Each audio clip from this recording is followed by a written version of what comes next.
Nithyanandam Paramasukadam Kevalam Jnanamurtim Dvandvatitam Gagana Sadrusham Tattvamasyaadilaksham Ekam Nityam Vimalamachalam Sarvadi Sakshibhutam Bhavatitam Trigunarahitam Sadgurum Tam Namami.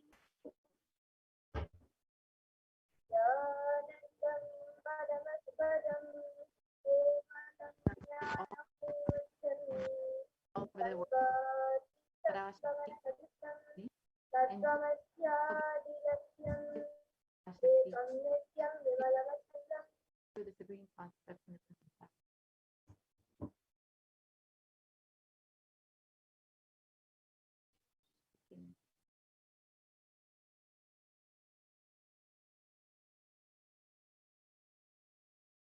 So if you are here, it means existence wants you to be here in this form.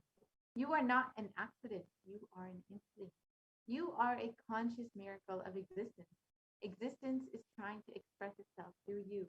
Welcome to the sacred spiritual experience, your digital experience of the divine.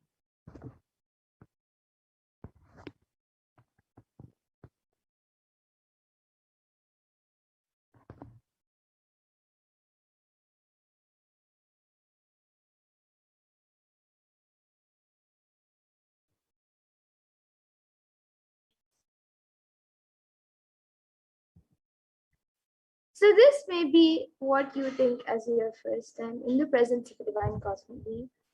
But this is not the first time this energy has graced planet Earth. So if you are watching this now, it is not a coincidence, but a cosmic intervention in your life to make you manifest what you want.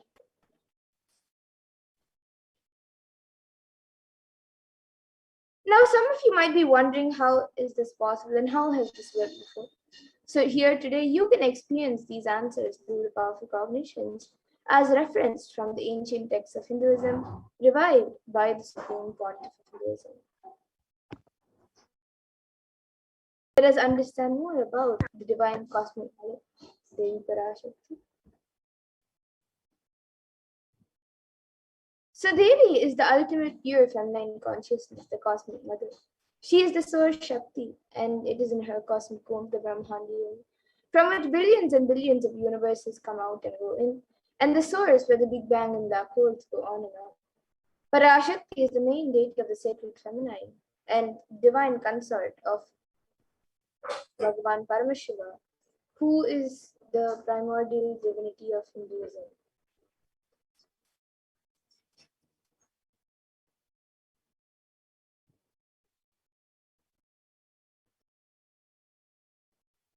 So in the words of the Supreme Pontiff of Hinduism himself, about the relationship with the mother, the first and foremost relationship with the mother, the ability to learn, even the idea to relate, starts with the mother. Mother is too important way to connect with what you think as life. In the Vedic tradition, our rishis were aware your ability to connect with the mother should be directed towards the cosmos. It should inspire, it should awaken your higher consciousness. Connecting with life as mother is the most beautiful, easiest form to ever connect. And today, out of his extreme love and compassion, the Supreme Pontiff of Hinduism is manifesting Devi Parashakti herself and gracing us, answering all of our questions, attending to our prayers, giving boons, healing us, revealing our past, present, and future, delivering profound spiritual truths, and ultimately giving us the experience of Paramashivoham itself.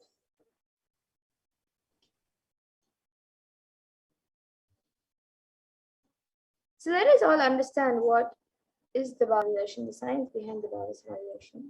What exactly is the Bhava-Darshan that all of us are going to witness today? So Sama is oneness, means source. So Samadhi means one with the source.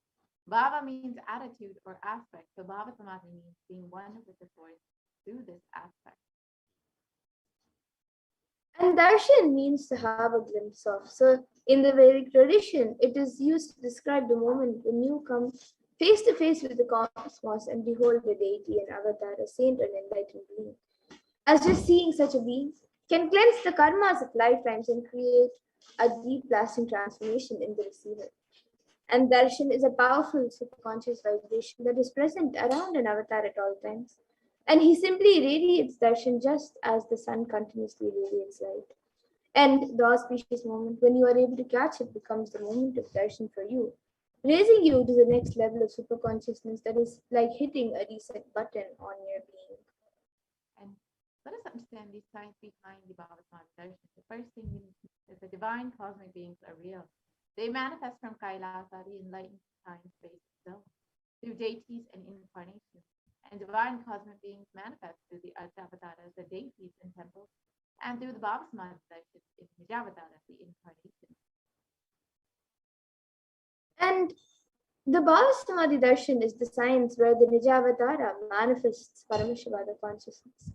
And it is where the formless, the being of Paramashiva, expresses through the Divya Sharira, the light body, and manifests as Nijavatara, the physical form or embodied form, for us, the experience Paramashiva.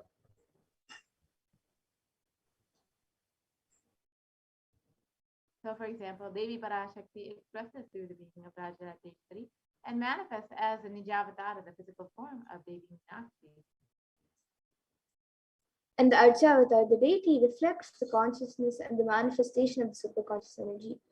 But unfortunately, human beings are not mature enough to receive the higher level experiences from the Archavatar directly.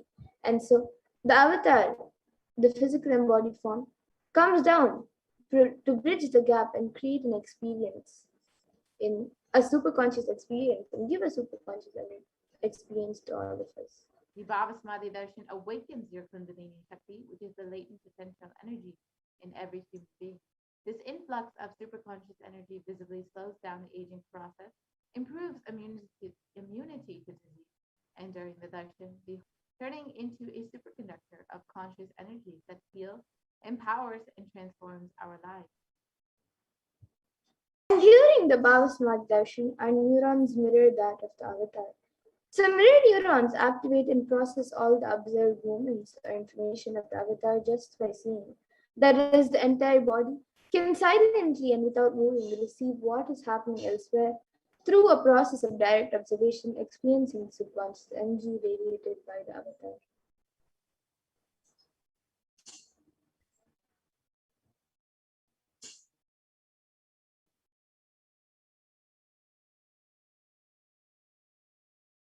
Creation and destruction happen simultaneously. In the dimension of time starts the past, present, and future. And because Akashic records are stored in the Akasha, the space dimension, there is no past, present, and future. That is why what you call as happened, happening, yet to happen, are clearly already recorded. So now let us understand more about who the supreme point of Hinduism is, the one who, out of his extreme love and compassion, is giving us this pure and great science of Bhagavat. So the supreme point of Hinduism, Jagat Guru Mahasannidhanam, His Divine Holiness Bhagavan Sri Nithyananda Paramashivam, is the reviver of Kailasa, a macrocosmic, ancient, enlightened Hindu civilization nation. And supreme point of Hinduism is the 1008th incarnation of Paramashiva as per Hinduism, recognized by his predecessors who are enlightened masters and adepts. The supreme point of Hinduism has made the science of power manifestation, yoga, and temple based activities a lifestyle for humanity.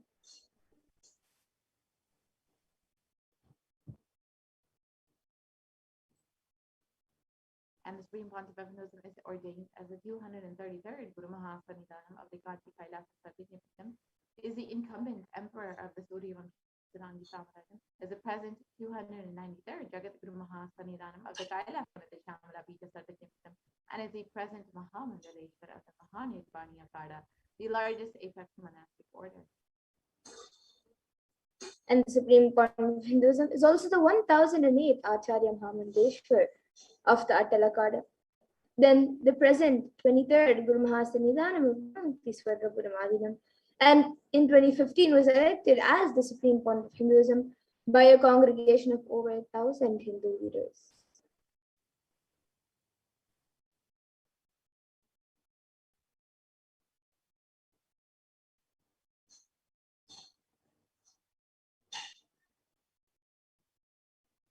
And the Supreme Pontiff of Hinduism is revered as a teacher of Hinduism, the most prolific, most viewed, read, and watched, and has authored over 300 books and 10,000 articles in three languages, English, Tamil, and Sanskrit, which have been translated into 50 languages with over 1,000 titles. The Supreme Pontiff of Hinduism has over 20 million copies of books and articles sold, read, and downloaded, and has over 10,000 hours of discourses delivered. The Supreme Pontiff of Hinduism has enriched and enriched over 1 billion lives digitally and is respected as the commentator of all sacred scriptures, including the Upanishads, the Bhagavad Gita, the Shiva Sutras, the Brahma Sutras, the Yoga Sutras, the Ashtavakra.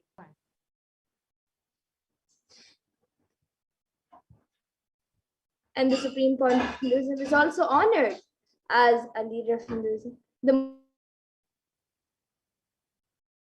reviver of over 108 ancient Hindu sampradayas, including the Rudrakanyas and Rudras, Rishis and Rishikas, Bhairavas and Bhairavis and Sannyas, and is the establisher of the largest Hindu university, HDH Nithyananda University in the world, with satellite campuses in 150 countries, and is also the establisher of 1,000 plus Kailasa enlightenment ecosystems, 100 Saitanya and the collector of the largest over 1 million books, 1 million Pali scriptures, and over 20 million digital books.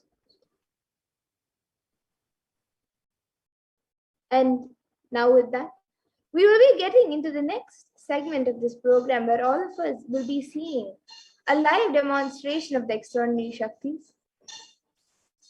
So today the Balasansanti and the yogis and initiate disciples of Supreme Pontiff Hinduism will be demonstrating the experiences and results of the extraordinary manifestation awakened in us through the Diksha, the initiation by the Supreme Pontiff of Hinduism. And in today's Baba Samadhi Darshan, all of you will also be receiving the initiations into these extraordinary Shaktis, the divine powers. And you will be initiated into the powers of third eye awakening.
Yes, so in today's Baba Samadhi Darshan, all of you will also be receiving the initiations into the extraordinary Shaktis of third eye.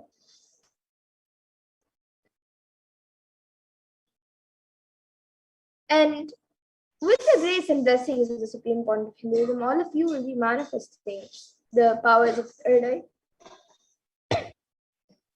with the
Yes, we're sorry about the technical glitch. So, all of you, with the grace and blessings of the Supreme Point of Hinduism, all of you will be manifesting the power of third eye, which is seen with eyes blindfolded, and various other powers of the third eye. Now, some of you might be wondering where exactly the third eye is located and how it works. So, the third eye is actually a cosmic browsing center located between the brows, which upon initiation one can effortlessly express powers and see through the third eye just as you would with your two eyes.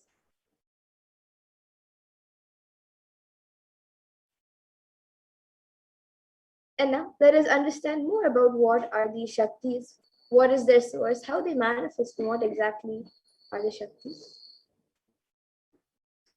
So in the Vedas, the source scriptures of Hinduism, Paramashiva reveals in elaborate detail that every human being is hardwired to be able to manifest 463 plus extraordinary Shaktis, the divine powers. And manifesting powers are described by Paramashiva as a system, a method, and a science for human beings to explore the various states of consciousness and to explore the various possibilities and powers and have access to various states of consciousness. And the Shaktis manifest from the fundamental cognition that you are the divine, and you need to manifest the divine, not that you are a man and you need to reach the divine.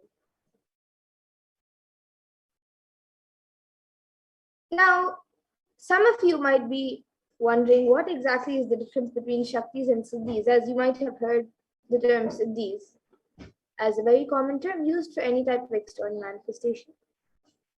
You might think they are the same, but they're actually not the same.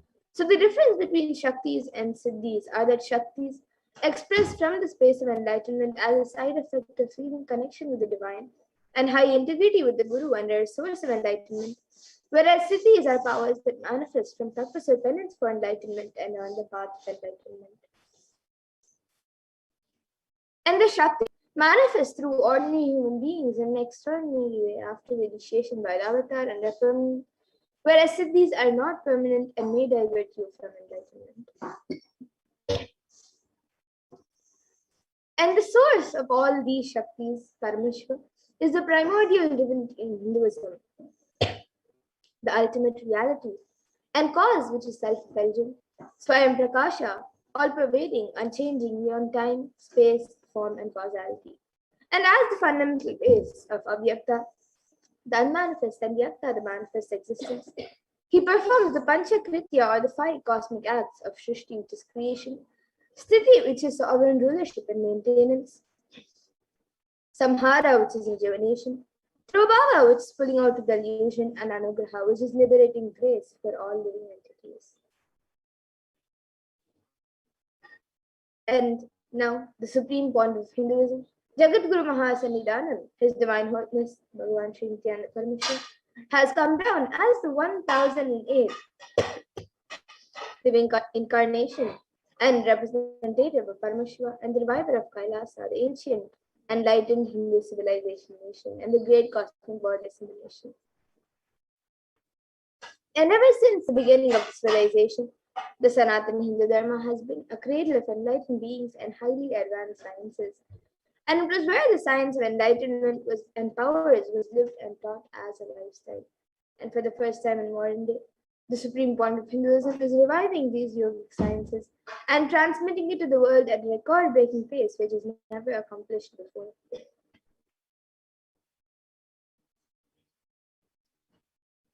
Now, all of you can see the Guru Parampara, which is the word in Sanskrit used for the lineage of gurus. And it is through this continuous lineage of gurus that the knowledge is passed down from one generation to the next through the Diksha. And the supreme point of Hinduism, being recognized as an incarnation at a very young age by the gurus, was trained and taught these sciences to revive the initiations and knowledge repositories for billions to manifest the science of power manifestation from the disciplines of Vedanta, Tantra, Sri Vidya, Yoga and Yogic powers, Mantra Shastra, Siddha Vidya, science of Aushadha, Advaita, Bhakti Yoga, Paramashiva Jnana, Paramashiva Vijnana, and much more.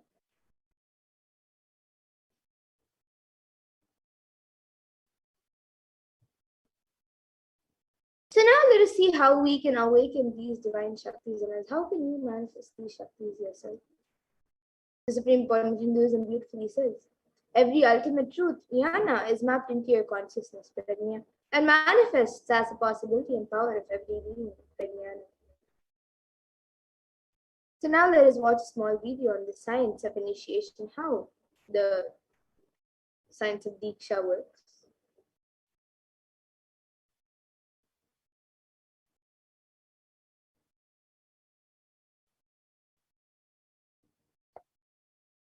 Diksha is the direct transfer of spiritual energy by an enlightened being through look, word, or touch. The traditional Vedic book Navaratneshwara Samapi Diksha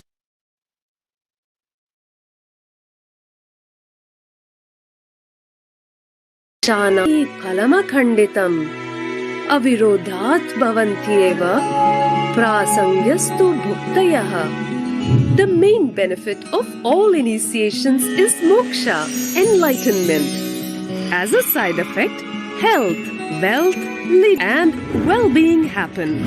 And in Rudrayamala Tantra, Devi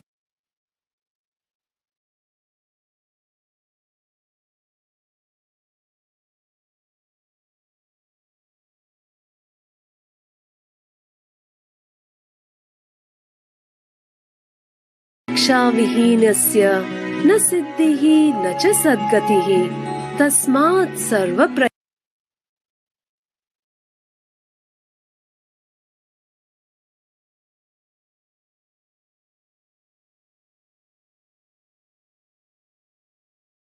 prayatnena guruna dikshito bhavet.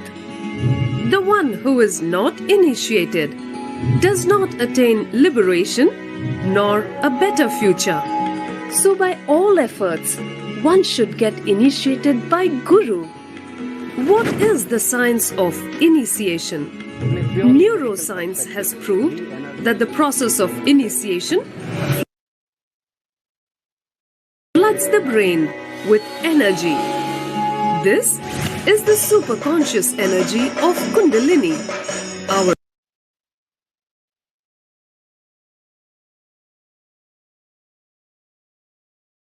own highest inner potential energy. As the Kundalini flows from the thalamus to the cortex, it sets up a powerful energy loop within the brain, which awakens the latent non-mechanical parts which we have never used before. With increasing levels of coherence, the whole brain comes alive, turning into a superconductor of conscious energies that heal, empower, transform our lives, bliss and fulfillment. Initiation creates high awareness, visualization, creativity. It also slows the aging process and improves the immune system.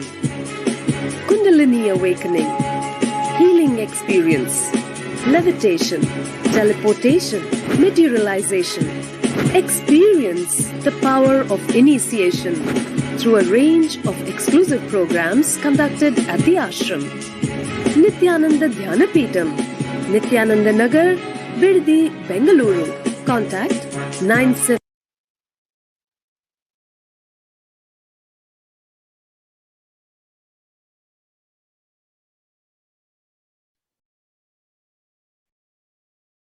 Yes, so that was a video on how the science of Diksha works.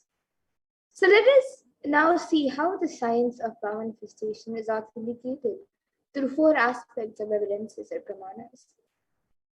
So the first is the Shastra Pramana, which is eternal, unchangeable truths, revealed in the source scriptures. Then the next is the Apta Pramana, which are the experiences and results of Aptas or authorities of Hinduism, where the Vedic rishis and scientists have time tested and verified the sciences. And the next is the Atma Pramana, which is an account from the life of the Supreme Point of Hinduism, this millennium's personal experience of the power manifestation And then the Pratyaksha Pramana, which is empirical evidence from observation and scientific experimentation. Now, some of you might be wondering what exactly are these Vedas and Agamas, in which Paramashiva has described all of these sciences in a very elaborate way. So, the Vedas are the ultimate superior authority for Hindus and are a pure science where the ultimate truths are explained. And the Agamas are the scriptures where the applied technology and the applied sciences are expanded. So the Vedas and Agamas, the Veda Agamas are given the status of Shruti as they are directly revealed by Paramashiva. They are the ultimate, eternal, unchangeable truths. And a reference cited from these Shastras or source scriptures is called the Shastra Pramana. So now, let us all get ready to witness a very unique and very exciting demonstration of the powers of third eye. After we go through the 4 Pramanas for the power of third eye, so we'll be first entering into the first power, which is seeing with the eyes blindfolded. So the Shastra Pramana for this power comes from the Vijnana Bhairava Tantra. Kapalantarmanonyasya tishtanmilitalochanaha kramena manasodadyat lakshaye lakshyamuttamam. And the translation for this verse is, by fixing the mind on the inner space within the crown center and sitting stably without any movement, having the eyes closed in succession, by that stability of the mind and inner space through the power of the third eye, one directly sees the ultimate goal Lakshyam by having the vision beyond the sight that reveals any object or place, attaining the space of oneness with the source, Paramashiva. And the next is the Apta Pramana, where Krishna initiates Arjuna into the power of third eye. So Bhagavan Krishna beautifully says to Arjuna, Shakyase drashtu manenaiva swachakshusha divyam dadami te chakshuhu pashyame yogamaishwaram. So in this verse, Bhagavan Krishna says to Arjuna, but you cannot see my cosmic form with these physical eyes of yours. Therefore, I grant you divine third eye vision. Behold my cosmic opulence. So this comes in the 11th chapter of Bhagavad Gita. And Bhagavan Krishna actually initiates Arjuna into the power of third eye during the revelation of the Hindu Purana Bhagavad Gita, so Arjuna can behold Krishna's Vishwarup Darshan. So this verse is from the 11th chapter of Bhagavad Gita, which contains the description of Bhagavan Krishna's cosmic form. And it is completely narrated by Arjuna as he sees Bhagavan Krishna through his third eye. And the next is the Atma Pramana in Swami's own words.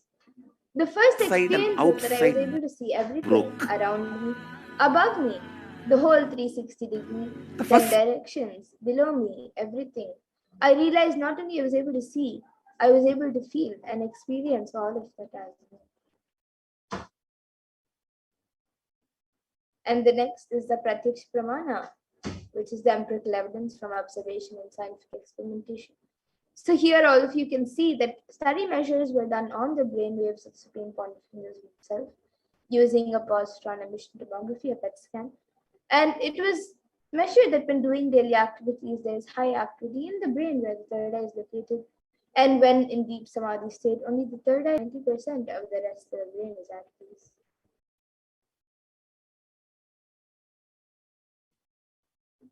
And the Sakshi Pramana, which is the last but not least evidence, is where this rare and sacred science of third eye awakening is being made available to humanity for our ultimate enrichment and conscious evolution by the Supreme Pontiff Hinduism. And as a living incarnation of Paramashiva, the Supreme Pontiff Hinduism embodies the most profound yogic states that surpass all the bounds of time, space, and matter. And he is gifting this pure and great science of third eye awakening, along with many other spiritual sciences, to the world through the science of initiation, Diksha, to millions of people. And everyone who has been initiated into these Scientists have actually witnessed and experienced the profound results and extraordinary manifestation in their day-to-day life.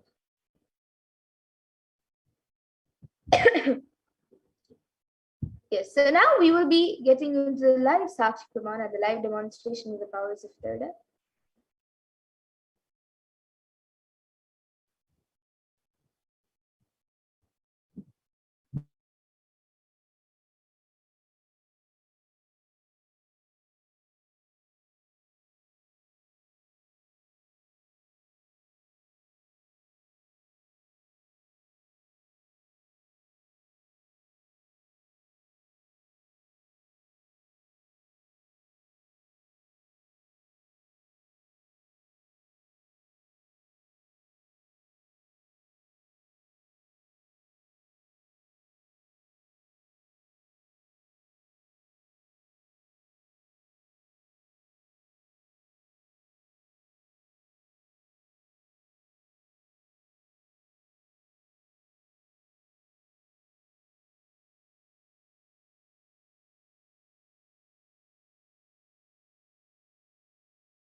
Yes, so now let us enter into the live demonstration of this power. So here with me, I have this eyeband, which in front it is a thick opaque plastic sheet. And in the back, there is thick black sponge, which will not allow any type of light to enter around the eyes. And into these two sockets over here, my eyes will sit into these two sockets over here. And it will also be covering the bridge of the nose. So this eyeband will be put on my eyes by a volunteer. And once that is done, any of you watching us live on YouTube, you can put your comments in the live YouTube comment section on Kaila's HDH Nithyananda YouTube channel. And I will be reading out your comments. It can be anything that you would like me to read. And now this eyeband will be put on my eyes by a volunteer. And actually this eyeband is certified by ophthalmologists, and it's usually given for people who have insomnia. So you will be sure that there will be no light entering around the eyes. All of you can see as the eyeband is being put.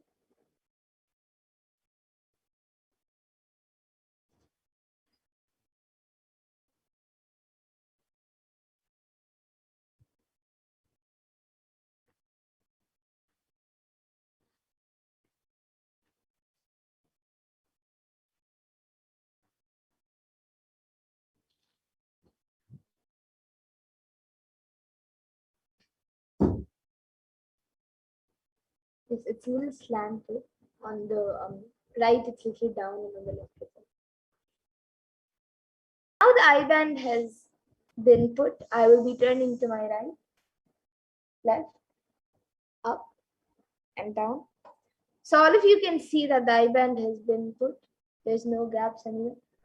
And now the YouTube comment section will be projected in front of me, and we'll also be projecting it for all of you. And once that is done, any of you watching us, once we project the comments, or even before we project the comments, anything, you can post your comments on the YouTube comment section. We already have a few comments. So we have Ma Celine Goelaume, who is put Nityanandam, and then Namaskar emoji and 3 heart emojis. And then Ma Shanbagavalli Reddy, who has put Beloved Swamiji, and then she has again put 2468.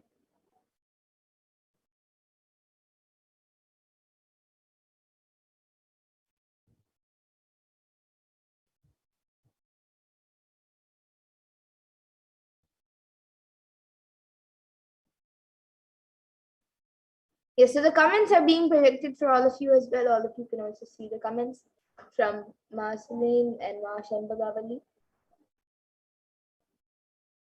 And both of them have a yellow badge, YouTube membership badge.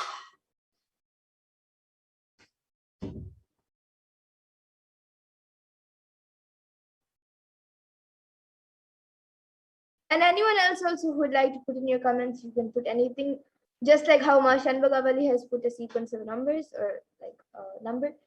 Even all of you can put numbers, you can put emojis, numbers, letters, words, random sentences.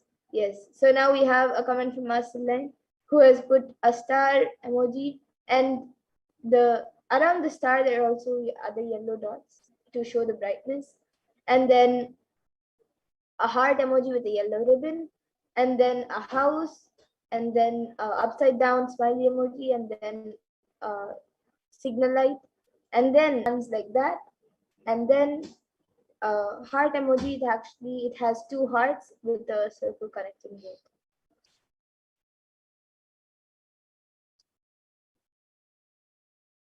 And yes, anyone else also, even you can put your comments. It can be a different language, or it can be any scientific term which you think I may not be able to read. It can be anything.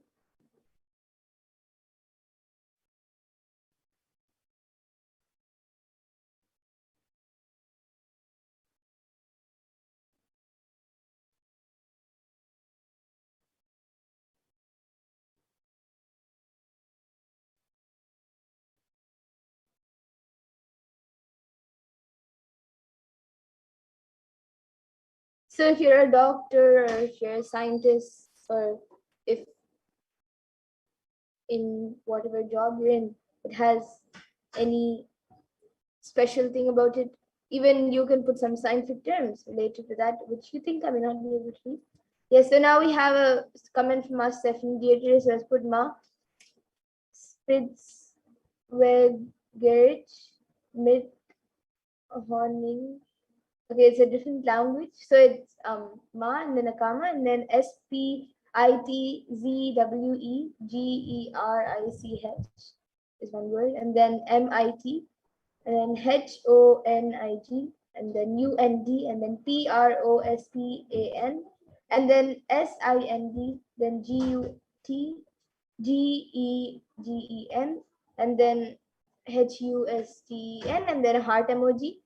And Maslanji has put hello, comment, Shava, and a question mark. So that is also in a different language, in Spanish and or German. And the C, it is hello, then comment, and then in the C and A, the C has a dot below.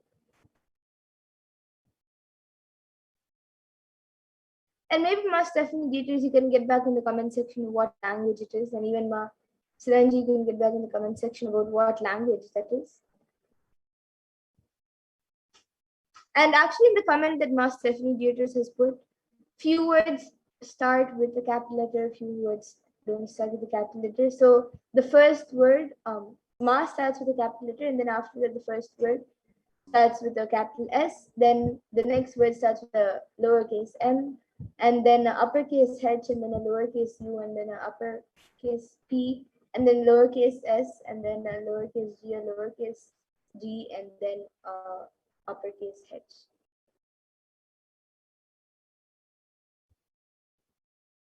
And Ma Celine has now put its French. Okay, that's great. Okay, so now we'll be moving to the next power, the power of body scanning. So before that, I request the volunteer to now remove the IBAN. But before that, we have a comment from our Stephanie Dietrich, who has put, Ma Ribert with honey and prospen are good against coughs. It was German. Yes, that's great, Ma. Thank you. So today here in this power manifestation segment, we had two comments, one in French and one in German, so two different languages. And of course, we had many other comments with a sequence of emojis and then numbers. So that's great. So today we had French and German. So that was pretty exciting. And yes, now we'll be moving to the next power, the power of body scanning. I request the volunteer to now remove the IBAN.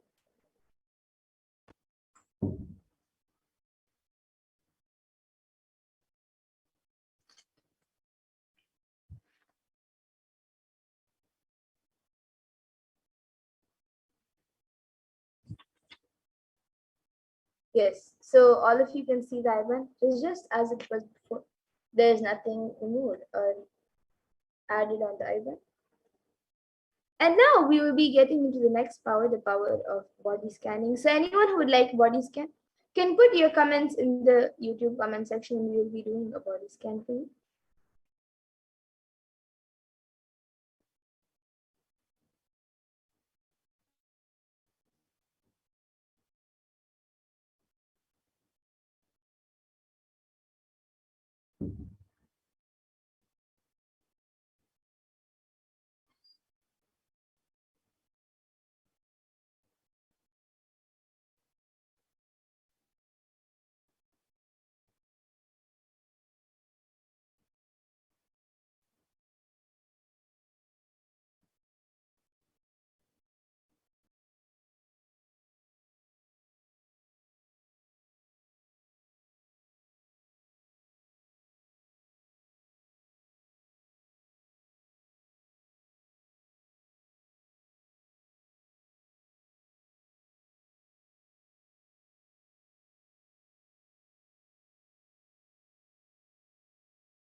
Yes, so this power of body scanning, if any of you are new over here, this power of body scanning awakens the ability to scan any type of diseases, medically diagnosed issues, any illnesses, or any problem in the body, whether it's physical, emotional, or mental. And the best part is that we can give a solution for the problem through the awakened paradigm. So let us now, before entering into the live demonstration, see the pramanas, the four pramanas for this power. So the first is the Shastra Pramana, which is the scriptural reference for the power of body scan. It comes from the Vijnana Bhairava Tantra. Swadehe jagato vapi sukshma sukshmatarani cha tattvani yani nilayam dhyatvante vyajyate para. And the translation for these verses, in this verse, Bhagavan Paramashiva says, cognize deeply that from the subtle to the subtlest constitutive principles of your whole body, Swadeha, or the whole universe simultaneously consists of the essential reality. They are being absorbed in their source cause Paramashiva. By the experience of such restful awareness, one becomes complete from all thoughts, and the ultimate universal divine power, Paradevi Adi Shakti, is revealed, and supreme power manifestation happens. And the next is the Apta Praman, which comes from the life of Siddha, whose name is Theria. So Theria was a Siddha and one of the prominent disciples of Agastya. And one day a man suffering from severe headache comes to Agastya for healing. And Agastya then uses the power of body scanning and identifies the root cause of the headache. He reveals that there is a small Theria, a type of frog, sitting in the person's brain. And Agastya immediately instructs Theria, his disciple, to perform an open head surgery and remove the frog. And once the surgery is completed successfully, the person is healed and cured of the headache. Thus, Thereya gains his name. And the next is the Atma Pramana for this, which was revealed on the 22nd December 2019. So the Supreme Court of Hinduism revealed how he uses the power of body scan. Paraphrasing his words, only when I had a multiple compound hand fracture, I was forced to go for surgery and therefore for medical checkups to age effect. At that time, they detected heavy metal quantity in my different organs. It was revealed that I had been poisoned without our knowledge. I immediately used diagnostic methods instead of medical facilities to study the body condition due to the poisoning. Through body scanning, I found out what the problems, imbalances had happened and where balances had to be done. I used allopathy as a second opinion to verify my findings. And here you can all see the Sakshi Pramana. So here are a few sharings from just few of the thousands of disciples who have successfully manifested the power of body scanning. And now all of you will be seeing a live demonstration of the power of body scanning. And you will also be able to experience and manifest this power once you are initiated. So now we will be seeing the live demonstration of this power. And if any of you would like body scan, you can put your comments in the YouTube comment section. So we already have quite a few comments. Yes, so we have a comment from our Shanbhagavali Reddy who has put, please do healing for Suresh Mahado, who is totally depressed, tired, and boiling water was thrown on his face today. He was traumatized and not well at all. Got permission, please body scan. Yes, ma, now I'll be doing the body scanning for Suresh Iyer.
Yes, so Ma Shanbhagavali Reddy, what I was able to see for Suresh Iyer was I've given the healing as well. And what I was able to see was that for the only way for him to be completed, for him to get healed, like fast from whatever he has gone through or whatever he's going through, he should do completion. He should do completion properly, and any completion process or however completion process he can do, just for the next few days, spend time in doing completion thoroughly in whatever he's going through, with whatever he's going through, and continuously the Mahavakya around. And also, I was able to see that he should not go out of the house, he should stay in the house, and he should do completion and then he will be healed. So, this is what I was able to see for Suresh Iyer. You can get back in the comment section if you were able to read it. And you have also asked, yes, ma, now I'll be doing a scan from Akiyashin.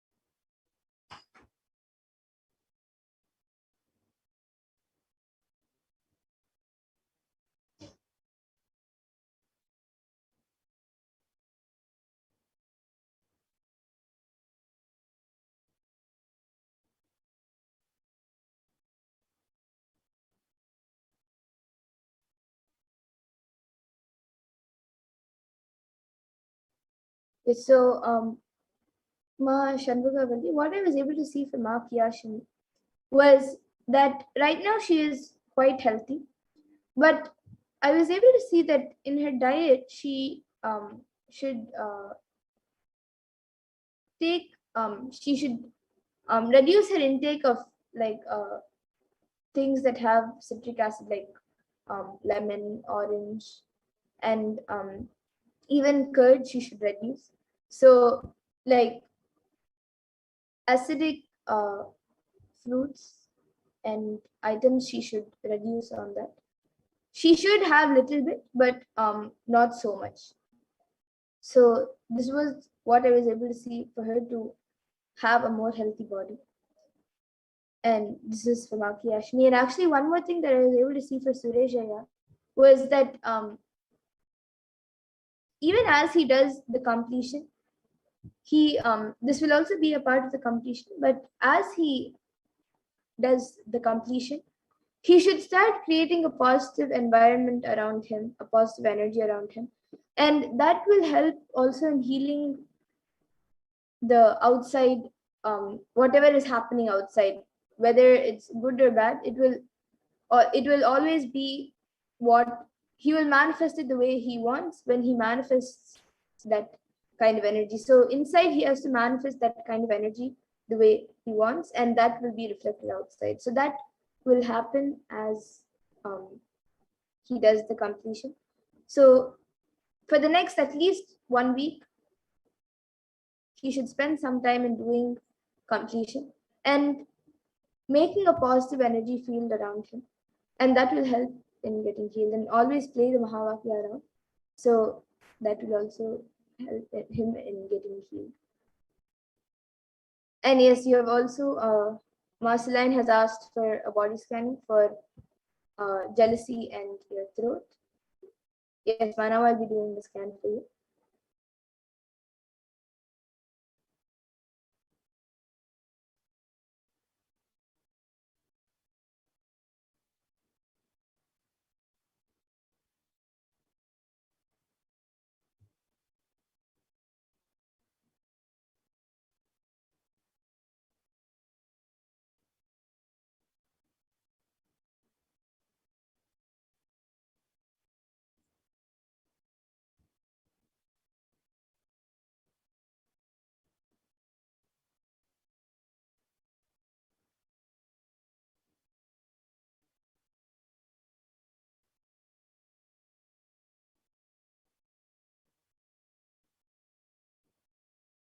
Yes, so Marceline, what I was able to see for you was that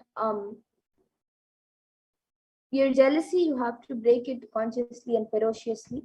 Ferociously, you should break out from that jealousy, but not out of incompletion. You should manifest the things that you want, and you will be able to manifest. Just have the cognition that whatever you want to manifest in your life will manifest, and ferociously break the space of jealousy, and that will get healed.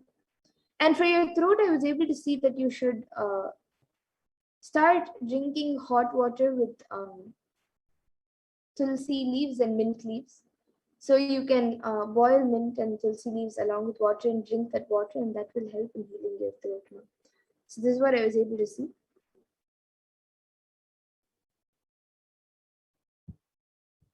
And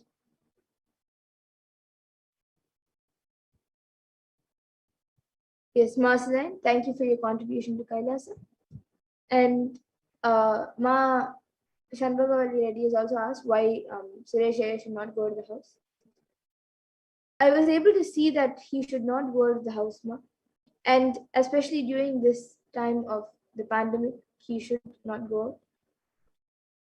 Unless it is really emergency or it is really needed, he should not step out, at least for the next 1 week until he has done completion. As much as possible, he should not go out. This is what was revealed in the third eye. And yes, Ma Shanbhagavalli Reddy has also asked for a scan for yourself.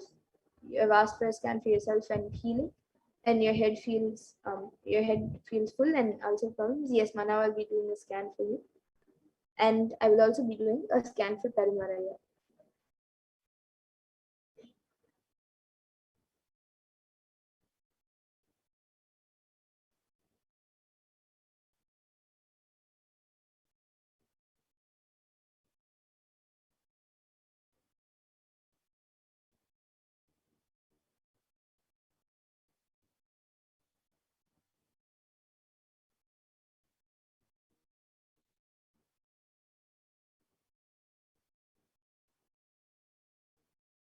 Yes, so Ma Shanbhagavalli Reddy, what I was able to see for you was your head feels full because like very heavy because of unnecessary stress and also due to lots of heat. So I was able to see that if you have Aushadha, any Aushadha that Swamiji has given, if you have that, then apply that on your temples, mix it with little coconut oil and apply it on your temples. If you don't have, then in the next darshan, you can keep a bowl of turmeric in front of the screen, and you can mix the turmeric with little coconut oil every day and just apply a little bit on both your temples, and that will help in healing your headache. And for your ulcers, I was able to see that it will get healed in the next 2 days, but you should not have cold items. Have more. It should not be too hot or too cold. It should be like a normal room temperature uh, food. So whether it's food or water, make sure it's like room temperature, not too hot or too cold for the next few days, and that will help in healing the ulcer problems. This is what I was able to see for Yuma. And for Parumaraya, what I was able to see was that right now he is actually quite healthy. He's just there. He's often getting some body aches. For that, I was able to see that he just has to do yoga every day, little bit for half an hour, and 10 minutes of pranayama. He can do the Trinity Kumbuka or Aloma Viloma, Anuloma Viloma. He can do anything, and like just 10 minutes of pranayama and half an hour of yoga, that will help in him having a very healthy body. So yes, and Ma Shambhagavalli has also come back saying thank you, and Ma Line has also come back saying thank you. Yes, with that, we now come to the conclusion of this segment, this power manifestation segment. I thank all of you who have joined us today for the power manifestation segment.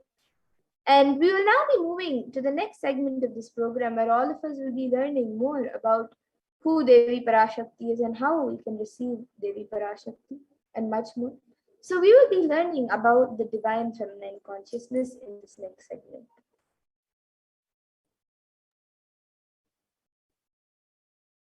So we'll be first looking at the Dhyana Shloka of Devi Parashakti, which comes from the Lalita Sahasranama Dhyana Shloka.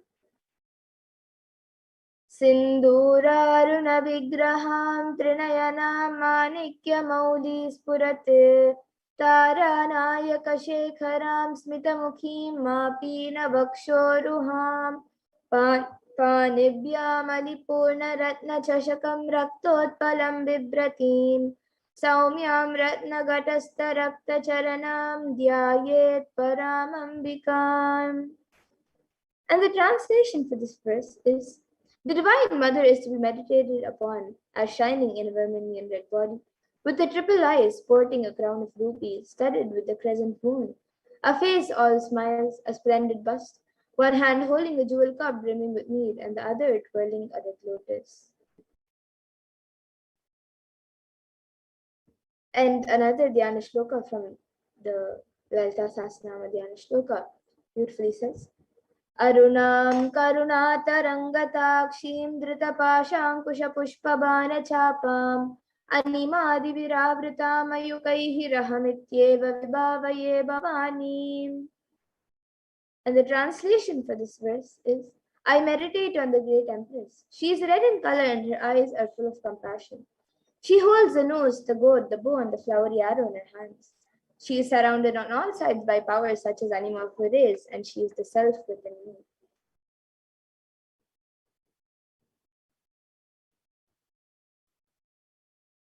And Devi Parashakti is the ultimate pure feminine consciousness. Parashakti is the cosmic mother. It is her cosmic womb from which billions and billions of universes come out and go in, and the source where the Big Bang and black holes go on and on. Parashakti is the source Shakti, the source energy, the source power, from which all of us came, in which all of us are in even now, and in which all of us are going to merge.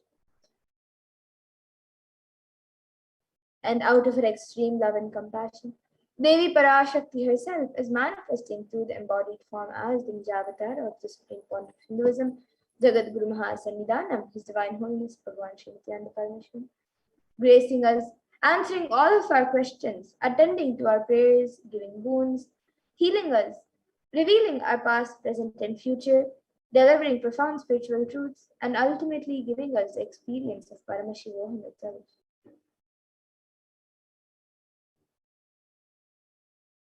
And Devi Parashakti beautifully reveals how she is manifesting as the supreme point of Hinduism, and she introduces herself. She says, raising as Omkara, expressing as Vedas and Agamas, blossomed as Srimkara, filled as Parashorasi, living in 40 triangles, the Kailasha Swami who is in Kailasha, Sri Purachintamani, Parashorasi, sitting as part of Paramashiva, Parameshwari, who rules the world, Paramashakti, Manonmani, Meenakshi, as Nithyananda, I took Nijavatara here, to give good boons to everyone, to bestow all goodness. Hiranya Garbhaswarupini, Brahmanda Yoni, Shami, Chandramauli, Rapala, Aparna, Uma, Parvati, Savitri, Navayovana, Samrajya Lakshmi, Parameshwari, Parashodasi, Meenakshi, taking the form of Nityananda, I came here as Nijavatara. With great compassion I am blessing. Listen, people, to do good to all of you, I took the form of Nityananda and came down as Nijavatara.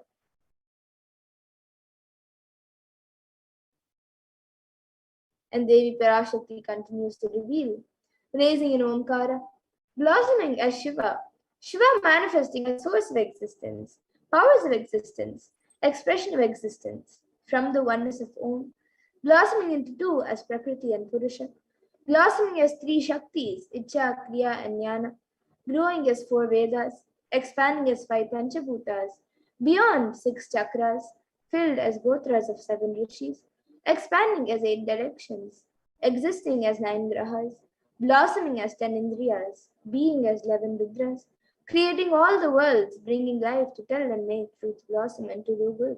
Parashodasi, Meenakshi, in the form of Nityananda, I came to bless every one of you.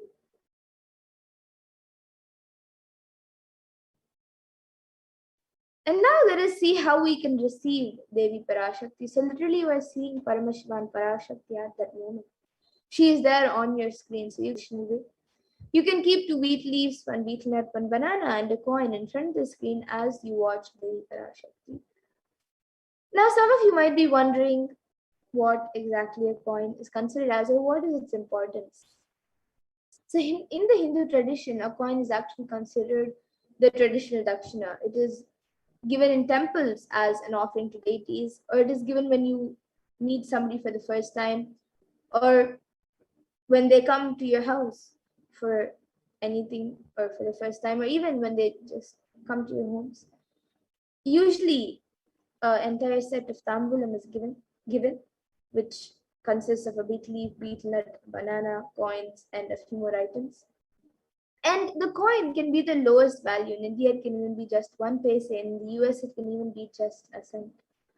Swamiji says, I'm not trying to monetize. Keep even 1 cent, it is okay. So for 100 days, if you have darshan, it will add up to $1.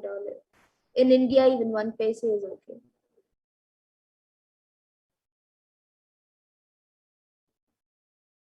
And you can offer that to Devi Parashakti. And once the darshan is over, you can do namaskar and eat the banana, the beet leaf, and the betel nut, taking it as prasadam immediately.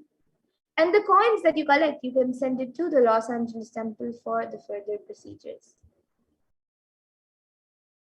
And this actually, the betel leaf and betel nut may look too small, but in a few days you will see how much it adds to your sentiment that really Devi Parashakti is there. You will not take the Devi darshans for granted.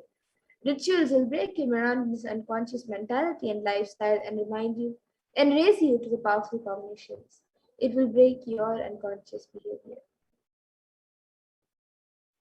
And now here you can all see how you can set up your tambulam. So you can arrange the 2 beet leaves, the betel nut, the banana, and the coins on a plate and keep it in front of the screen as you watch Devi Parashakti. You can also keep a few additional items such as a few fresh flowers, some glass bangles, some kumkum, and turmeric, and a coconut. But the 4 basic items is a betel leaf, betel nut, the banana, and the coin. So you can arrange all the items in a plate, keep it in front of the screen as you watch Devi Parashakti. So the next time when you are setting up and getting ready for the darshan, you can arrange your own set of tambulam to receive Devi Parashakti in a very traditional way and receive her grace and blessings. And with that, we now come to a conclusion of this segment where we have learned who is Devi Parashakti and how we can receive Devi Parashakti in a very traditional way.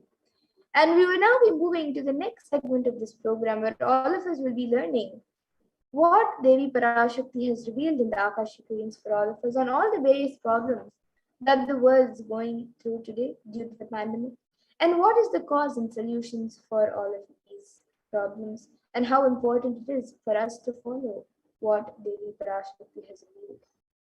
So now in the next segment, we will be learning what Devi Parashakti has revealed in the Akashic readings.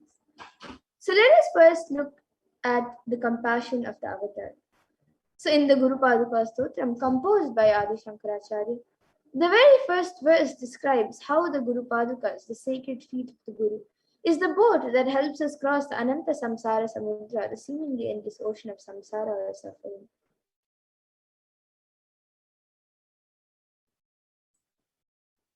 And the first verse of the Guru Paduka Stotram says, Ananta Samsara Samudratara Naukayitabhyam Guru Bhaktidabhyam Vairagya Samrajya Dapujanabhyam Namo Namaha Shri Guru Padukabhyam. And the translation for this verse is Salutations to the sandals of my Guru, which is the boat which helps me cross the endless ocean of life, which endows me with the sense of devotion to my Guru, and by worship of which I attain the dominion of renunciation.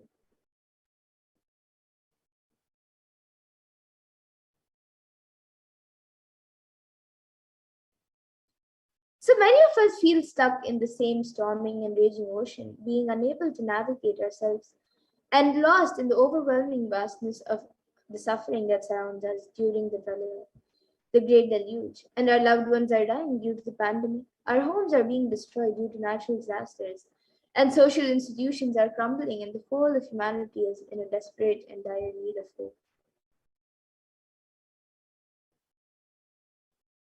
And at this time, the Cosmic Mother comes to elevate suffering of humanity. And it is at this time that the supreme point of Hinduism, Jagat Guru Mahasannidhan, His Divine Holiness, Bhagavan Sri Nithyananda Paramashivam, has come down as consciousness. Out of his love and compassion, having taken the spiritual responsibility for the superconscious breakthrough of the whole of humanity, is manifesting Devi Parashakti, the Cosmic Mother, and guiding and healing the whole world as literally the boat that sails us through the Pralaya, the cosmic deluge.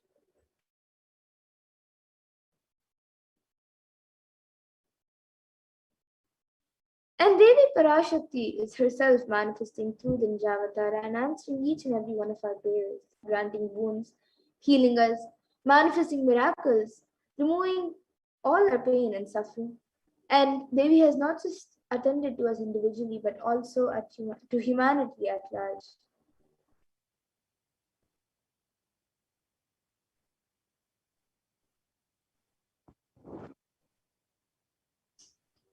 And Devi Parashakti has guided the whole of humanity in the form of revelations of profound sacred secrets of Sanatana Hindu Dharma, showing us the future regarding global issues, the COVID pandemic, natural disasters such as fires, floods, storms, etc., and even the twisted human conspiracies and underground wars which have not surfaced to common knowledge as yet. So in this segment, we will be elaborating on the statistical, scientific, scriptural references of each sacred revelation, which has manifested precisely as the same guidance emerged from Devi Parashakti, for us to imbibe deeply and to start following as Devi Parashakti continues to protect us until the storm ends and we are safely harbored at the shores of our consciousness.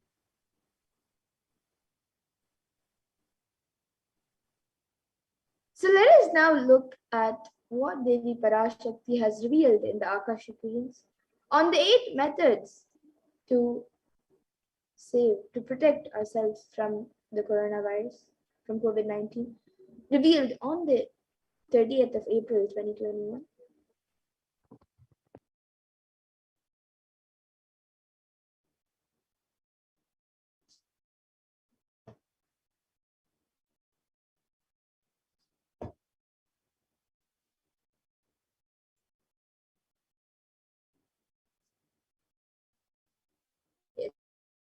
watch the video where Devi Parashakti reveals the 8 methods to protect ourselves from COVID-19. Parashodasi Meenakshi, Parameshwari Meenakshi, Parashakti Meenakshi, இங்கு எழுந்து அருளினோம் எல்லோர்க்கும் ஞானமும் தன்மையும் தந்திட நன்மையெல்லாம் அளித்திட நாமே வந்தோம் இங்கு கைலாசத்தின் சுவாமினியாய் பரமசிவன் கிரகத்திருந்து நம் அனுக்கிரகத்தினால் நித்யானந்தன் விக்கிரகமாய் மலர்ந்தோம். நல்லதை செய்திட சொல்லிட தர்மார்த்த காம மோக்ஷம் எனும் புருஷார்த்தங்கள் நாளும் பொங்கி மலர்ந்திட வந்தேன் இங்கு.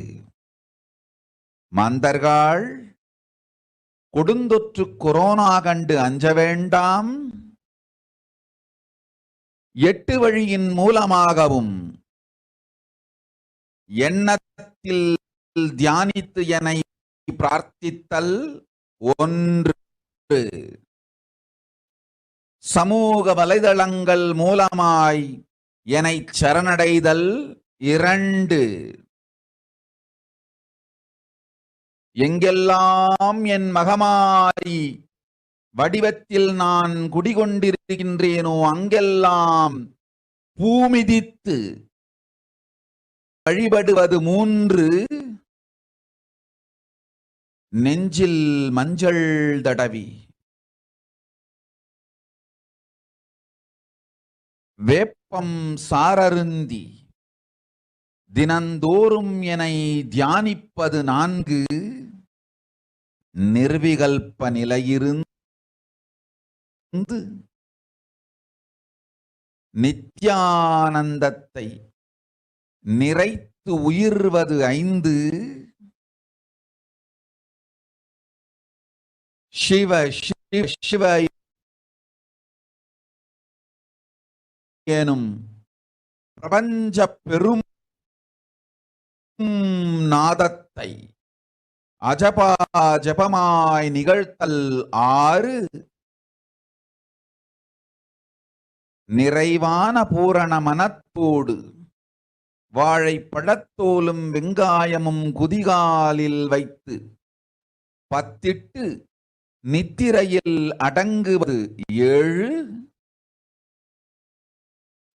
பூரணமாய் பரிபூரணமாய் அருணாச்சல ஸ்மரணையில் நினைப்பும் மறப்பும் அருந்த உணர்வு ஸ்மரணையில் அகம் அகம் என ஸ்புரிக்கும் அருணாச்சல ஸ்மரணையில் ஆனந்த ஸ்புரணத்தில் இருப்பது 8 எனும் 8 முறையிலும் என எண்ணியோர் அத்துணை பேருக்கும் இல்லை கொரோனா கொடுந்தொற்றின் தாக்கமும் கொரோனா கொடுந்தொற்றின் பயமும் கொரோனா கொடுந்தொற்றின் மயக்கமும் வாழ்வீர்கள் வளத்தொடு நல் ஞானம் யோகத்தொடு நாமே நிம்மோடு நானே நீயாய் நீயே நானாய் நல்வாழ்வு வாழ்வீர்கள். 8இல் 1 செய்தாலும் கொரோனா உங்களை எட்டவிடாது காப்.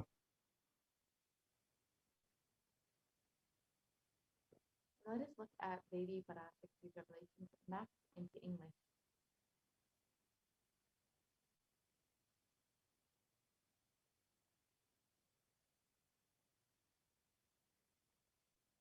Yes. So let us look at Devi Parashakti's revelations mapped into English.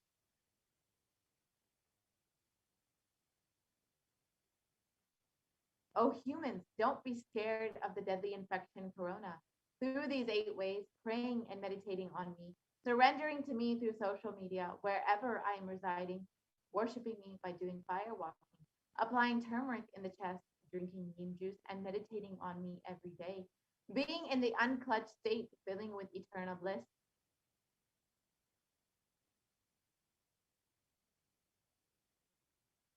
doing the Ajaba Ajaba of the cosmic sound, Shiva, Shiva, Shiva, with complete mind, applying banana peel and onion in the heels and going to sleep, and being in the state beyond any remembrance or forgetting in the Arunachala Swarana that blossoms as Aham, Aham in the state of Ananda Swarana.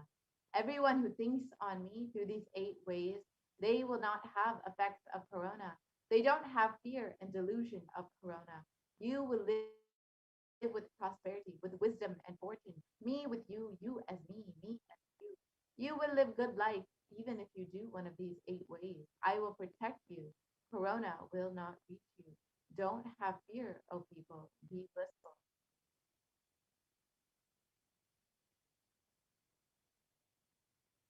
During these revelations, Devi Parashakti has revealed the 8 methods to protect all of humanity from COVID-19. Let us now look at each of these methods and understand more deeply the science and benefits of each of these methods.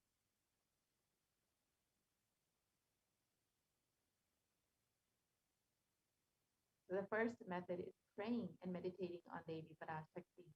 And modern science has extensively studied the benefits of meditation. Healthline has just published 12 of these benefits, which includes reducing stress, controlling anxiety, promoting emotional health, enhancing self-awareness, lengthening the attention span, reducing age-related memory loss. It can generate kindness. It may help fight addiction. It improves sleep. It helps control pain. It can decrease the blood pressure, and it is easily accessible anywhere.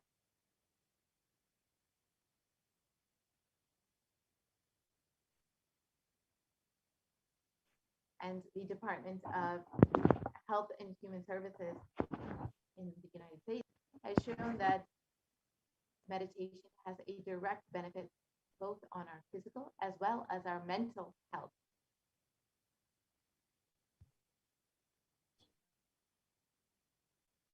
And another study published was a study done by Cambridge University Press, and it reiterates the necessity of meditation during times of crisis such as COVID-19. So here you can see the study done by the Cambridge University Press.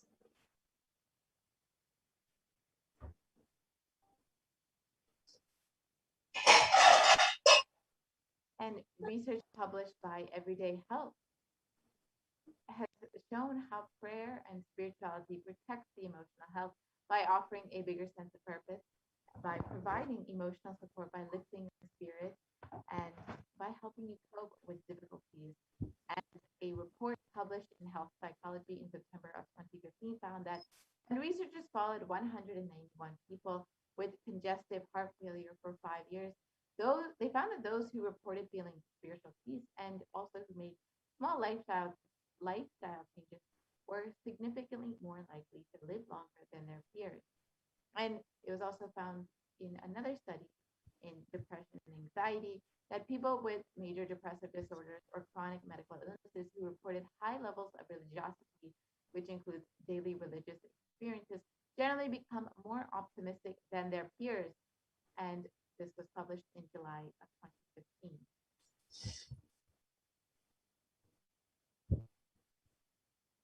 So now let us watch a video where the avatar himself demonstrates how meditation directly impacts our minds and our brains.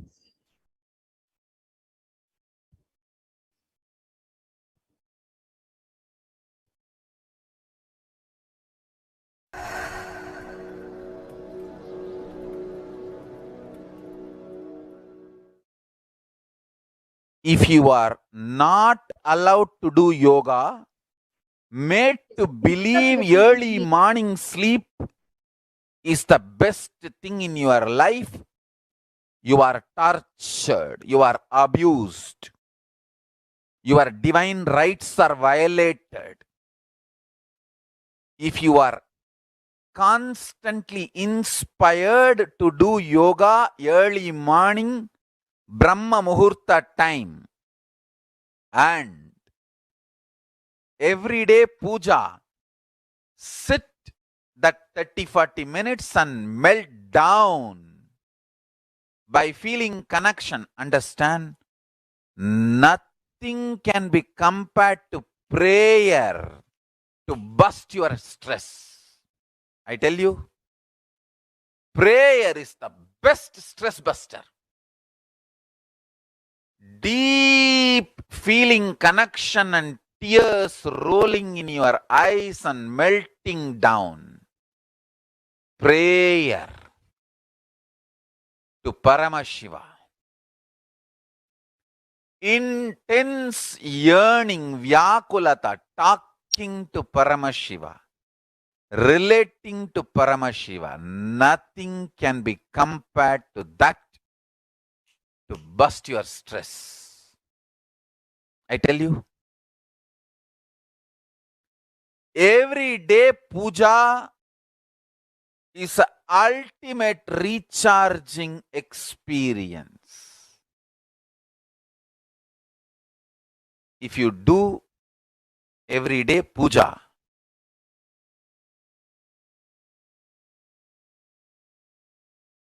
the kind of the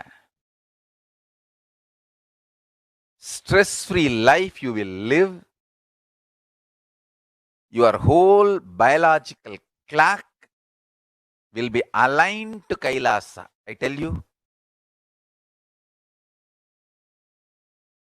I've seen the people who have the habit of Nitya Puja live long. Not just long, happy. In my whole life, it is Nitya Puja, Puja, that gave me all the best things of life. Everyday puja, relating with the deities is the best stress buster. Touch the deities, do decoration, dress up. Even now, my best time of the day is when I sit with my deities. When I sit with my deities, the deities, jewel them, spend time with them, talk to them, intensely pray, deeply connect and pray. Understand? You do not know the power of Archavatara. God landing in physical deity form. Never underestimate the power of Archavatara. The Archavatara is equivalent to living avatara. What living avatar can do to you, an Archavatara can do.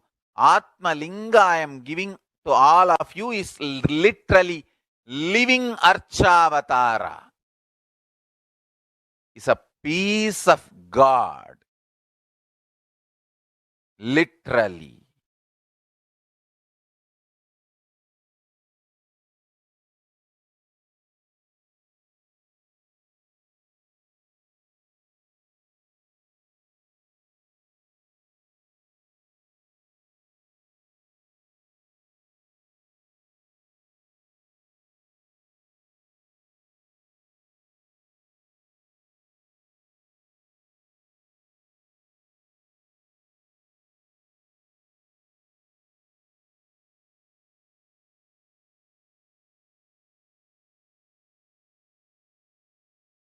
Yes, we can go to the previous slides and see the video now, where the Supreme Pontiff himself demonstrates how meditation works on the brain.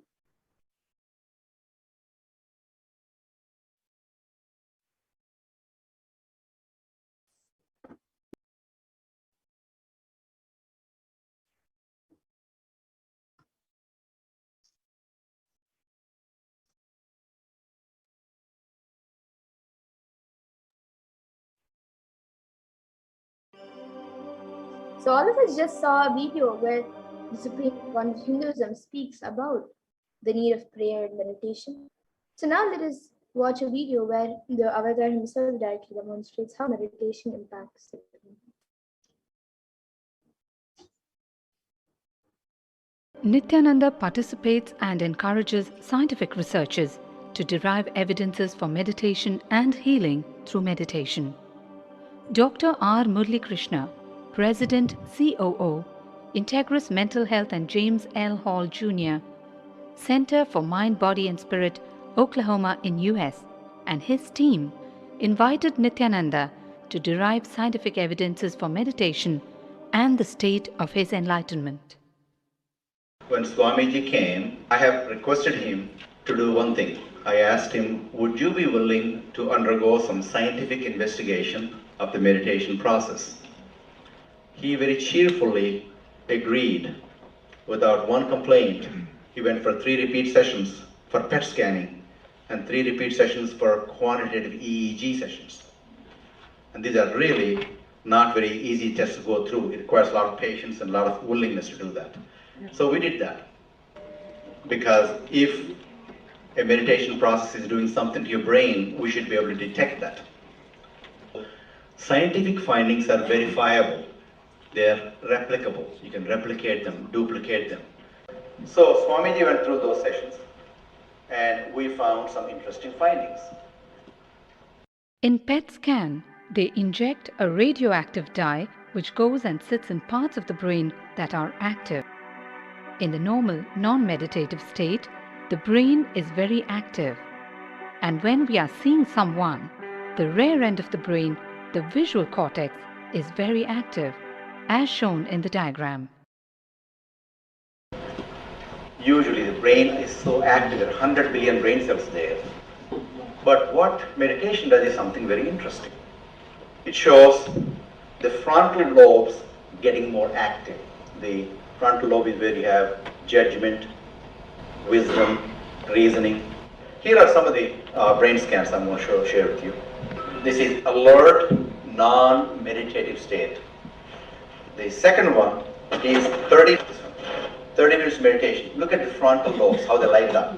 They light it up big time. 60 minutes of deep meditation, and here is a deep, deep level of meditation where it lights up significantly right here, right in the middle, probably 1.5 inches, 2 inches deeper.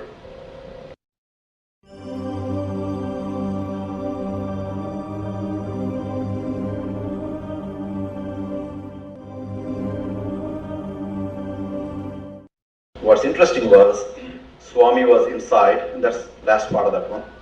See that light right here? So what's interesting was, I've never seen that before in my life. So the other parts I've seen may not be to the extent that Swamiji showed, but this is something interesting. There is something called dopamine, which is a chemical our brain is involved in. Dopamine is produced mostly in this area. And when you have any pleasurable feeling in your body, it is mediated through dopamine. It's a neuroreceptor. It's a chemical that transmits messages of pleasure. It basically evokes pleasure chemical. If you eat, the same thing is with visual pleasures you have. Beautiful people, beautiful sceneries, nature, whatever gives you pleasure. It's mediated through dopamine. Everything that human being experiences involves dopamine. But what's interesting is that you and I have the potential to create our own dopamine in a big way. So I named it, for lack of a word in the past, the D spot, which is the dopamine spot. If you can discover your D spot, you got it made in life. The D really stands for divine spot. The D also stands for delight, and the dopamine spot. What's also interesting is that he could, at will, go in and out of those states. Those are some of the findings I want to share with you. There's so much more talk about physiology of mind and brain and the body. It's a fascinating field that this is something that all human beings can relate to, can apply in our own lives. Not only a sophisticated knowledge, but these things have application in daily life for all of us. Nithyananda's system of free healing, known as Nithya Spiritual Healing, has been baffling the medical world, curing diseases from migraine to cancer. Qualified people are also initiated to become healers. The complete report of the research conducted on Nithyananda's neurological system can be found in the book Mystic Phenomena, Scientific Data.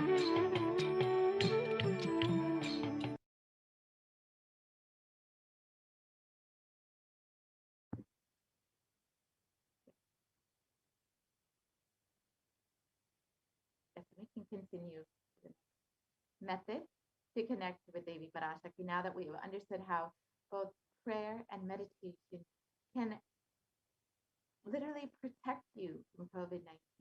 Let us look at the next method that Devi Parashakti has revealed.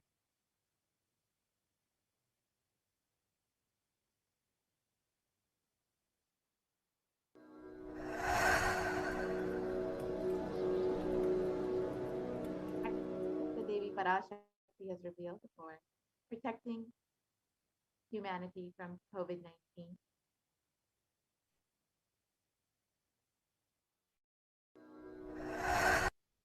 Yes, we can. Yes.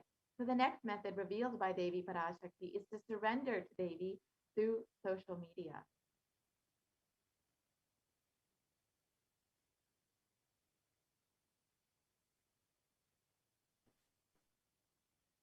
So during the Akashic readings, Devi Parashakti gives us the opportunity to connect with her through various social media platforms and attends individually to our prayers and showers us with blessings and boons. So let us now see how we can connect to Devi Parashakti through social media. So the first way to connect with Devi is through YouTube. So you can go ahead and join as a member of Kailasa's HDH Nithyananda YouTube channel. And once you have become a member of the channel, you can ask your question in the live video in the comment section of the live video. So it's a very simple process. Go ahead and go to visit Kailasa's HDH Nithyananda YouTube channel and click the join button right next to the title. And once you've done that, you can ask your questions in the comment section of the live YouTube video.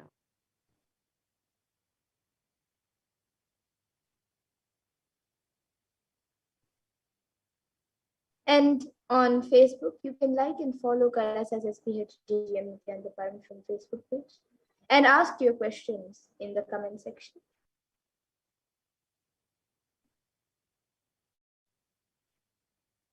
And the next way is to follow @Sri Nithyananda on Twitter.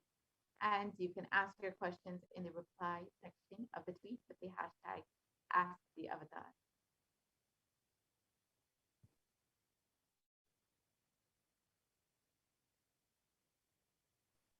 And on Instagram, you can follow Sri Nithyananda and you can ask your questions in the comments.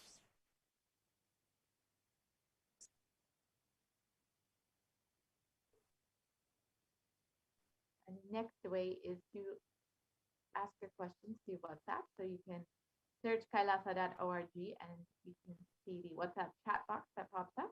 And you can ask your questions here in the WhatsApp chat.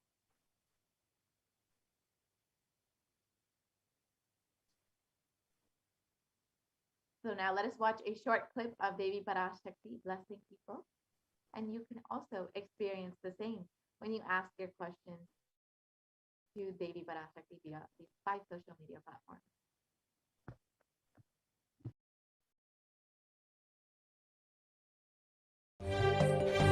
காளியின் ஆட்டத்தை ஆனந்தத்தை ஆனந்தத்தொடு ஆடிய ஆட்டத்தை கண்டோர் உயிருக்குளெல்லாம் இறங்கி குண்டலினி உயிர்ப்பிக்கச் செய்து மாய மனத்தின் இருளை அகற்றி மாயம் அழித்து மங்களம் தந்து குரு பக்தியும் சிவ பக்தியும் பரமசிவ பக்தியும் பரமசிவ சக்தியும் அளிக்கின்றேன். மனமாயை விடுத்து குரு பதத்தை பற்றுங்கள். நித்யானந்தமாய் நிஜாவதாரமாய் வந்துதித்த என்னை பற்றி வாழ்வில் எல்லா நலமும் பெற்றிடுங்கள். ஓம் ஓம் ஓம். யாதுமாகி நின்றாய் காளி, ஓம் காளி ஓம் சக்தி, ஓம் காளி ஓம் சக்தி, ஓம் சக்தி.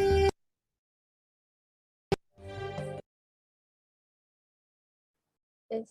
So now let us look at the third method, where Devi Parashakti says to worship her by doing the fire walking wherever she is residing.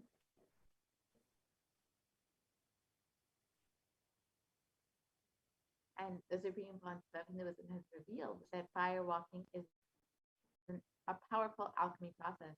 In the words of the Supreme Concept of Hinduism himself, our rishis and munis were adepts in every field, and whether health, keeping the society safe in every field.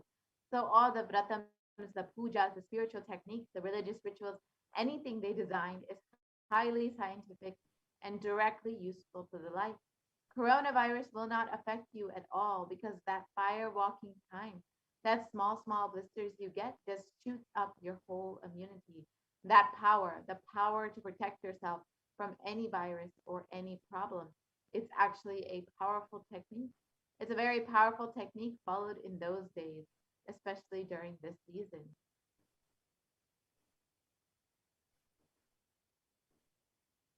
Especially that is done very traditionally and systematically.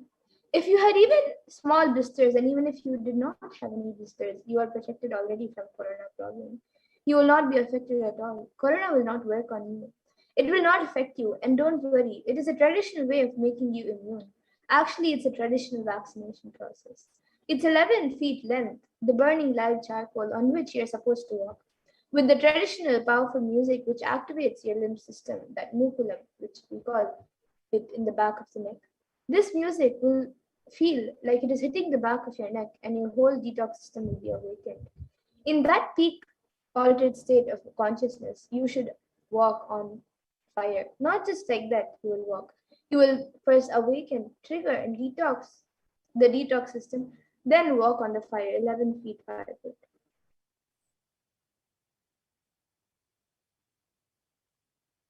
And if you do for one fire walking, you are absolutely protected from corona. Pray to Mahamariamman and do the fire walking. That is it. It's like a traditional, powerful vaccination. Pray to Parashakti Mahamari and do the Pache Bhatni Ratam. Do this traditional fire walking.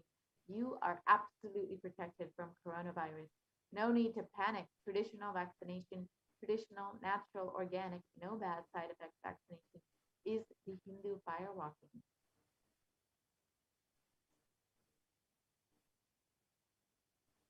So now let us all watch a video where the Supreme Court of Hinduism reveals the science behind fire walking.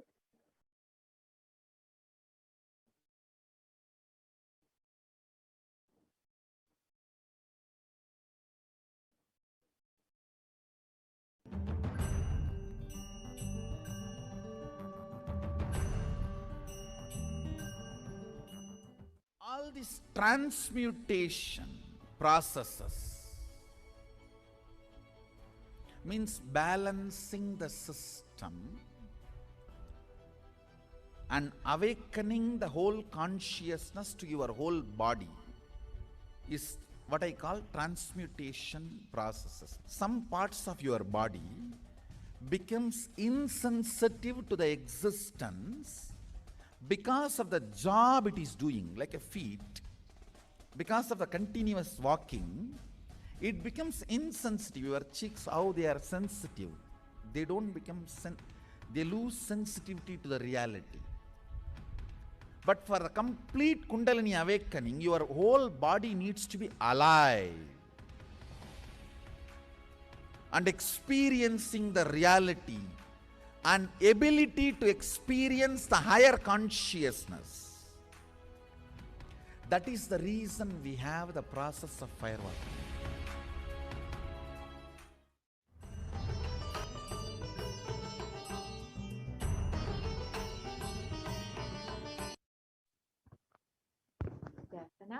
understood the science behind fire walking, let us watch a short clip of the Supreme Pontiff of Hinduism himself doing the fire walking in Tiruvannamalai.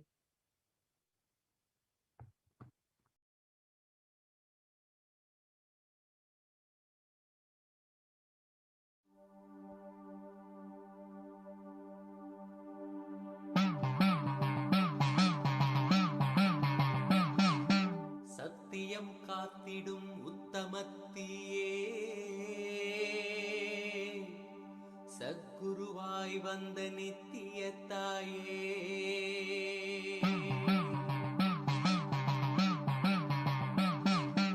வேதங்கள் வணங்கிடும் ஆதியும் நீயே ஜோதிமலையிலே அவதரித்தாயே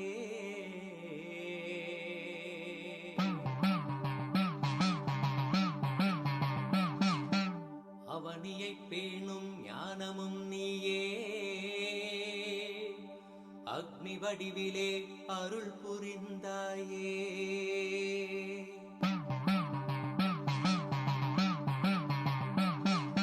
ஈனிலே பிறந்தவளே நித்ய ஆனந்தத்தியே நித்யானந்தேஸ்வரி தீனிலே பிறந்தவளே நித்ய ஆனந்தத்தியே நித்யானந்தேஸ்வரி கர்மங்களை கொன்றிட வந்தாய் நித்யானந்த தர்ம மண்ணில் வென்றிட வந்தாய் கர்மங்களை கொன்றிட வந்தாய் நித்யானந்த தர்ம மண்ணில் வென்றிட வந்தாய் தீயினிலே பிறந்தவளே நித்ய ஆனந்தத்தியே நித்யானந்தேஸ்வரி.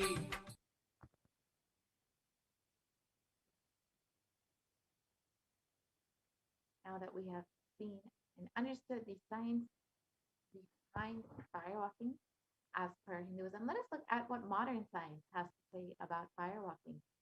A study conducted by the U.S. National Study of Medicine, the National Institute of Health, regarding the various effects and benefits of firewalking found that firewalking increases the levels of happiness and lowers fatigue in levels in people who have participated in firewalking compared to those who have not participated in firewalking.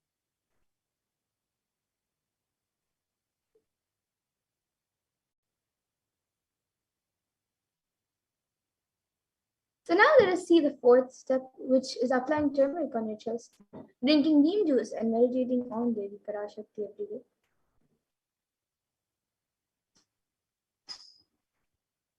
Yes. So let us understand the benefits of neem juice as revealed by the Supreme Pontiff of Hinduism himself.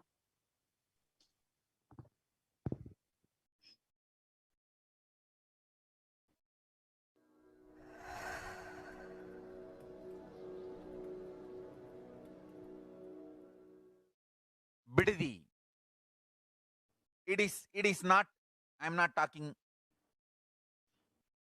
from air, I'm talking from ground. In Bididi, before we came to that land, 30 borewells were dug, no water. Now, from the day we came till now, we have water for 10,000 people to live comfortably in that very land. It's only pouring, pouring. Karumari's grace. Wherever we started ashram, nature completely cooperates because we know biology, whole biology thinks.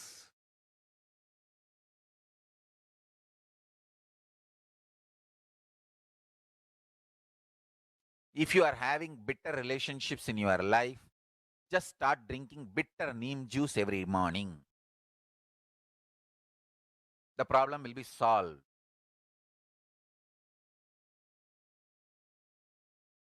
Understand, if you are irritated, even if you don't react, even if you don't talk to people, you release that kind of vibes. Take Haritaki. You will see you release sweet kind of vibes. Take neem juice. You release healing, compassionate vibes. A woman who applies neem powder and takes bath, who applies turmeric powder and takes bath, is equivalent to Karumari Mahamayi.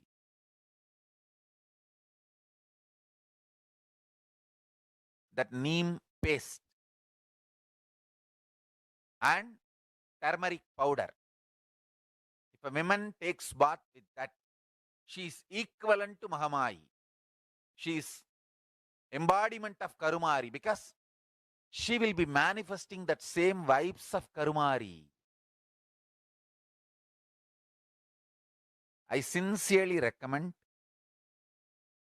people start doing all these activities like applying neem paste and taking bath, applying haritaki powder and taking bath, applying turmeric powder and taking bath, applying basma and taking bath, especially for men, basma, for women, neem paste and turmeric paste. All four can be used by both all genders. That is different. If you want specific, the neem and turmeric for female body, haritaki and basma for male body. Understand your whole biology things. Working on whole biology changes the whole life. So, now with this understanding the whole biology things, think Mahavagya. This is Ajapa Japa. Think Mahavagya. With the understanding your whole biology thinks. Om Nithyananda Paramashivoham. Blessings to all of you. Start manifesting powers. Now,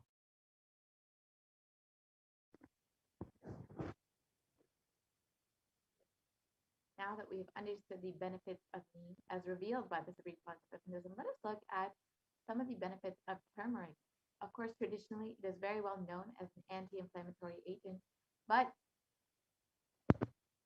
our recent research, the past few decades, according to modern science, has shown that turmeric is a potent immunomodulator agent that can modulate activation of T cells, B cells, macrophages, neutrophils, natural killer cells, and dendritic cells, which are all immune cells. And curcumin can also downregulate the expression of various pro-inflammatory cytokines and chemokines. This was published in the National Center for Biotechnology Information in the US, and this essentially means that turmeric helps boost your immunity. So when you have a stronger immune system, you will be much more likely to be healthy and protected from COVID-19.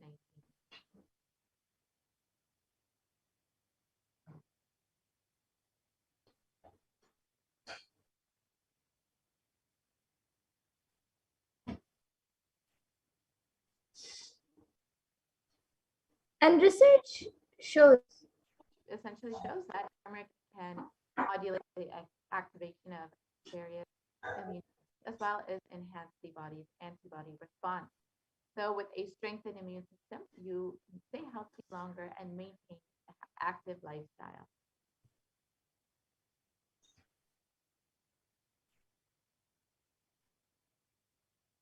And another study by India.com shows and says that neem can help you fight against coronavirus. And it says that it is an important part of Ayurveda and neem can be effective in dealing with the novel coronavirus infection.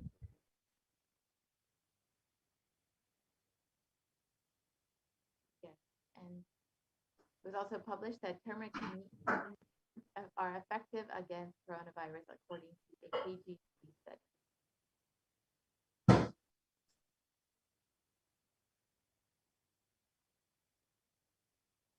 So now let us look at the fifth step, which is With a complete mind, applying banana peel and onion on your heels before you go to bed.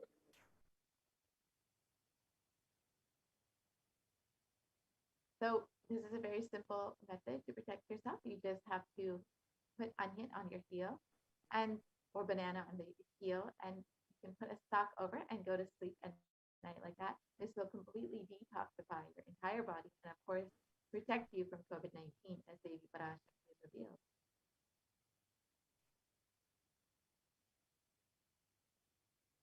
And onion is very well known for its detoxifying effects.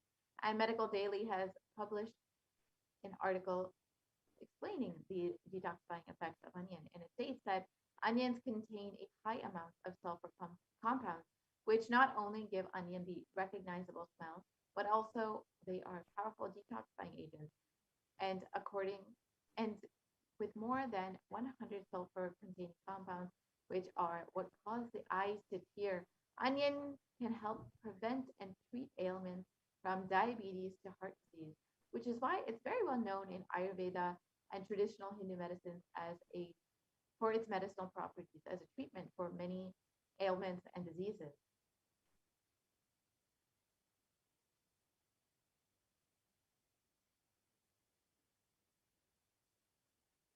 And an article reviewing effects of onion published in the Journal of Phytotherapy has stated that compounds from onion have been reported to have a wide range of health benefits, which includes anti-carcinogenic properties, anti-platelet activity, anti-thrombotic activity, anti-asthmatic, and antibiotic effects.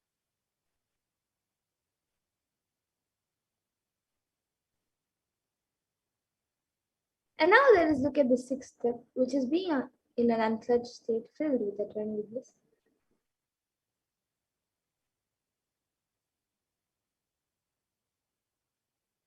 So let us understand these signs of unclutching as revealed by the Supreme Concept of Hinduism himself.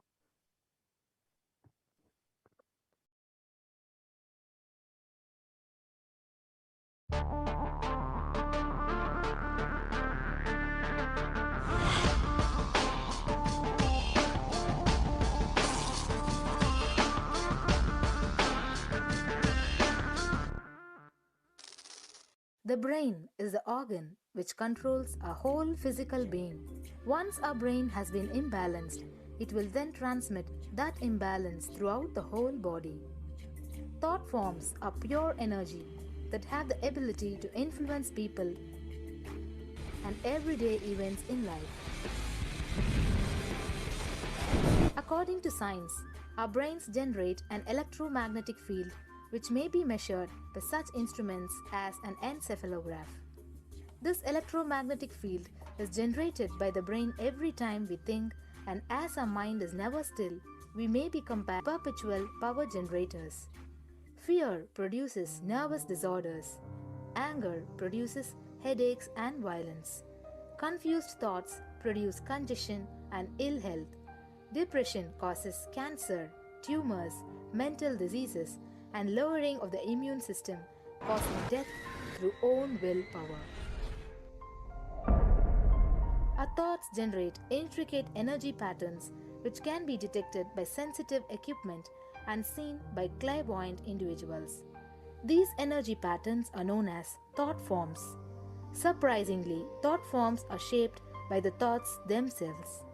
Each of us creates hundreds of thought forms every hour and release them into the environment. Although we cannot see them, the thought forms have as real an existence as any other form of energy. Most people can sense others' thought forms, and a continuous energetic exchange happens between people about which we are usually unaware. This also explains why we sometimes take a sudden liking or dislike to a certain person directly on meeting them. We just catch their vibes. Unclutching is a guide for equanimity and enlightenment. Thoughts are like bubbles in a fish tank. Just as bubbles in a fish tank rise from the bottom, our thoughts also rise in the same manner. When one bubble comes and reaches the surface of the water, the next bubble starts and the third bubble starts. Because the bubbles are rising at high speed, They look like a continuous stream. But our mind is not a continuous stream. There is always a gap between two thoughts. Like the bubbles, we also experience a neutral space between two thoughts. This neutral space between two thoughts is our original state, the pure silence. It is a state of pure consciousness, the state of God. Since the gap or the neutral space between two thoughts is too small, we think all thoughts are connected and form a shaft. But there is always a gap between two thoughts. In the forest of northern India, the hunters trap the birds using a trap. They tie a rope between two trees. The rope is the shaft that we create by connecting two thoughts. In the middle of the rope, they secure a wooden stick. The stick is our mind. The rope is tied at the midpoint of the stick. When a bird comes and sits on the stick, the bird's own weight turns the whole stick upside down. It turns topsy-turvy.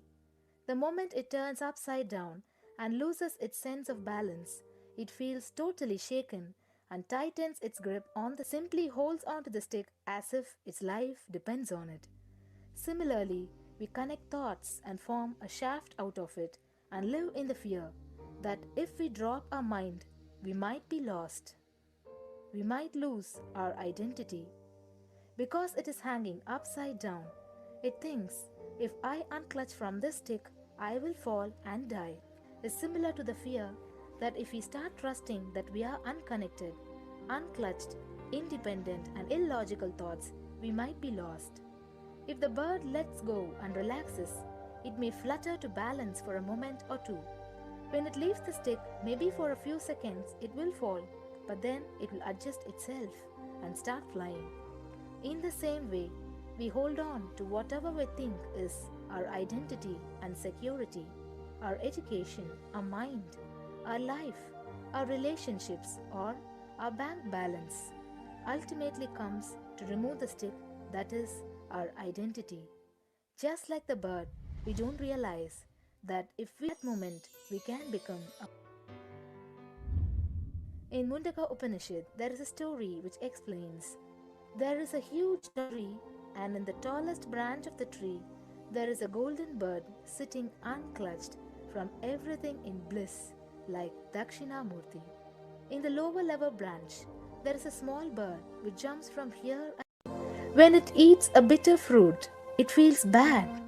Whenever she eats the bitter fruit, she sees the bird which is looking above, silently, like Dakshinamurti, and feels why I should not be like that bird. But unfortunately, when the same bird, when it eats tasty fruit, it forgets the bird sitting above it. In the same way, she keeps battling between branches, eating bitter and tasty fruits again and again. One day, as a small bird flies up higher, and as it reaches near the golden bird, it realized that he and she are the same. There is no difference between them both and realizes her original state.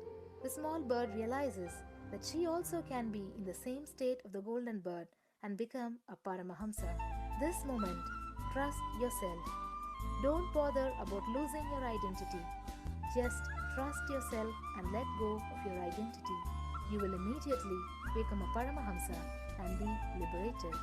All you need to do is to trust that you're unclutched. Dropping the conclusions you can't be transformed is unclutching.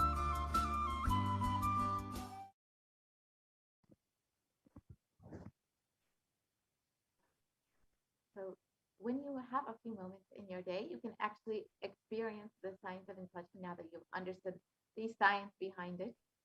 You can just take a few minutes in your day to sit with your head, neck, and spine in a straight line. Have your eyes closed and intensely chant the Mahavakya, Om Nithyananda Paramashivoham. Do not engage with any thoughts or emotions. Purely let the space of unclutching manifest in you. Chant the Mahavakya, Om Nithyananda Paramashivam.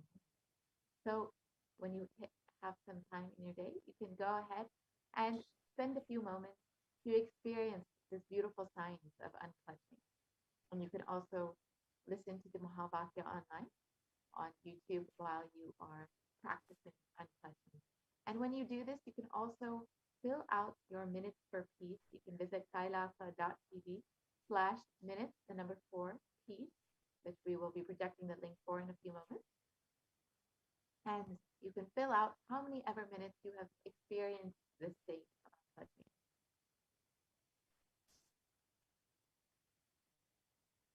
Now let us look at the next method for protecting yourself from COVID-19 as revealed by Devi Parashakti, doing the Ajaba Ajaba cosmic sound, Shiva, Shiva, Shiva.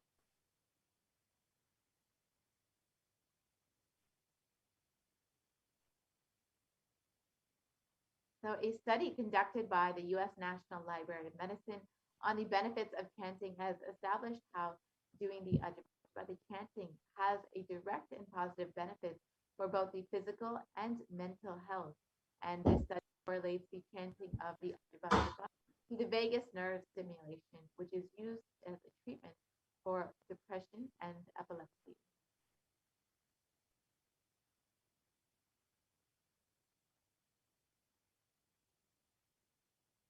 So here you can see the results of the study.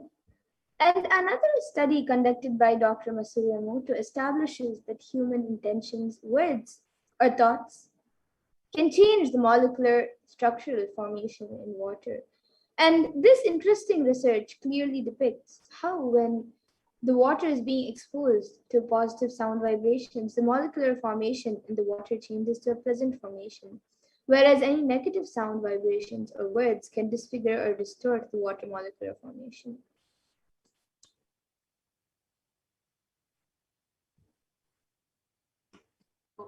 Here you can see the depiction of how the water molecule looks when it responds to different words and sounds. So when positive is done, the water molecular formation becomes like a beautiful snowflake.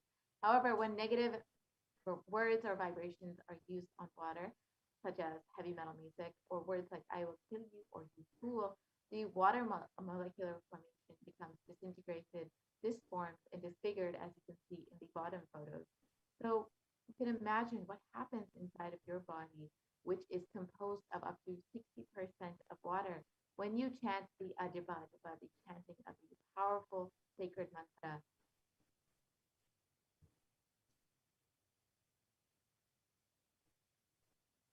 So you can become a part of the global and you can register your minutes for peace when you practice the unclutching or when you practice the Ajba Ajba, the chanting of the sacred mantra, Shiva, Shiva, Shiva.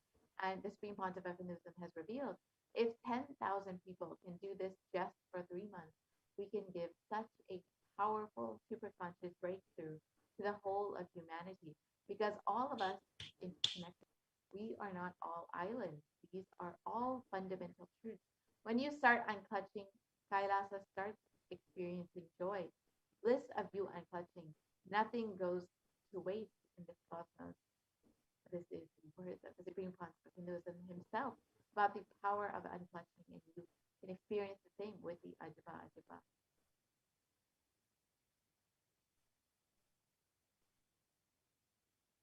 So now let us see the eighth method, which is being in the state beyond any remembrance or forgetting. In the Arunachala Spurana that blossoms as Aham, Aham, the Ananda Spurana. So just by the simple and mere remembrance of the divine, being beyond any remembrance of forgetting and being in the divine space, Pankalachi, is the eighth method. So Devi Parashakti has revealed these 8 methods, and each method is individually powerful enough to protect you from COVID-19. You can use any of these 8 methods, and they will independently work enough to protect you and ensure that you and your family are safe during the pandemic. And one of the methods that Devi Parashakti has revealed is to connect the Devi Parashakti to Devi and meditate on her. the best way to do this is to connect with her, to experience that oneness with her. And you can do this through these various offerings.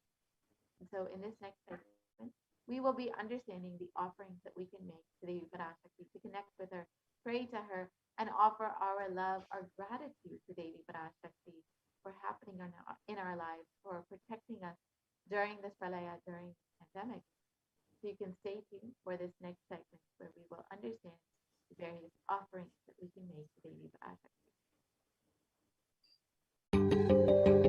Most easiest, most powerful, most inspiring, most exciting way to connect with life as the form of mother. Navaratri is the time to connect with Cosmos as mother. Celebrate Cosmic Mother. This 9 days we worship Mother, worshipping Divine Feminine. யாதுமாகி நின்றாய் காளி ஓம் காளி ஓம் சக்தி ஓம் காளி ஓம் சக்தி ஓம் சக்தி ஓம் சக்தி ஓம் சக்தி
most easiest, most powerful, most inspiring, most exciting way to connect with life as the form of mother. Navaratri is the time to connect with Cosmos as mother. Celebrate Cosmic Mother. This 9 days we worship Mother, worshipping Divine Feminine. யாதுமாகி நின்றாய் காளி, ஓம் காளி ஓம் சக்தி, ஓம் காளி ஓம் சக்தி, ஓம் சக்தி ஓம் சக்தி ஓம் சக்தி.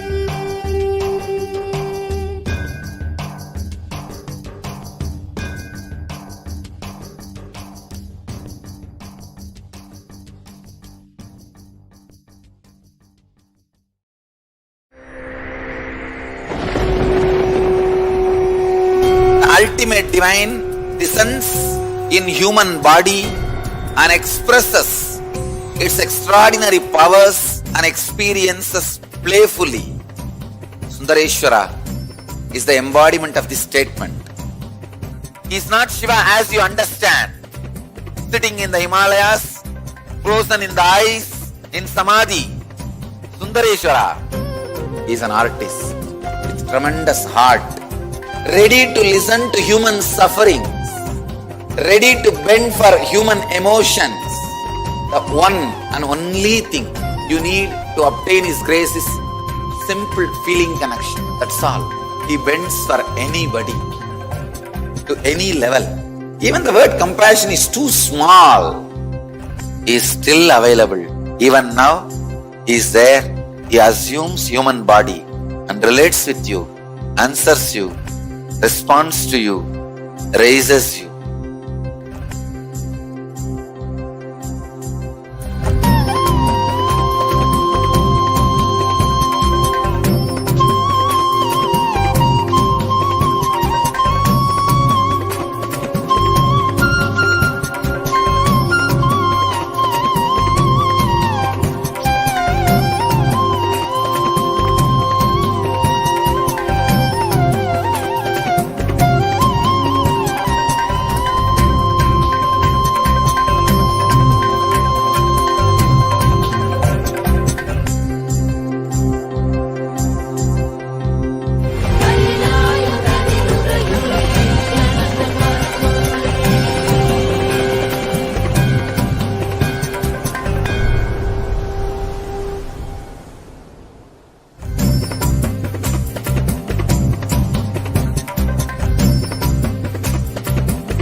I was lost.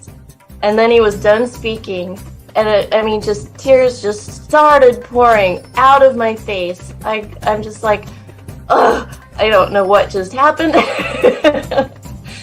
It was just like unbelievable, just unbelievable. I was just, I'm shaking now just remembering it. I don't know what shifts inside you. It's just, I literally felt the strong initiation happening at that time when Swamiji blessed. I don't know, it just puts you in some different world altogether, and suddenly everything seems possible. Everything seems, like that impossibilities in that 1 second, fraction of a second, that impossibility drops from you. And you just, everything seems possible, that you get into that space of possibility. And I think, that is the greatest, dropping the impossibilities is really, and something changes in you, something shifts in you. You can physically feel the change. And the energy that is generated, it really, it's phenomenal.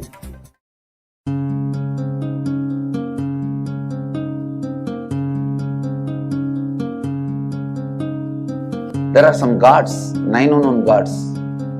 The moment you call, they will be there. Venkateshwara, Balaji. I tell you, people give so much for Venkateshwara because he does the job. He's the 9 unknown god. There's a village folk story where Venkateshwara borrows from Kubera for his marriage and he's still paying the debt. Venkateshwara takes the responsibility of reserve to reserve. This whole story, beautiful story of Venkateshwara is an amazing concept. He is making Yaksha into Lakshmi. He is making the reserve to reserve. It's an amazing truth.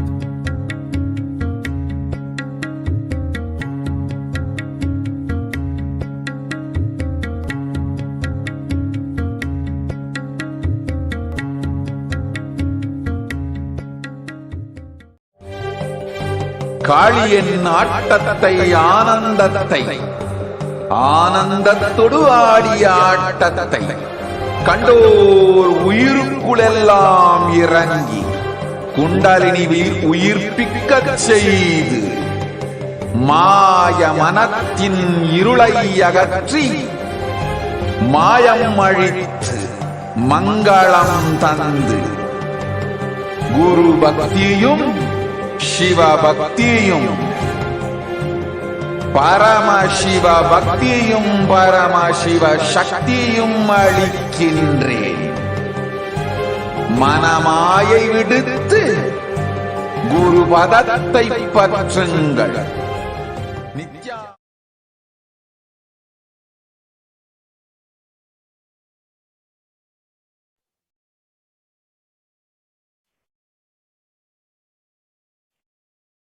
Yes, Nithyananda. Now we will be moving into the segment offering Devi Parashakti. Let us see the offerings we can make to Devi Parashakti as we get ready to receive her blessings today.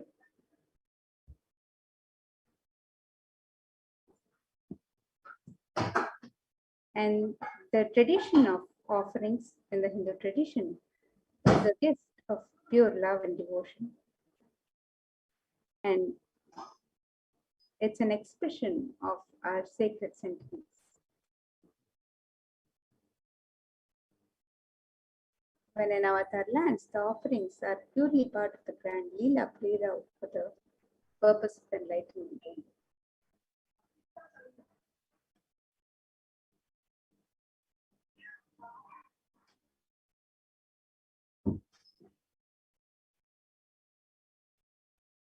So let us remember Devi Parashakti through the Dhyana Shloka as we get ready to make the offerings and receive Devi Parashakti's darshan.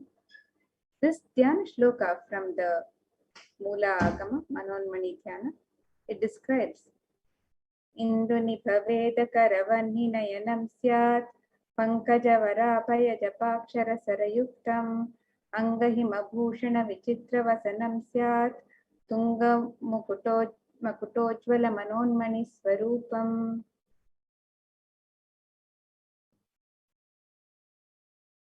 And the meaning, moon-like face holding Veda books on hand, fire in eyes with lotus flower, gracing in blessing hands on one hand and japamala, beautifully decorated with jeweled ornaments in wonderful clothes and shining crown. Her name is Manonmani.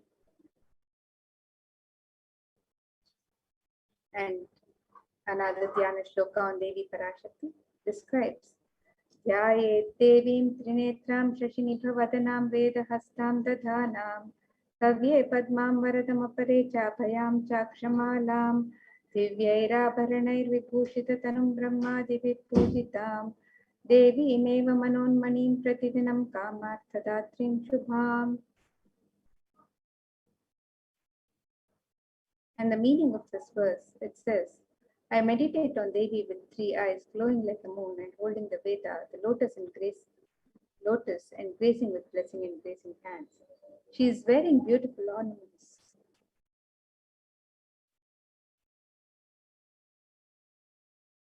She is worshipped by Brahma and other many gods and showers auspicious boons for all actions every day.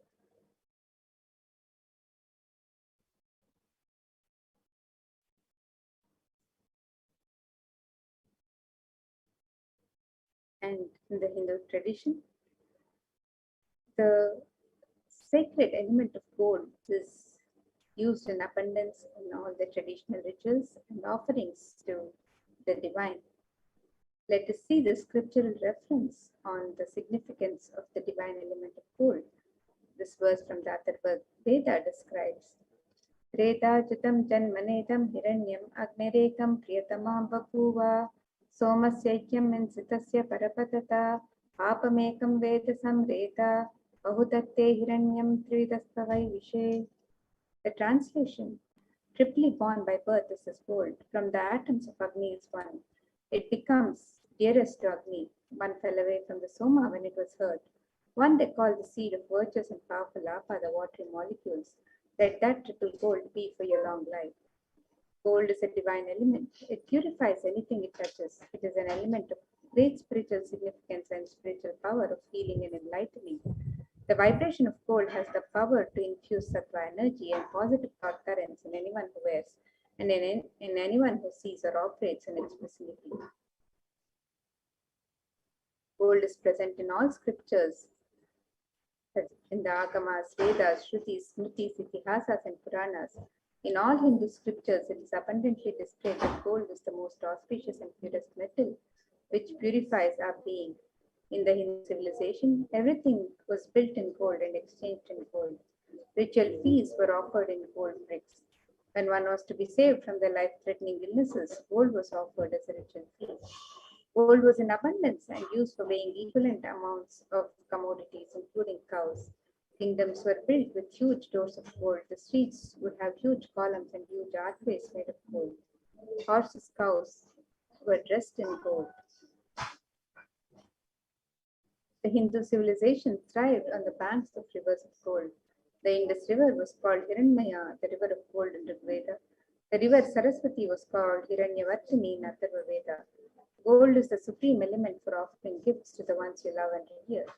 Temples are constructed and paved in gold. Deities are made in gold and decked and adorned in gold because it preserves the enlightenment energy for thousands of years and it lasts forever.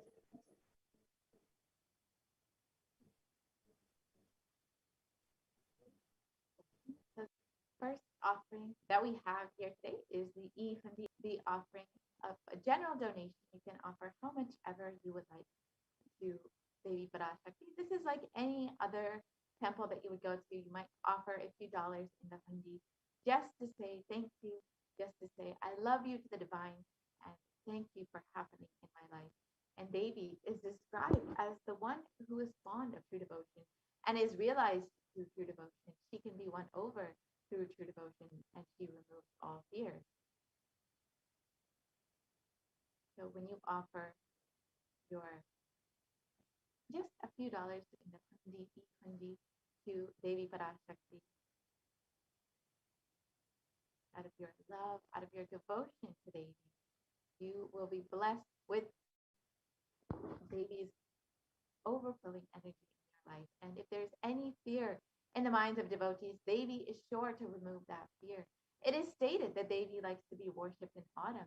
Here, it is not the autumn, the season, but rather the autumn of our lives, when our thoughts turn more and more inwards, and the role of the divine is much more known and clearly understood, and the need for Devi worship becomes much stronger. So Devi is the one who is described as the one who bestows happiness on her devotees.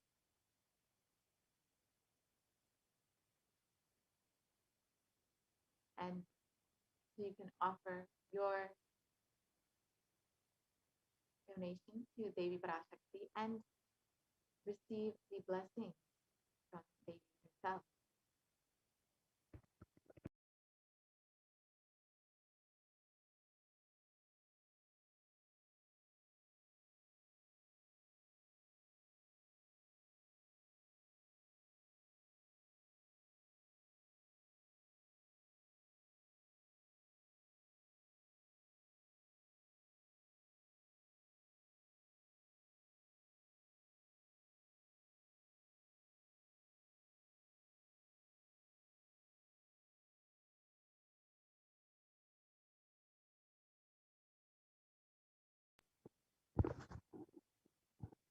Yes, and the next offering is the Sankalpa chanting. So this is the offering of your conscious resolution to Devi Parashakti.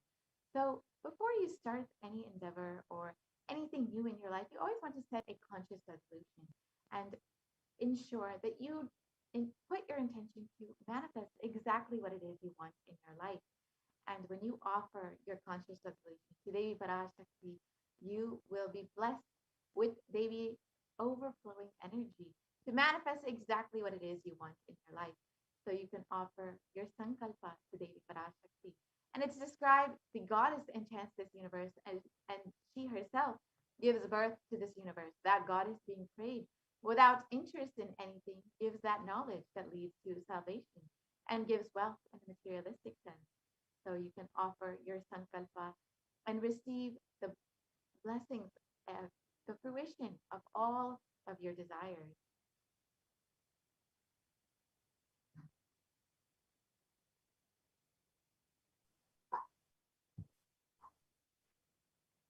The next offering to Devi Parashakti is the offering of the Sahasranama Swarnakasu. This is the offering of the pure gold coin inscribed with one of the 1008 names of Devi Parashakti. And you can make this offering in any of 3 different denominations and offer any number of coins as you would like to.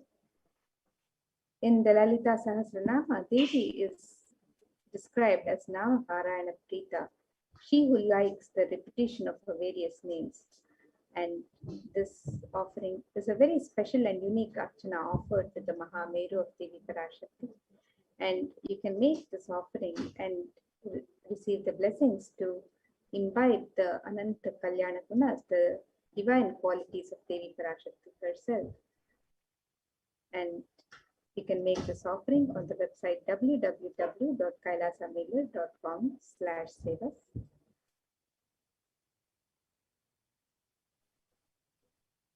And the next offering is the Mukta Angrati, the finger ring with a pearl.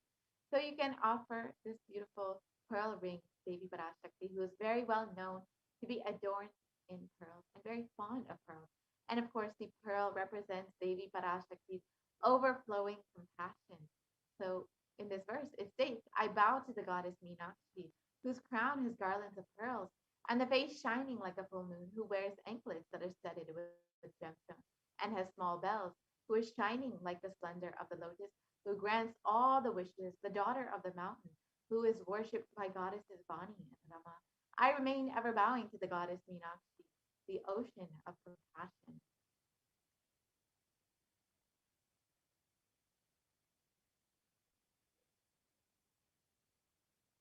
So you can offer this pearl ring to Devi Parashakti and receive the blessings to be showered by her overflowing compassion and love in all of your business endeavors.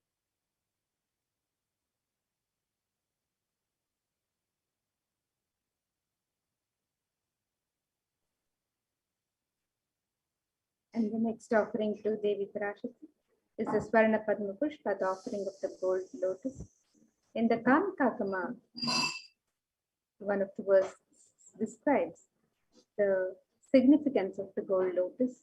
It says, Ashtavidyeshwaropeta Kumbhavarana Samyatam Sarve Sasutra Vastradya Hema Pankaja Pushitaha Sapidhana Satcha Kurachascha Pakva Bilva Pala Prabha Snapanadhyaya Samsiddha Pramanena Samanvitaha.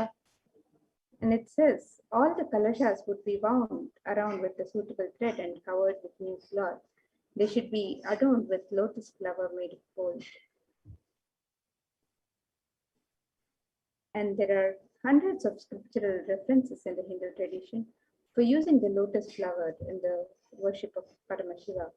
Almost everything in the worship of the ultimate involving the consecration of the deities of worship or meditating on the mudras and asanas used during worship involves the lotus flower, the lotus leaf, the lotus pericarp, the lotus petals. The lotus is a divine flower in the Hindu tradition. The Shakti of Paramashiva is also called a lotus. The base of the Paramashiva Linga is the lotus. The disciple of Paramashiva Linga is also considered a lotus, the one who is about to bloom.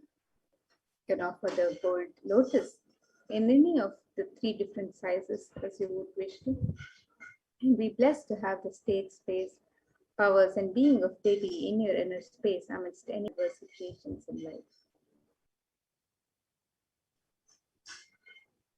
The next offering is the Swarnamati gold toe ring, and Devi is described. The toenails of Devi are described in the verse. You whose brightness from the toenails destroy the darkness of ignorance from the minds of your devotees who prostrate at your feet. You whose brightness from your 2 feet and overpower that of the lotus flower.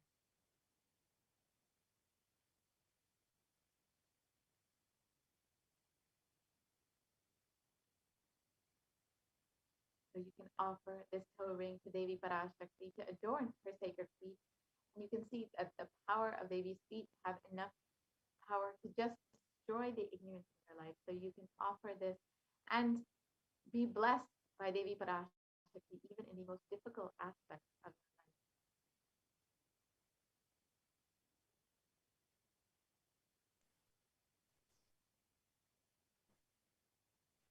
life. The next offering we can make to Devi Parashakti is the offering of the Swarnamangtika, the gold hairline jewelry. You can offer the Swarnamangtika, which represents the nectar overflowing from the Sahasrara, which is fully open with the sacred sentiment of gratitude. And Devi is described as Sudha Sharavi Varshini, she who makes the nectar flow in all our nerves from the Sahasrara, she who gives the very pleasant experience of the ultimate. We can offer the Swarnamangtika to Devi Parashakti and receive the blessings of achieving the blissful state of overflowing gratitude and the space of complete completion.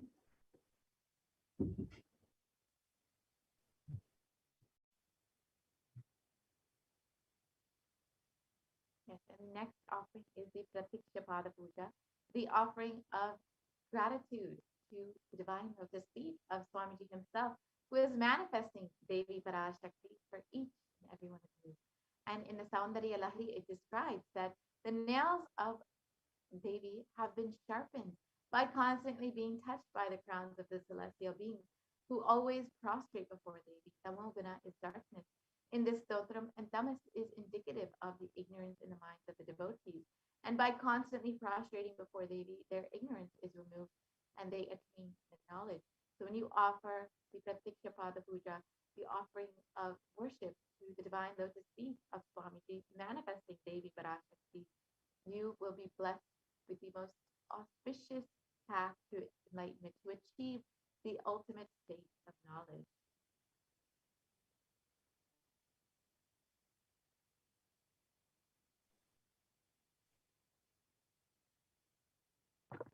The next offering to Devi Parashakti is the offering of the Vastra Seva, the offering of the sacred cloth. And the offering of the sacred cloth is a traditional offering and blesses the Yajman with all the auspiciousness and blessings of the Supreme Lord of Hinduism, Jagat Guru Mahasanidanam, His Divine Holiness, Bhagwan Sri Nithyananda Paramashivam, and Devi Parashakti herself, manifesting through the Nijavatar, the Supreme Pontiff of Hinduism. And you can make all of these offerings on the website www.kailasamailer.com/sevas. You can offer the e-hundi offerings in multiple currencies and any amount that you would wish to offer. You can make the offering of the Sankalpa chanting the conscious resolution. You can offer the Devi Sahasranama Kasu, the pure gold coin inscribed with the 1008 sacred names of Devi Parashakti, each coin inscribed with one of the 1008 names. The Mukta Anguti, the pearl finger ring, the gold finger ring embedded with pearl. The Swarna Padma Pushpa, the gold lotus flower. The Swarna Metti, the gold toe ring to adorn the lotus feet of Devi Parashakti. The Swarna Mangtika, the gold hairline jewelry, representing the nectar overflowing from the Sahasrara. The offering of the Pratyaksha Pada Puja, a very sacred offering from the disciple to Guru, and the offering of the Vastra Seva, the sacred cloth, All of these offerings can be made on the website www.kailasamailer.com/sevas.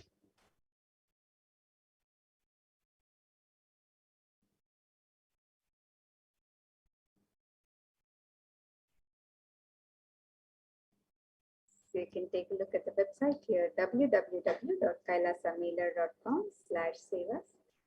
And we have the various offerings to Devi Parashakti, which you can site by clicking on the link here on step 2. You can also make the offerings for e-hundi. And if you'd like to make an intention to make an offering, you can make the intention on step 1. And once you've made an offering, you can fill out the details of the sankalpa for yourself and your family members, the names and the details of your conscious resolution, the sankalpa. You can fill it out on the form in step 3. So if you'd like to make the various offerings of jewelry or seva to Devi Parashakti, you can make the offering through this website, where you can offer the Devi Sahasranama Kasu, the Mukta Anguti, the Swarna Padma Pushpa, the Swarna Meddi, the Swarna Mamtika, the Pratyaksha Pada Puja, the Vastra Seva, and various other offerings on this website to Devi Parashakti. And you can make the offerings of the e-hundi with the multiple currencies, any currency of your choice, US dollars, Australian dollars, New Zealand dollars, Canadian dollars, euros, Indian rupees, Singaporean dollars, Malaysian ringgits, Great Britain pound, and the Chinese yen. And you can make any amount of your choice. So you can make the offerings on the website www.kailasamailer.com/sevas.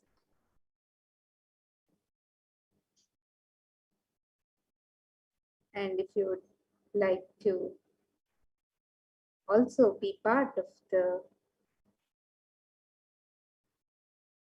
YouTube channel as a e-Kailashan, if you would like to sign up as an e-Kailashan, and if you would like to be a member, so you can post your comments and prayers to Devi Parashakti during any of the Bhava Samadhi Darshans. If you would like to post your messages and prayers for the Supreme Pontiff of Hinduism, you can join the YouTube channel. You can become an e-Kailasyan, and you can click on the join button to become an e-Kailasyan and become a member and post on the live YouTube chat. You can also subscribe by clicking on the subscribe button and be notified of any live videos, and anytime the channel is live, you can receive your notifications. So you can become a member on the YouTube channel, and also you can make your traditional offerings on the website www.kailasamailer.com/sevas. And with this, now we'll be moving to the next segment of this program, where we'll be learning more about the various facilities being made available for the benefit of humanity, for the care and benefit of humanity during these times of the pandemic. So we'll be moving on to the further segment of this program.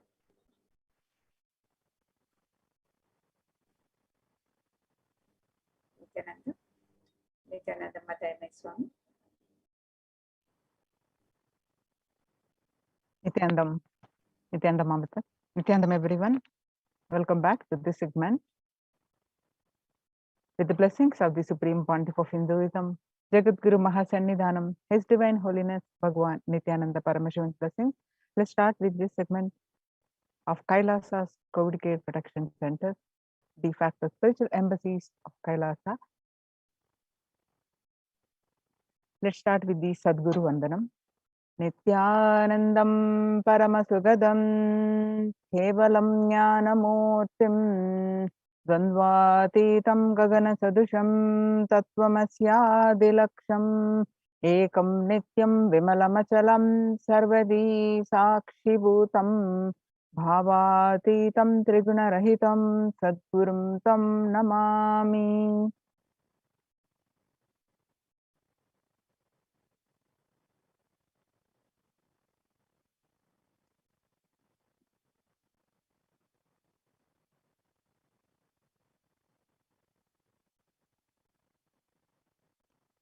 So what we are going to learn from this segment today is concerning statistics on mental health and which is leading to the global peace, concerning about the global peace across the world due to the COVID-19 pandemic. And what are the Supreme Pontiff of Hinduism and Kailasa's contributions for the global peace and the combat the solutions for the COVID-19. And Supreme Pontiff of Hinduism, spiritual solutions for COVID-19 and Kailasa's COVID care protection centers, some of the glimpses, why temple-based ecosystems, and UN recognizes Kailasa's contributions, join Kailasa's COVID care protection centers.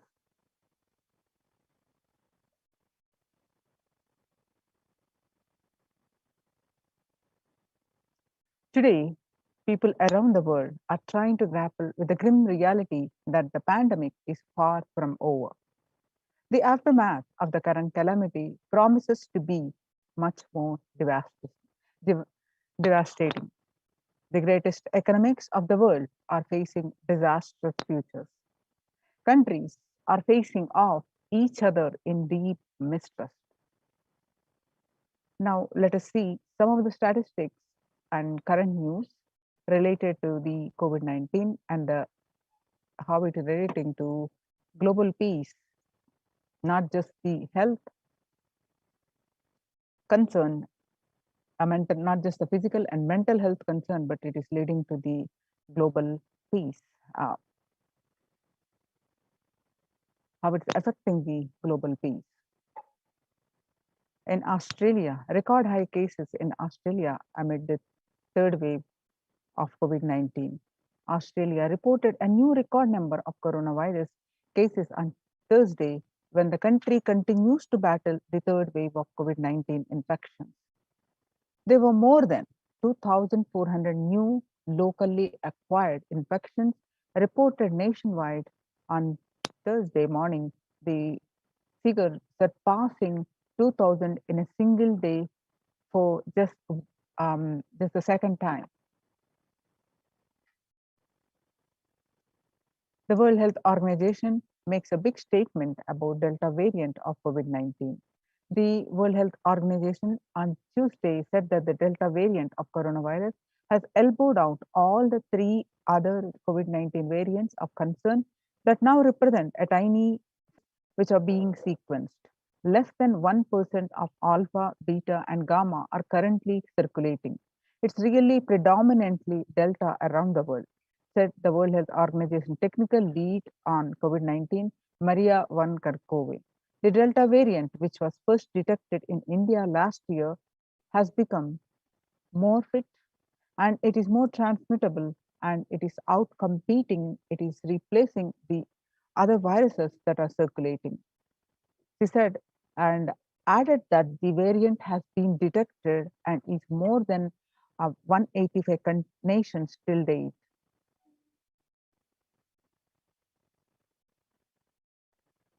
The coronavirus pandemic has now killed more Americans than the 1918 to 1919 influenza pandemic did. In 1918, the flu infected about 25% of Americans and killed an estimated 0.65% with 675,000 deaths. COVID-19 has infected more than 12% of Americans and killed about 2% with 676,000 deaths. Now that the US death toll from COVID-19 has surpassed 676,000, The coronavirus pandemic has killed more Americans than the 1918 to 19 influenza pandemic did. Axios and the Associated Press both reported the grim milestone on Monday. So now the COVID-19 now officially US deadliest pandemic as the death toll crosses that of the 1918 to 19 influenza flu. People infected with alpha variant exhales 100 times more virus into the air than the original COVID strain. According to a study, the University of Maryland researchers suggested that the need for better ventilation and tight-fitting masks in addition to widespread vaccination to help stop spread of the virus. The findings showed that the amount of virus in the air coming from alpha variant infections was much more, 18 times more than could be explained by the increased amount of virus in the nasal swab and saliva. These major increases in airborne viruses from alpha infections occurred before the Delta variant arrived and indicate that the virus is evolving to be better at traveling through the air. The 6 feet distance may not be enough to prevent the viral transmission indoors. According to a study in Washington, physical distancing of 2 meters, about 6.5 feet, may not be enough to sufficiently prevent transmission of virus carrying airborne aerosols indoors. According to a study, the result published in the journal Sustainable Cities and Society suggests that the physical distance alone is not enough to prevent human exposure to exhaled aerosols and should be implemented with other control strategies such as masking the adequate ventilation. The researchers examined 3 factors: the amount and rate of air ventilated through a space, the indoor airflow pattern associated with the different ventilation strategies, and the aerosol emission mode of breathing versus talking.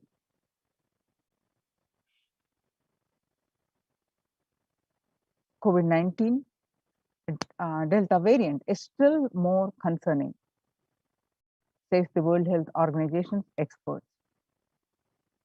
Even with the emergence of the new, more COVID-19 variant, the Delta variant remains the top concern globally, appearing to outcompete others, senior officials with the World Health Organization said recently.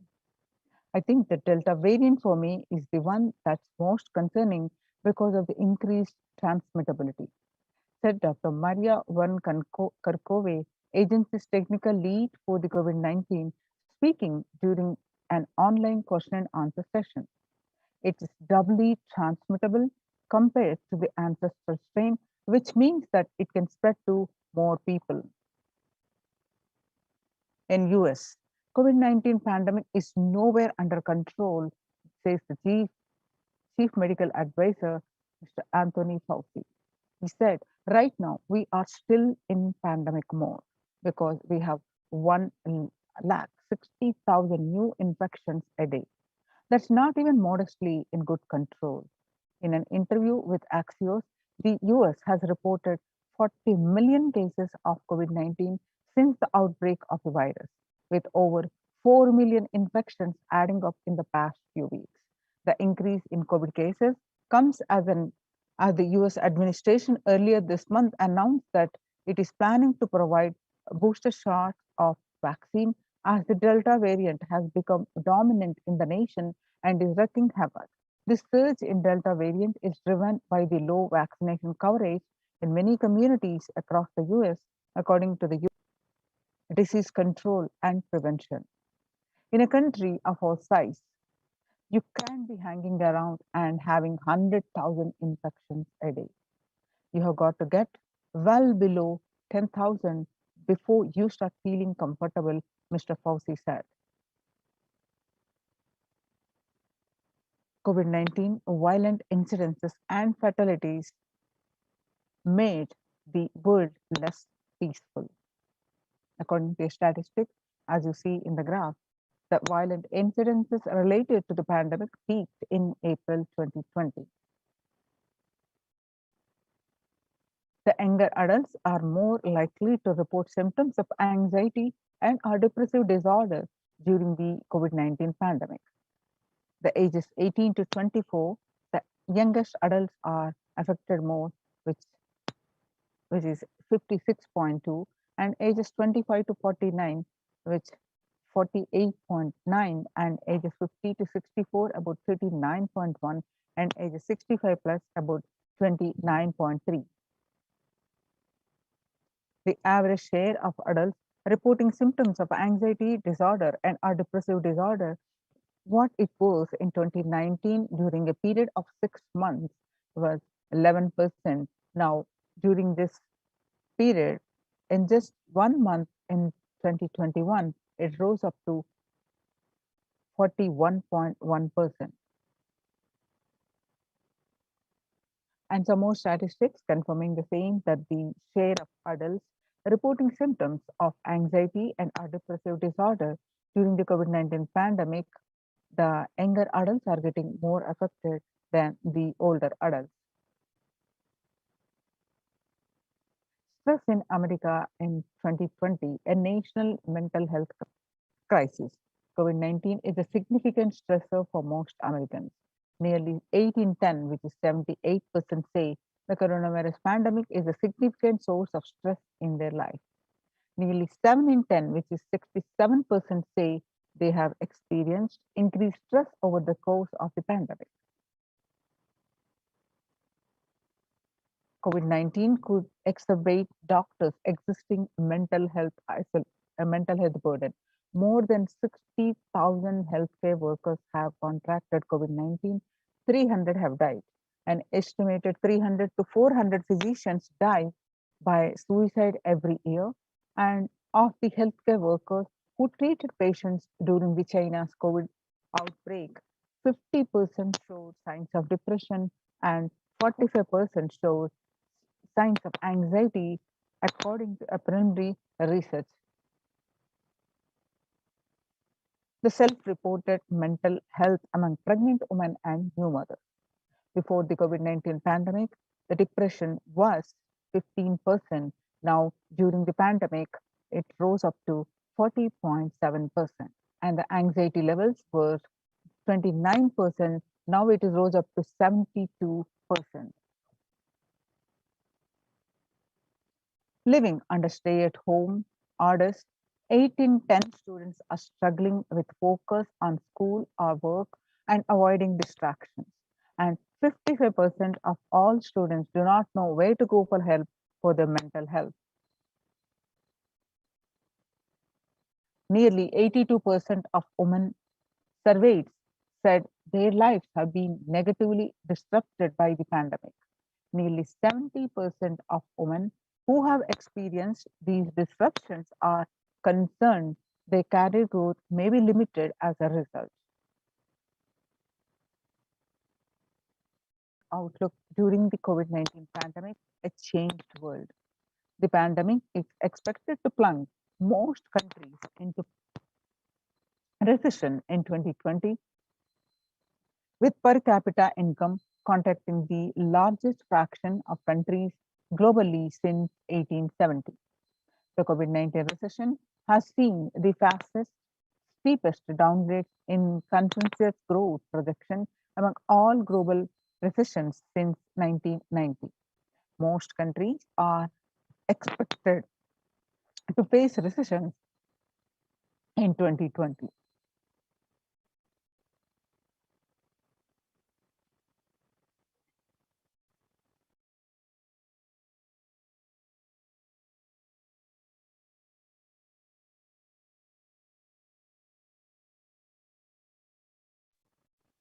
International Labour Organization.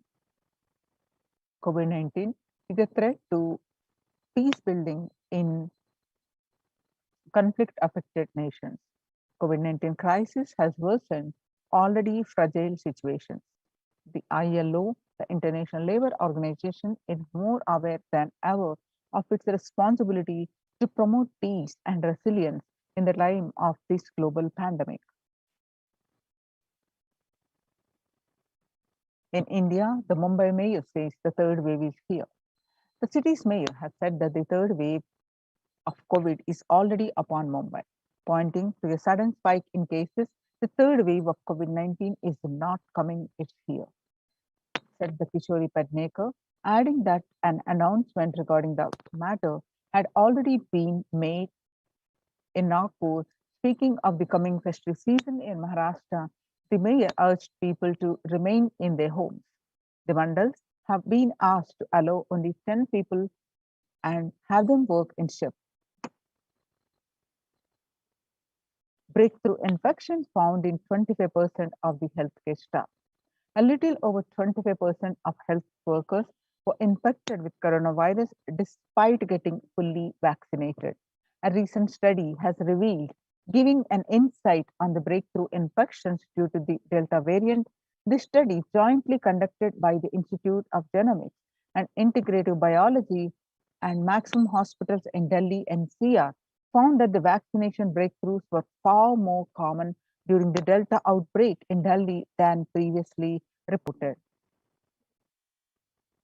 A new coronavirus strain known as Mu, which was found identified in Colombia January, has been designated variant of interest by the World Health Organization. After being detected in Colombia, Mu, known scientifically as B.1.621, has since been reported in other South American countries and in Europe. The Mu variant has a constellation of mutations that indicate potential properties of immune escape, the Global Health Body said Tuesday in its weekly pandemic bulletin. Now, how to cope up with the current COVID-19 pandemic? It is important to address the COVID-19 pandemic, which is seeing another wave destroying many more lives. The Supreme Pontiff of Hinduism says the pandemic fatigue setting in as a result of continuous lockdown and is resulting in delusional ignorance. Holding on to the delusion and supporting this space of delusional decisions leads to delusional arrogance. Continuous lockdown leads to delusional thoughts like, so what, if I die, it's okay. I cannot live forever in this lockdown. Going out and exposing oneself and putting the risk on yourself and others with irresponsibility and insensitivity is the delusional arrogance. The global COVID virus pandemic has left the whole world desperately looking for answers. Life as it had been experienced even back in February 2020 is no longer recognizable. Drastic change is the order of the day, with people having to redefine their world with the new paradigms of economy, society, faith, religion, and health. Blessed are those who have had the greatest fortune to be with the incarnation of Paramashiva, the Supreme Pontiff of Hinduism, in their lives to carry them through this crisis. Join the Kailasas COVID Care Production Centers to save your life and register now through the link below https://kailasa.org/kailasa care.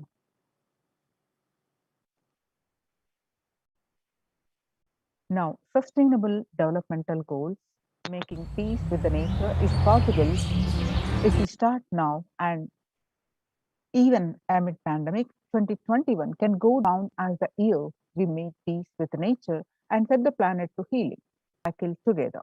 For example, we cannot achieve the sustainable developmental goals, including ending poverty by 2030, if an ecosystem collapse or undermining food and water supply and putting its health at the heart of all our decisions. Now let's do a small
The World Health Organization Health and Peace Initiative.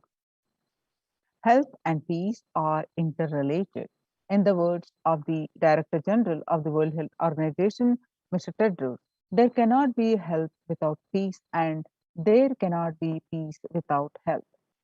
If individuals and groups enjoy equitable access to health services, fulfilling their rights to physical and mental health, and health actors design natural, neutral health interventions that promote trust and dialogue, and communities are empowered to cope with violent conflict, then health coverage is more universal, grievances can be heard and addressed to generate trust around the health emergency concerns. Affected communities are more likely to make meaningful contributions to peace and reconciliation and to resist incitement to violence. United States Institute of Peace. Amid COVID, we need enhanced international coordination to build peace. Tackling the pandemic and building resilience in fragile states requires concerted international action at local, national, and global levels. As the humanitarian and economic toll of the COVID-19 pandemic continues to grow, so does the risk that this crisis will fuel new conflict around the world while stemming prospects for resolving ongoing ones. The stronger health systems and universal health coverage must be a priority. Remarks of the General Assembly special session in response to the COVID-19 pandemic. For the first time since 1945, the entire world is confronted by a common threat, regardless of nationality, ethnicity, or faith. A new social contract between people, governments, and private sector, civil society, and more can tackle the roots of inequality with fair taxation on income and wealth, universal benefits, and opportunities for all. Now let us see the contributions of the Supreme Pontiff of Hinduism to add to the global peace. Vedic tradition beautifully says, Yastu sarvani bhutani atmani ivana pushyati, sarva bhuteti chatmanam tato navigugupsate. Isha Upanishad, verse 6. Global peace is the byproduct of the individual bliss. Now, whenever an individual goes through a spiritual bliss, he manifests a beautiful, peaceful life for him and everyone around him. If he is powerful enough, he moves the whole city and manifests peace. He is more powerful and he moves the whole village and the whole country. If he is powerful enough, like incarnations, he moves the whole world and manifests peace for them. Understand the individual peace, individual bliss is the source for the global peace. And whatever level it is you are, global peace is the byproduct of the individual bliss.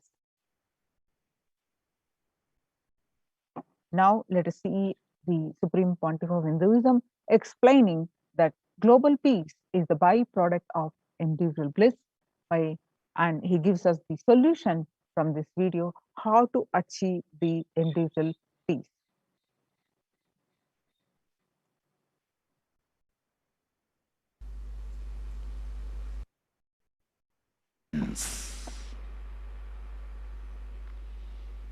Because the more deeper you go, the more you experience the unified field of consciousness. Various words are used.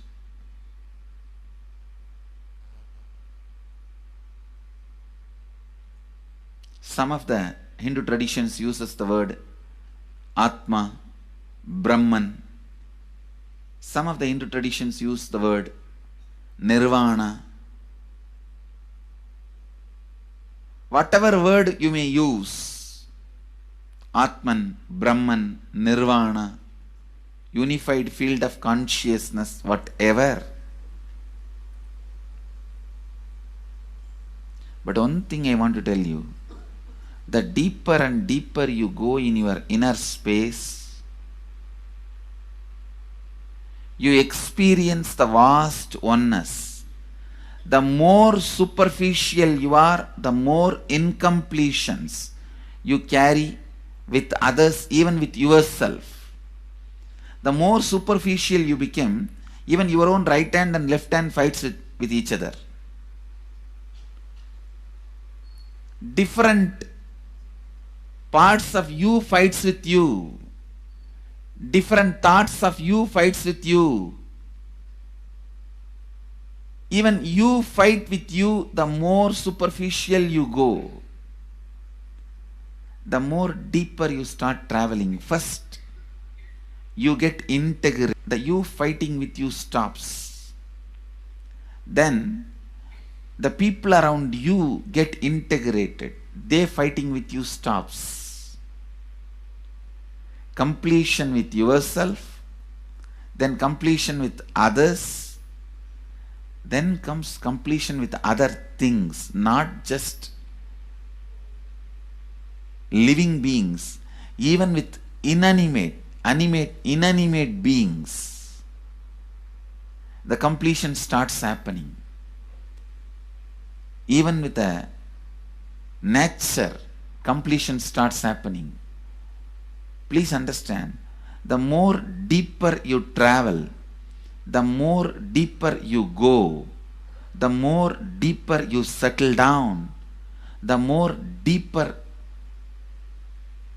you start living. Your cognition expands. Your cognition includes. Your cognition becomes more and more inclusive. More joy, more bliss, more knowledge, more enlightenment. Please understand.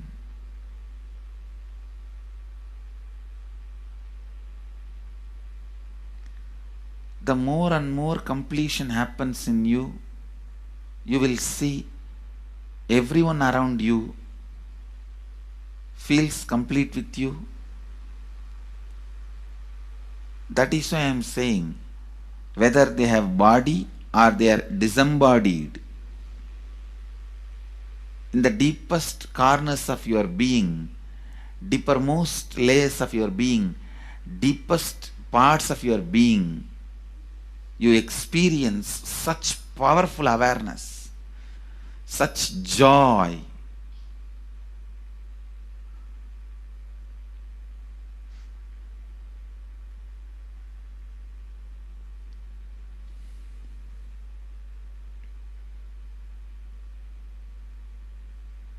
Going into the deepermost corners of your being not only is a joy, it's a power. Because suddenly you will see everybody around you, everything around you listens to you. It really becomes a vibrant power where the tendency to exploit is not there. Listen, that's a very important thing. Power without the tendency to exploit. Because as long as you feel the other person is separate from you, when you get the power, it will always be used for exploiting. Because the other person is separate from you, then naturally what you will feel? Let me suck all the possible energy, intelligence, time, talent, treasure. But when you feel the other person is your own extension, you will see, you will be showering so much, enriching so much. The power you have will not be exploiting, it will be enriching. I tell you, Even if death comes at this moment, I can tell you very clearly, I can face the death directly and tell the death, I have enriched every human more than what I received from anybody. I have given to every human being whom I met in my life more than what I received from them. My accounts is clear. I am ready. Come on, let's go. My accounts is clear. I don't have debt.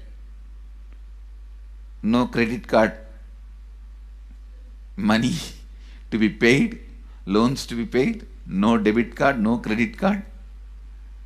My accounts is clear.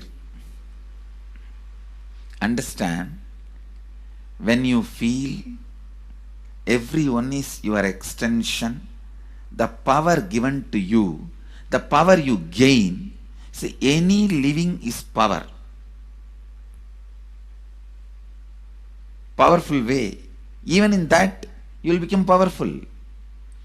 So any lifestyle you choose, you will get power in that field.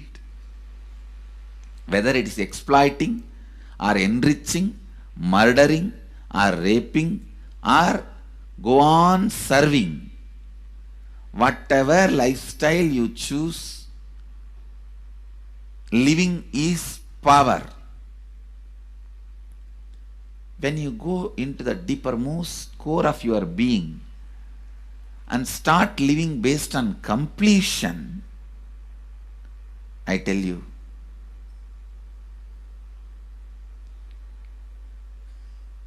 the first power you will experience is everything around you listens to you. That power will simply make you enrich everyone. The best power you can have through living is power of enriching. Whatever you do, as I said, whether you live the life of enriching or exploiting, you will become powerful. I tell you, the power of exploiting brings more and more conflict within and without. And those conflicts naturally bring suffering. And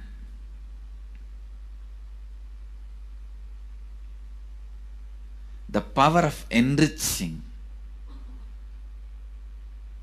brings more and more completion in you and in others. This full month, Nithyananda Sangha all over the world. The other day I was seeing, we have officially presence in more than 50 countries. As devotees, group of devotees, we have presence in 100 countries. All over the world, we are going to celebrate this whole month for Global Peace Month, impacting global peace. All of us this whole month will live completion and do samskara dahana kriya, means burning the patterns which separates us from others, burning the patterns which are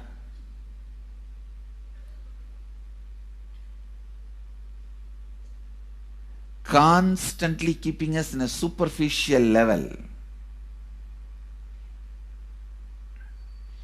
All over the world, we will be doing samskara dahana kriya, burning our patterns and leading us to more and more completion. And we also have special 3 Nitya Dhyana Yoga program teaching people science of completion and facilitating samskara dahana kriya. This month, 20th, 21st and 22nd,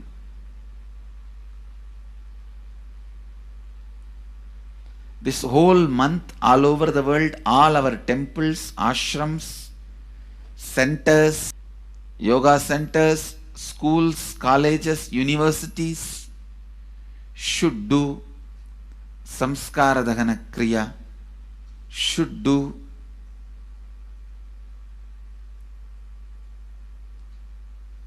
the practice of burning all the incompletions and patterns which leads to conflicts, bringing more and more peace inside us and outside us, spreading peace.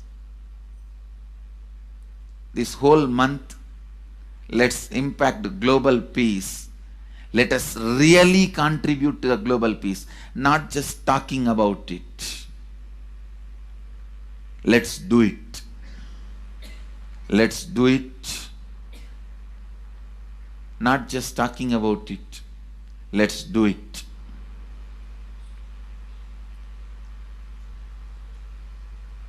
Even if you teach the samskara dahana kriya to 50 people in each area, each place where we have centers, ashrams, temples, two-way centers, yoga centers, even 50 people, each Tanidar teaches, enriches them with this science. The amount of suffering and negative waves, negative vibes reduction can contribute so much to the world. Please understand. One positive person can burn millions people negativity.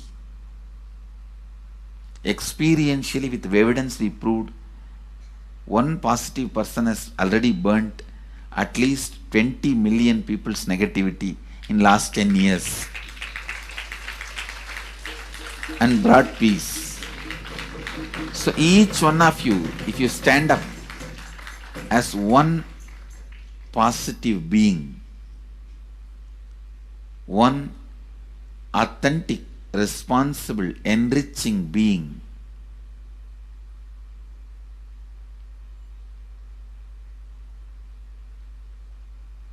I tell you,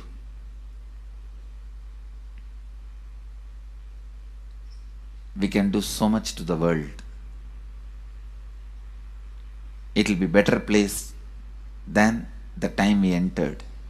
When we leave, it should be better place. That's all. When we leave the earth, it should be better place. So understand, inner peace is your birthright.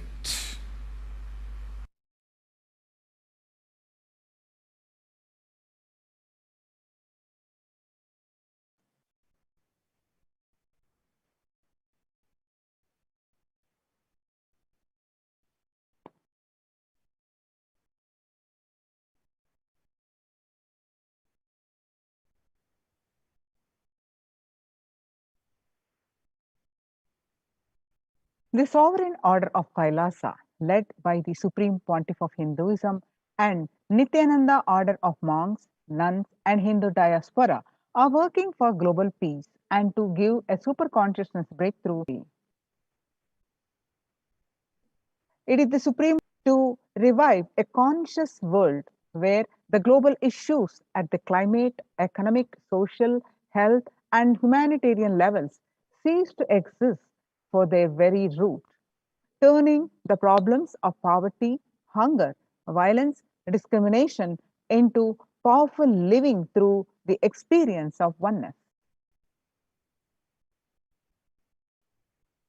The Supreme Pontiff of Hinduism has been working from the very grassroots level to usher in an era of peace at all levels, individual, societal, national, and global. His deep insights into the workings of the human mind body emotions have enabled him to powerfully and directly address various social and emotional problems facing humanity today.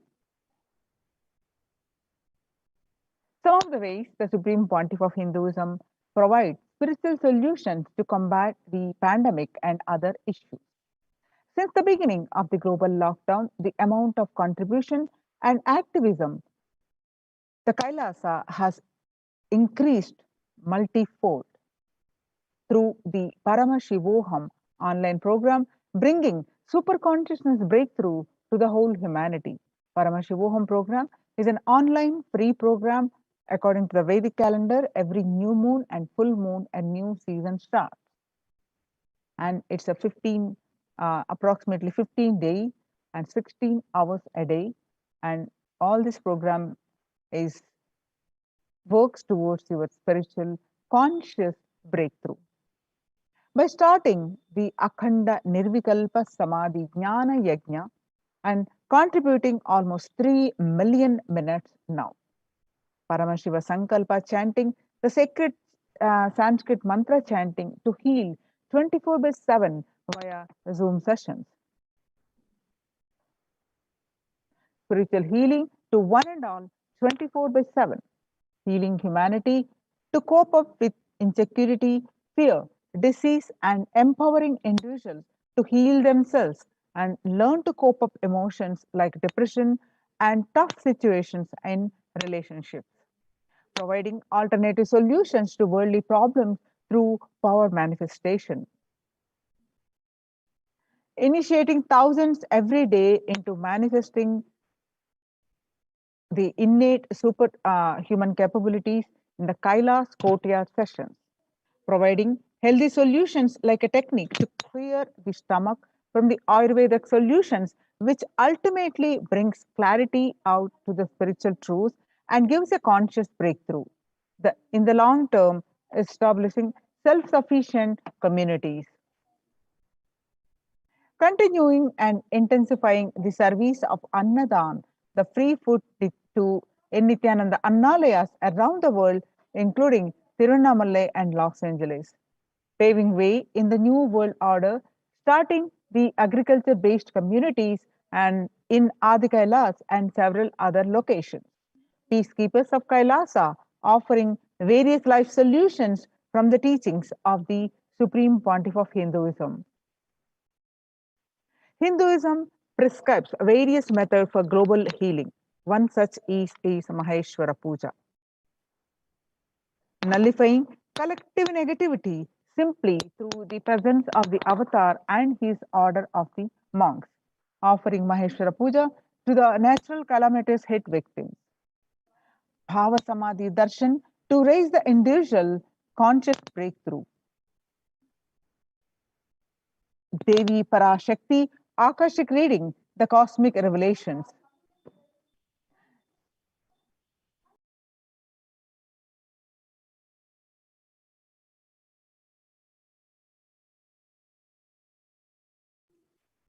Society was created with the delusional ideas of too many human beings, blind spots, and their decisions made from those blind spots.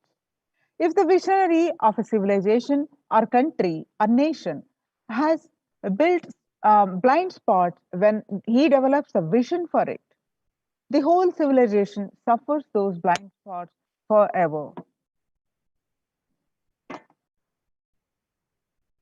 Now it is the time that nature, Prakriti, resets itself.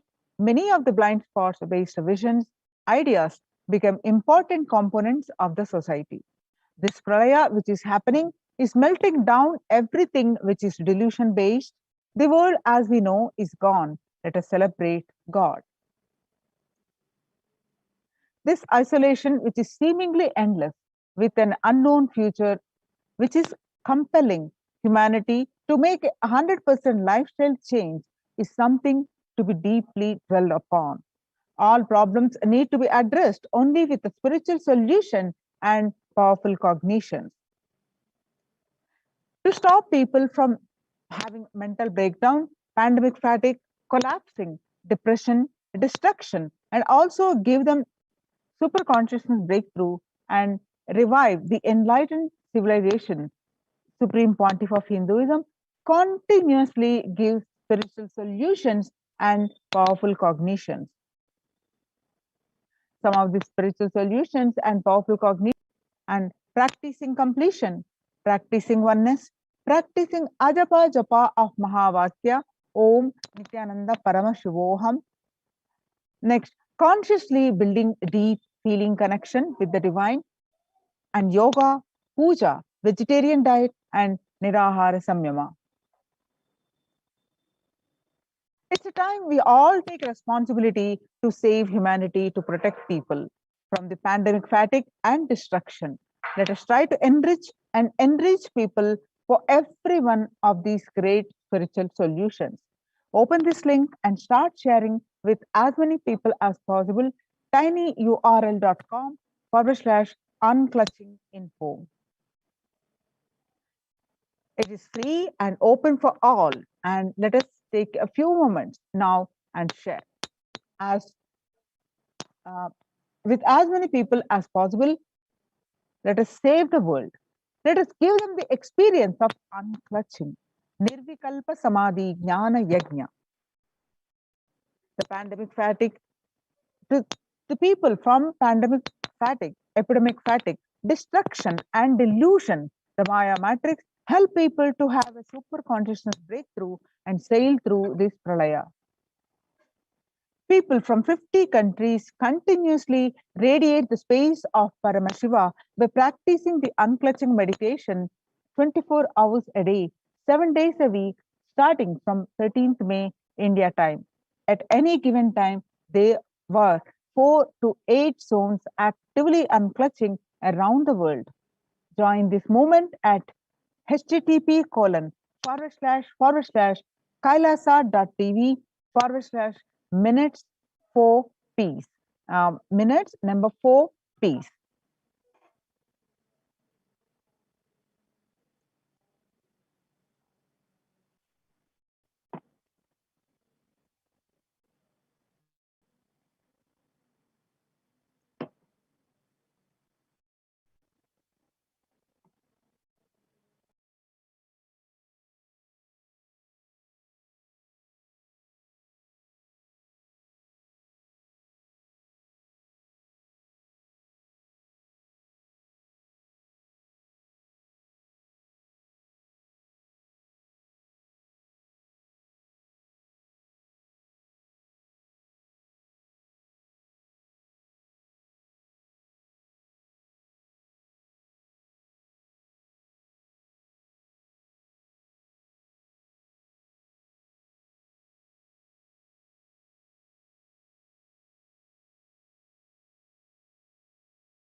Now let's see, Supreme Pontiff of Hinduism explains more on the Sri Kailas is all about peace-based powerfulness. Listen carefully. The is where Kailasa grows. Listen carefully. It is in the deep powerfulness of peace, or peace-centered powerfulness is the ground, breeding ground for Paramashivatva to manifest. Please understand. Like how pure mirror reflects everything, pure Shanti-based Shakti, peace-based powerfulness reflects Paramashiva. Paramashiva manifests in peace-based powerfulness. Please understand. Neither violence nor powerlessness. Powerlessness is weakness. Violence is abusive. Peace-centered powerfulness. Powerfulness-centered peace. All the Upanishads starts with peace, completes with peace. Shanti mantra.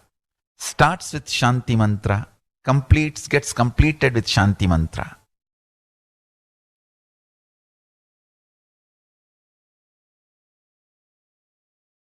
peace-based powerfulness is a fundamental requirement for Paramashivatva to manifest. That is why people who don't want us to manifest Paramashivatva or power manifestation do not want to allow the peace in our life or do not want peace in our campus. Understand?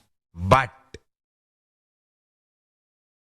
soul which cannot be shaken even by the demons and devils and rakshasas, we can be in eternal peace.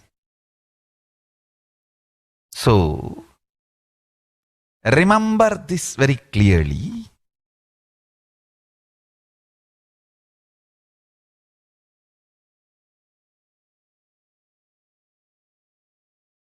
Peace alters the very DNA structure, genetic structure, the core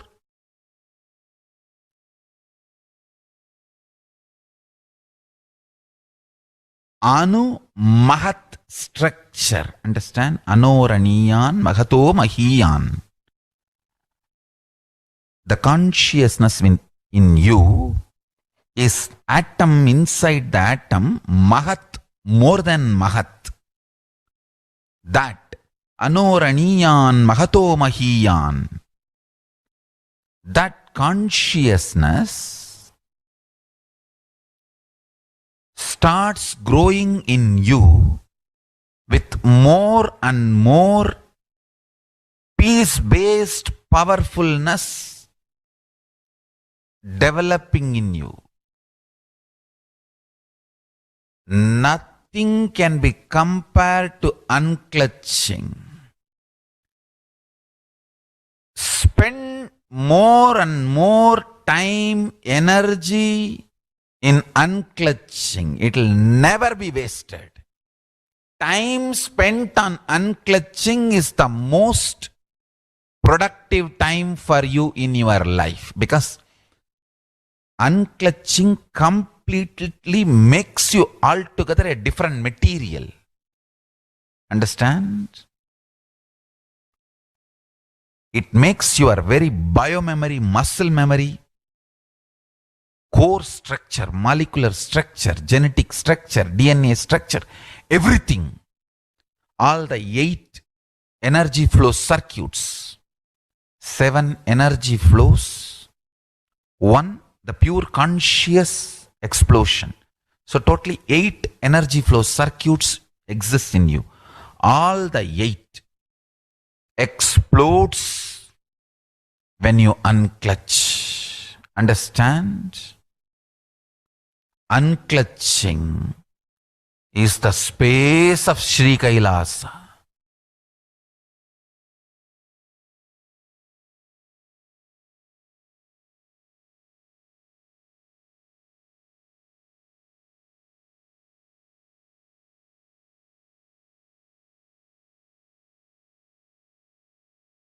Listen carefully.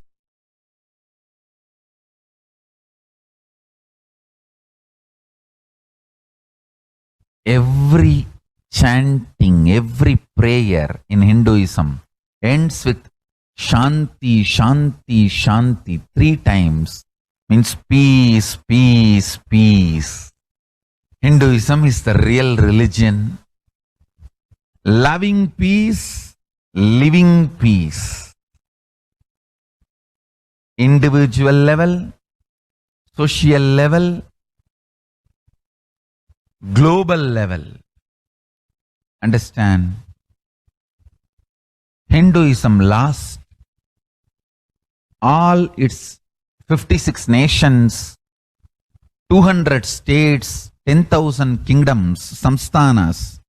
Is not a loss to Hinduism, it is a loss to planet Earth, human beings.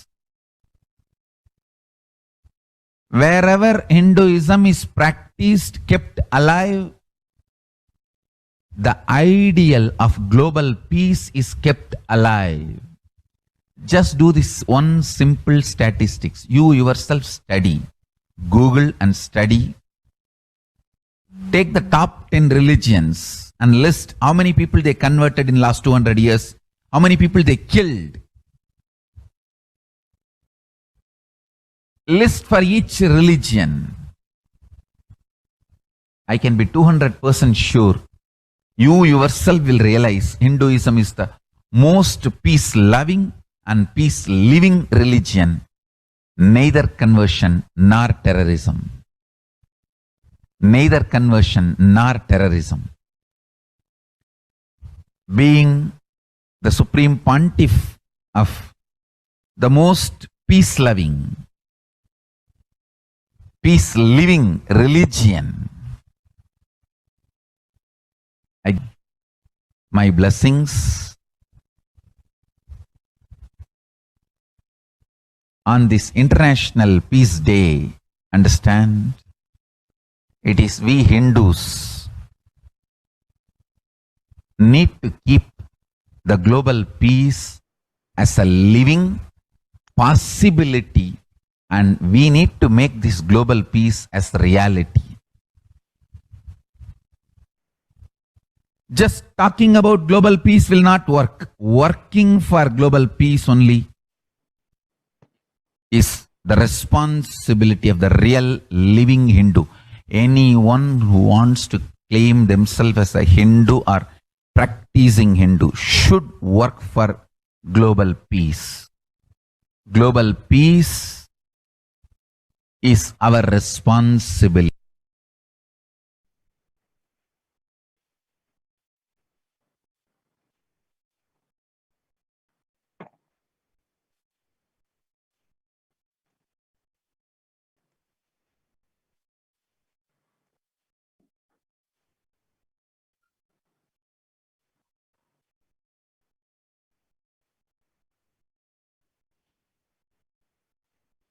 So,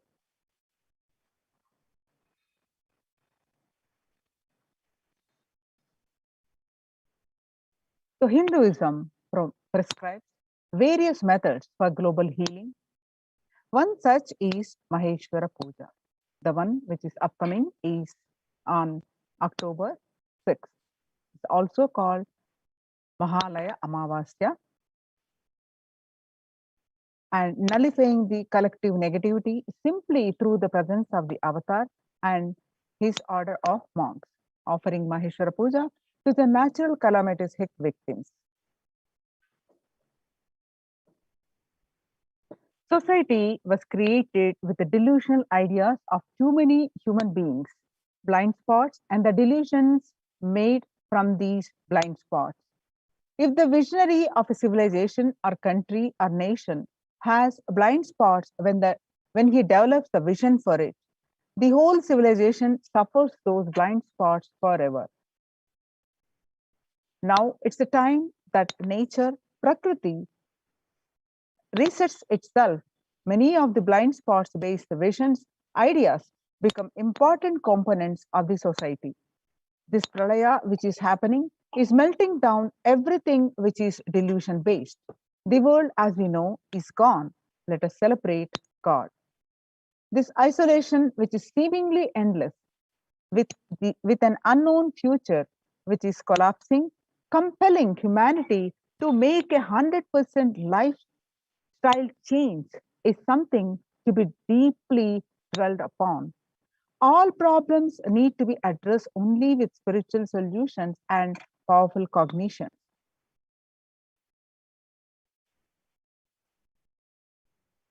The powerful cognitions and spiritual solutions like unclutching, practicing completion, practicing oneness, practicing ajapa japa of Mahavakya, Nithyananda Om Nithyananda Paramashivoham, consciously building deep feeling connection, yoga, puja, vegetarian diet, and nirahara samyama.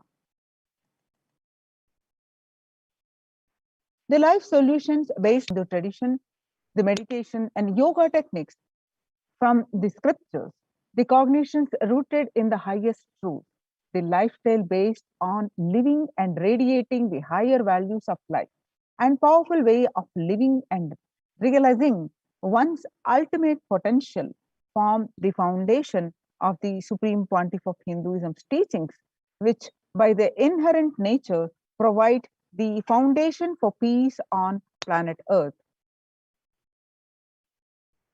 The Supreme Pontiff of Hinduism has launched the Minutes for Peace initiative, which is aimed to reduce the crime globally by conducting mass meditations around the world in parallel.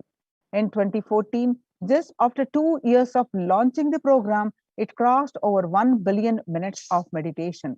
The scientific studies have shown a reduced crime rate after participating in the meditation and completion techniques. In 1976, it was found that when 1% of a community practiced meditation pujas, the crime rate was reduced by 16% on an average. The current tally on the Minutes for Peace website is more than 4.3 billion cumulative minutes of meditation logged, including all the events, programs, and festivals where people have gathered in large numbers and participated in meditations and rituals. The total count comes out to be a staggering 409 billion minutes for peace so far. You can see some of the glimpses. About 5,000 devotees gathered and in a 48-day meditation program called Shuddhatvaitam. The Supreme Pontiff of Hinduism has hosted Kumbh Mela in USA in Los Angeles since 2007. Nithyananda Sangha is entrusted as the only organization to host Kumbh Mela outside India by the Akhila Bharatiya Akhada Parishad. And so in September 2006, and the Supreme Pontiff of Hinduism has organized the first conference for the world peace to honor the memory of those who lost their lives, saving others on September 11, 2001 at Irvine, California, United States. So the second conference for peace was held in Los Angeles in 2007 in collaboration with Vedanta Society, BAPS, ISKCON, Siddha Yoga, and other organizations. The Kumbh Mela festival spread fast to other countries, including Australia, Canada, etc. And the Supreme Pontiff of Hinduism in 2009 organized a month-long peace walk covering 1,000 kilometers and 1,000 villages to bring together in harmony from all walks of life to promote healing connection and oneness among people. And this one of the great contribution the Supreme Pontiff of Hinduism is doing is sannyas, initiating thousands into sannyas. Sannyas is our social responsibility. Let us see. The Supreme Pontiff of Hinduism has a tradition of sannyas by initiating thousands of people into the Nithyananda monastic order, all renouncing monks, contributing the best things to human civilization, living their life with the cognition that life is for others. The monks and nuns act as the harbingers of peace and empowerment for the human society distraught with violence, depression, and other forms of life negativity. And apart from these great contributions, the Supreme Pontiff of Hinduism has also revived the ancient practice of embarking on pilgrimages, the spiritual journeys, taking spiritual aspirants to high energy sacred spots such as the Himalayas, Kailas, Varanasi, and Kovat, bringing the original context in place. The food system, whole key to ending the world hunger. Effect of the COVID-19 pandemic, the UN has noted a dramatic increase in world hunger. According to the state of food security and nutrition in the world, 1/10 of global population, as many as 811 million people, were undernourished in 2020, an increase of 118 million from 2019. Through the Annalaya, under the Red Om project, the No Hunger project, the de facto spiritual embassies of Kailasas worldwide, under the guidance of the Supreme Pontiff of Hinduism, has served over 2 million organic sattvic vegetarian meals so far. Giving free food to all the citizens is the economic policy of Kailasa, deriving the reference from the Vedas and Agamas. Recently, the humanitarian initiative launched by the Supreme Pontiff of Hinduism is the opening of Kailasa's COVID Care Protection Center, where the monastery Campuses have been turned into a multi-layer quarantine facility to safeguard the inmates against any possible point of contact with the outer world. The Supreme Pontiff of Hinduism has opened this service free to all people, regardless of any differences in age, gender, caste, creed, ethnicity, color, or socio-economic status. Food, shelter, internet, and all basic facilities, including medical care, are provided at these COVID care centers free of cost and for an indefinite period of time. The outcome has been splendid. Zero infection rate so far among the participants, a feat not achieved anywhere else in the world, let alone in India. This response model of handling the COVID-19 pandemic at a community level, along with the guidelines and recommendations for governments, has been recognized by the and accepted by the United Nations as well and published in their website ohchr.org. The participants of the, let's see some of the glimpses. The participants of the COVID care program offered by the Supreme Pontiff of Hinduism are enjoying a healthy, blissful, spiritual lifestyle in multi-layer protection. They enjoy the stress-free time, following a spiritual morning routine, doing yoga, daily puja, temple seva, the Kara Seva, the voluntary free service, and celebrating festivals. You can see the glimpses. Join the Kailasa's COVID Care Protection Centers and register now through the link below https://kailasa.org/Kailasa care.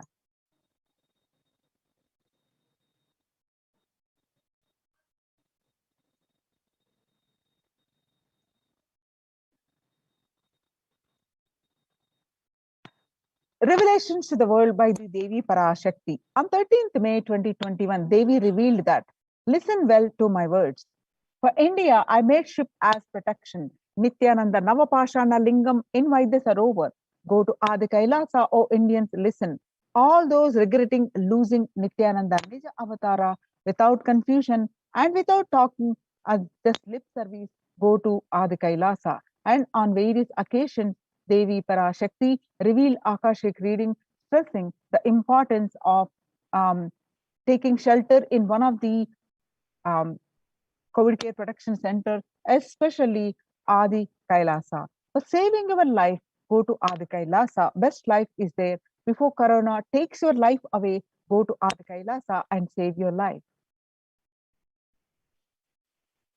When the first world countries closed their borders during a massive global emergency, Kailasa has opened its doors to all without exception. The free COVID care centers open across India. Various centers like Adi Kailas in Biddi, Bangalore, Salem, Tiruvannamalai, Rajapalam, Pattanam, Srirangapadi, Madurai, Avattipalayam, Huzur, all are from Tamil Nadu, Baroda Adinam from Gujarat, and Sripuram Adinam from Hyderabad, and Puduvai Adinam from Pondicherry. Kailasa rushes to aid India as India finds itself on the verge of COVID-19 third wave. Multiple free COVID care centers opened across India. Various social services offered during the pandemic in Kailasa's de facto spiritual embassies across India. Spiritual services offered during the pandemic in Kailasa's de facto spiritual embassies across India, and cosmic revelations on global pandemic. The free social services offered during the pandemic in Kailasa's de facto spiritual embassies across India are medical care, allopathy, Ayurvedic, and Siddha medicine, infrastructure to accommodate thousands, accommodation in multi-layered quarantine emergency ambulances, ICU on wheels, personal protective medical equipment, food security management through food bank and organic farming. So join the Kailasa's COVID Care Protection Centers. Register now through the link below https://kailasa.org/Kailasa care. With this, we're going to move on to a very short break.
most easiest, most powerful, most inspiring, most exciting way to connect with life as the form of mother.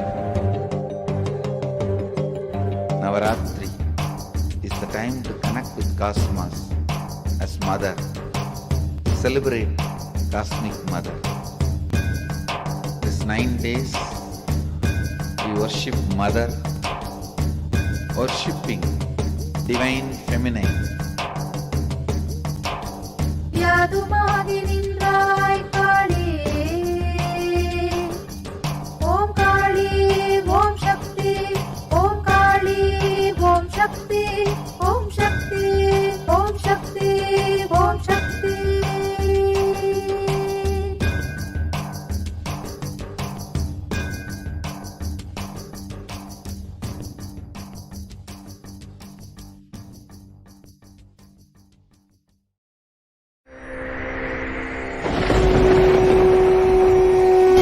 Ultimate divine descends in human body and expresses its extraordinary powers and experiences playfully. Sundareshwara is the embodiment of this statement. He is not Shiva as you understand, sitting in the Himalayas, frozen in the ice, in Samadhi.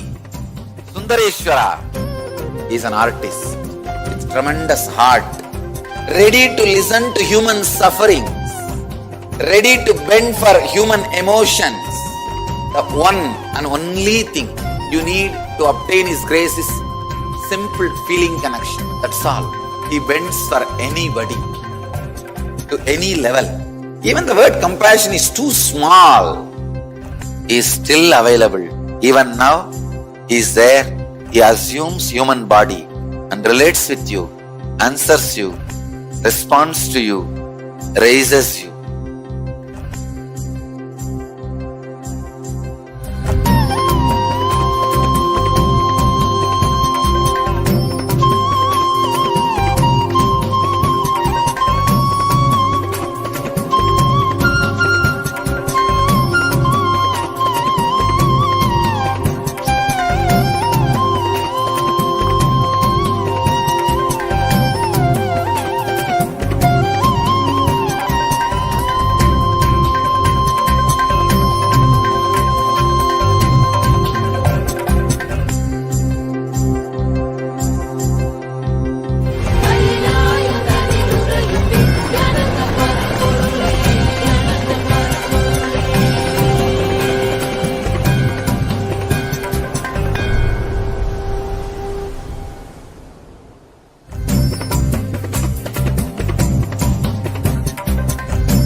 I don't know, I was lost.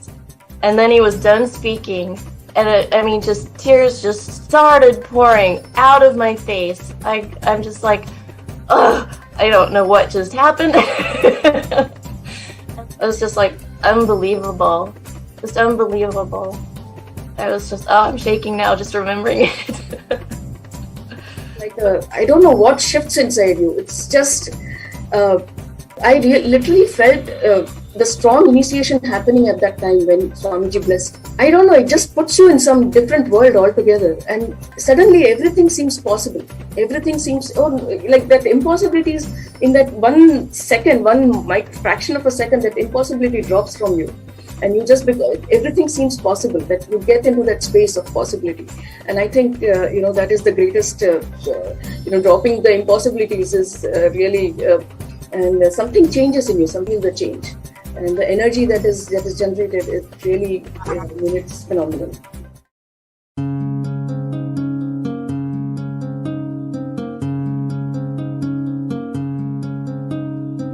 There are some gods, 9 unknown gods.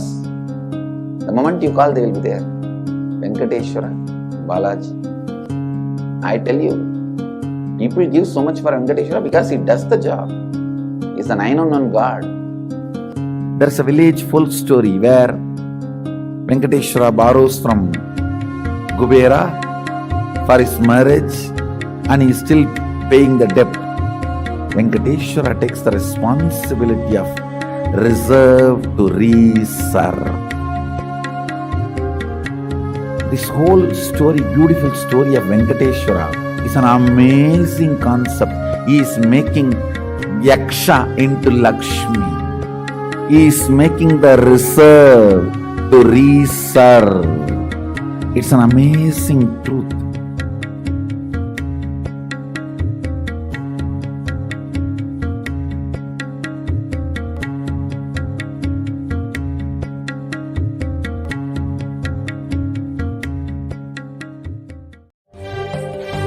காளியின் ஆட்டத்தை ஆனந்தத்தை ஆனந்தத்தொடு ஆடிய ஆட்டத்தை கண்டோர் உயிருக்குளெல்லாம் இறங்கி குண்டலினிவில் உயிர்ப்பிக்கச் செய்து மாய மனத்தின் இருளை அகற்றி மாயம் அழித்து மங்களம் தந்து குரு பக்தியும் சிவ பக்தியும் பரமசிவ பக்தியும் பரமசிவ சக்தியும் அளிக்கின்றேன். மனமாயை விடுத்து குரு பதத்தை பற்றுங்கள். நித்யானந்தமாய் நிஜாவதாரமாய் வந்துதித்த என்னை பற்றி வாழ்வில் எல்லா நலமும் பெற்றிடுங்கள். ஓம் ஓம் ஓம். யாதுமாகி நின்றாய் காளி, ஓம் காளி ஓம் சக்தி, ஓம் காளி ஓம் சக்தி, ஓம் சக்தி ஓம் சக்தி ஓம் சக்தி. ஓம் ஓம் ஓம் ஓம்.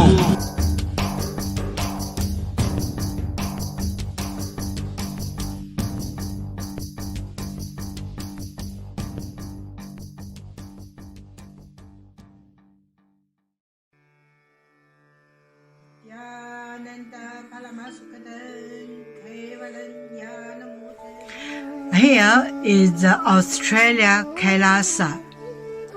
How can I be so lucky and have a happy life in Kailasa? It's a long story. My name is Li Qi. My guru is His Divine Holiness Bhagwan Nithyananda Paramashiva. Since I was very little, I already wonder what life for. I really want to know the result, the reason. A long time ago, I think if I earn enough money, I will be very happy person, and then life is for happy. I tried to earn money, and then I really rich, but it didn't give me happy. Then I tried to get the happy life in romantic love. Then the really romantic love take me go lots of place. Too many stories during this time. But I still don't feel I get the result, get the life reason. Then I start study from book, from video, from religion in many different ways. And when I study Buddha, that time I really appreciate Buddha gives so much intelligence to me about life. But I don't think study is enough for me. I want to be Buddha. But I don't know how. Who can let me get there? One day I found the video in YouTube, introduced Swamiji in that video. I suddenly, my eyes open wide. I get it. He must be my guru. I can get there. He can let me get what I want to know, and he can take me home. real home. This kind of feeling, then I start study from Nithyananda Sangha.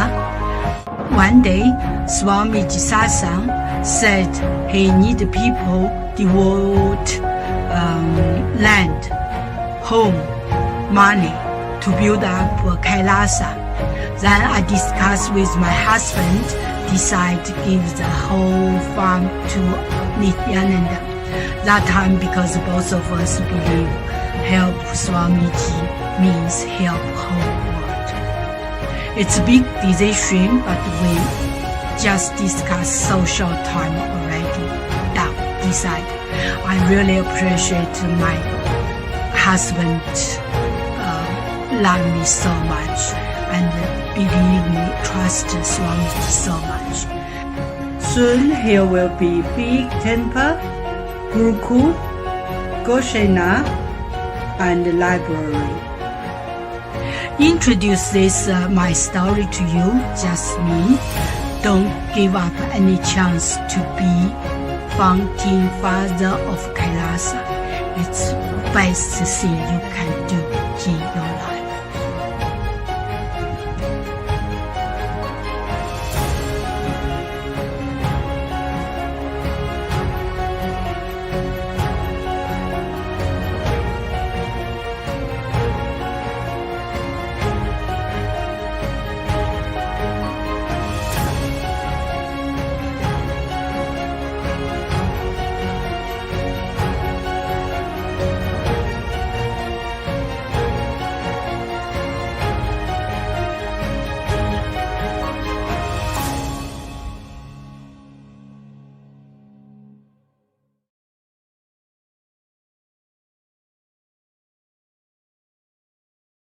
Just be alive for next 3 years. Don't die within next 3 years.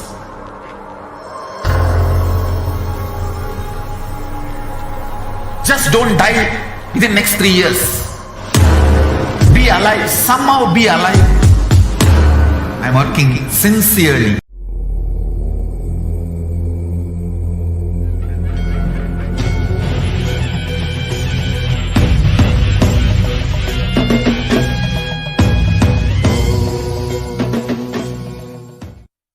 Connecting with the divine with your eyes closed is meditation. Connecting with the divine with your eyes open is darshan. Come, let us all now move from meditation to darshan. Slowly, very slowly. Please open your eyes.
குணம் தாண்டி உருவம் அதும் தாண்டி குருவாய் நித்யன் தோன்றும் எழில் வாகனம் அருளாக அகவாழ்வின் இருள் நீக்கி சன்மார்க்க நெறி காட்ட அவன் காட்சி தரும் வாகனம் அருளாக அகவாழ்வின் இருள் நீக்கி சன்மார்க்க நெறி காட்ட அவன் காட்சி தரும் வாகனம் திருக்காட்சி கண்ட விழிகள் விரிந்திடும் வேண்டும் வரம் கேட்கும் மனம் மாயமாய் மறைந்திடும் பல கோடி இதழ் பூத்திடும் மலராய் ஒளிரும் நித்யன் திருமுகம் கரம் தாங்கும் திருச்சூலமோ புவியில் செய்திடும்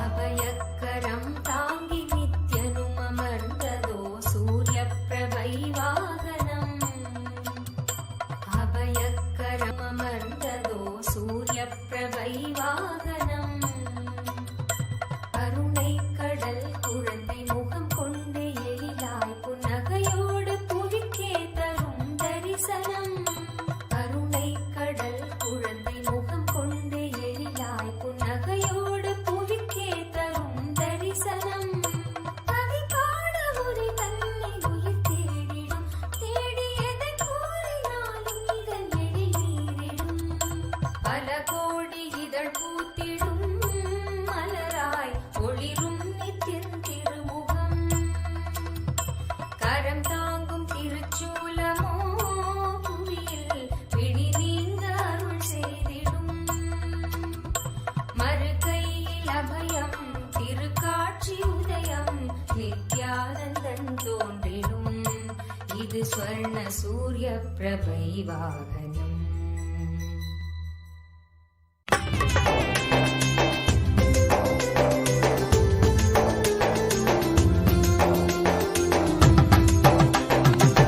உன்னாடும் மனசத்தா தான் காட்டி அனுப்பத்தா உலோகம் இறங்கி வந்தானே நித்யானந்தா உன்னாடும் மனசத்தா தான் காட்டி அனுப்பத்தா உலோகம் இறங்கி வந்தானே நித்யானந்தா ஏந்தா புரியல வாழும் வந்த வழியில ஏந்தா புரியல வாழும் வந்த வழியில பார்க்கும் பணிகள் எல்லாமே தன்னானே விளக்கிடும் நல்ல அனுபவம் தானே நித்ய சொன்னானே விளக்கிடும் நல்ல அனுபவம் தானே விளக்கிடும் நல்ல அனுபவம் தானே நித்ய சொன்னானே விளக்கிடும் நல்ல அனுபவம் தானே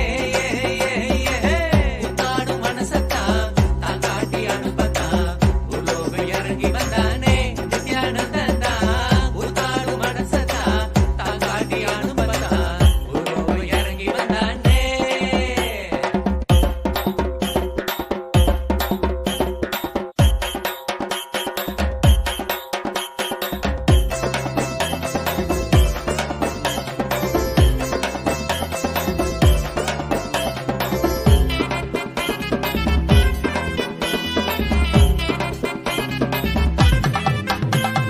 வேண்டாத நினைப்பு எல்லாமே மனவிட்டாலே தேயாத வளர்ச்சி என்றேதா நித்யம் சொன்னானே அத வாழ்ந்த நித்யானந்தம் தானே வேண்டாத நினைப்பு எல்லாமே மனவிட்டாலே தேயாத வளர்ச்சி என்றேதா நித்யம் சொன்னானே அத வாழ்ந்த நித்யானந்தம் தானே தேடி ஒரு குருவை கண்டு சரணடையும் நினப்பு வந்து உன்னியல்ல பொறந்து புட்டா பொறப்பும் கூட பெருவதந்தான் விளக்கி சொன்ன அழகா அத புரிஞ்சுக்குங்க தெளிவா நித்ய விளக்கி சொன்ன அழகா அத புரிஞ்சுக்குங்க தெளிவா உன்னாடும் மனசத்தா தான் காட்டி அனுப்பத்தா உலோகம் இறங்கி வந்தானே நித்யானந்தா உன்னாடும் மனசத்தா தான் காட்டி அனுப்பத்தா உலோகம் இறங்கி வந்தானே நித்யானந்தா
ॐ नित्यानन्देश्वर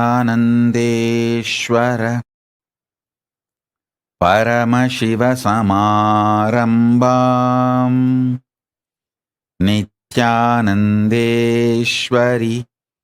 परमशक्तिमध्यमाम् अस्मदाचार्यपर्यन्ताम् वन्दे गुरुपरम्पराम्.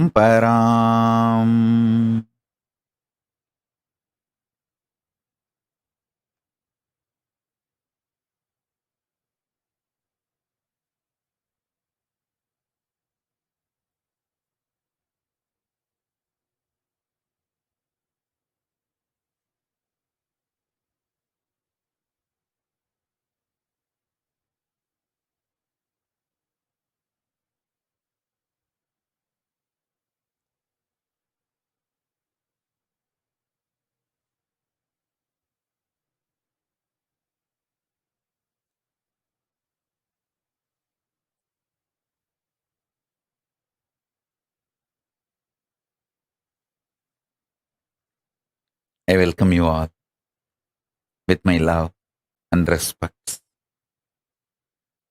I welcome all the devotees, disciples, Samadhis, Satsangis, Tanedar Kotari, visitors, viewers,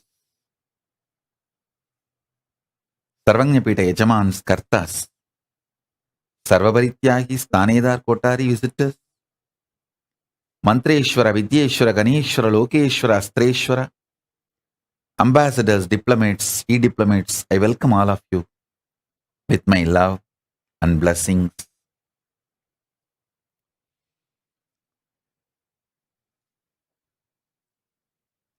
Paramashiva's message directly from Kailasa. Listen.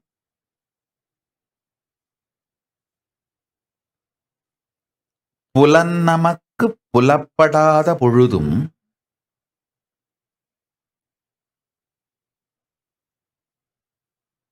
உயிர் உயிர்த்திருக்கும் உத்தமத்தன்மைக்கு நம்மை புலப்படுத்திக் கொள்ளலே சத்திய பிரத்யாகாரம்.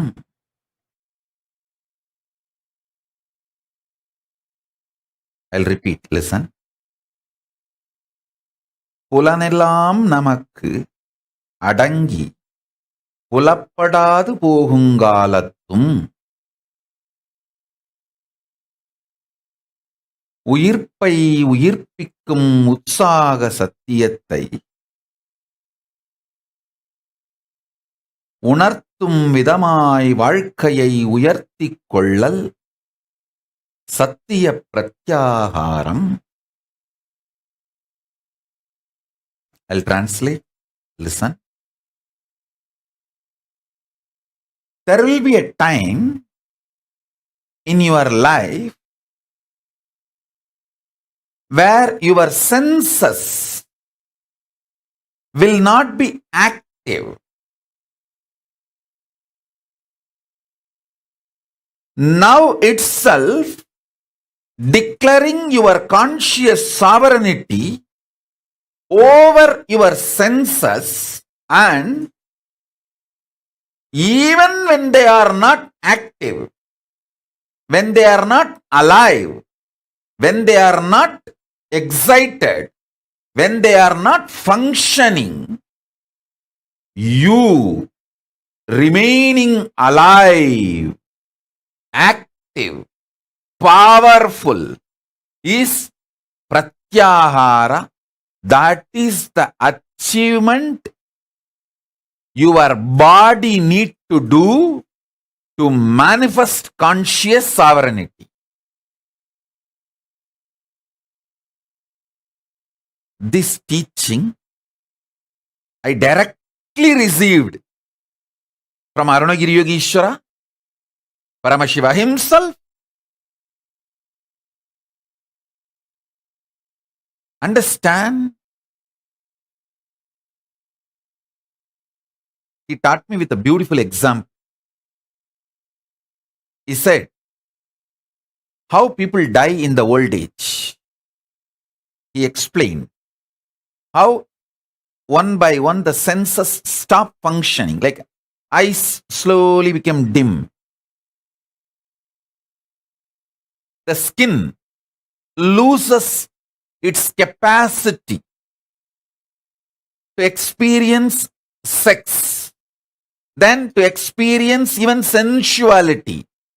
Then it stops its ability to experience even a love, a loving touch or care. Then slowly it loses its experience even to sense.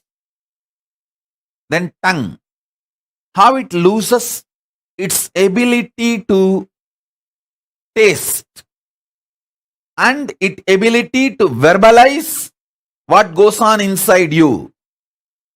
Ears, how it loses its ability to receive sounds or information and process. Listen, even while all these senses don't function well, are excited, active, inspired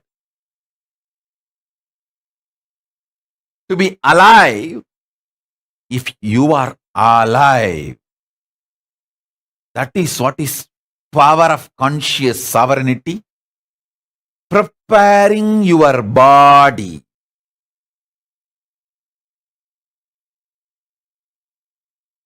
to live conscious sovereignty. See, when your senses are active, alive, declare your conscious sovereignty over them so that they will continue to be your obedient servants, the place they are supposed to be. And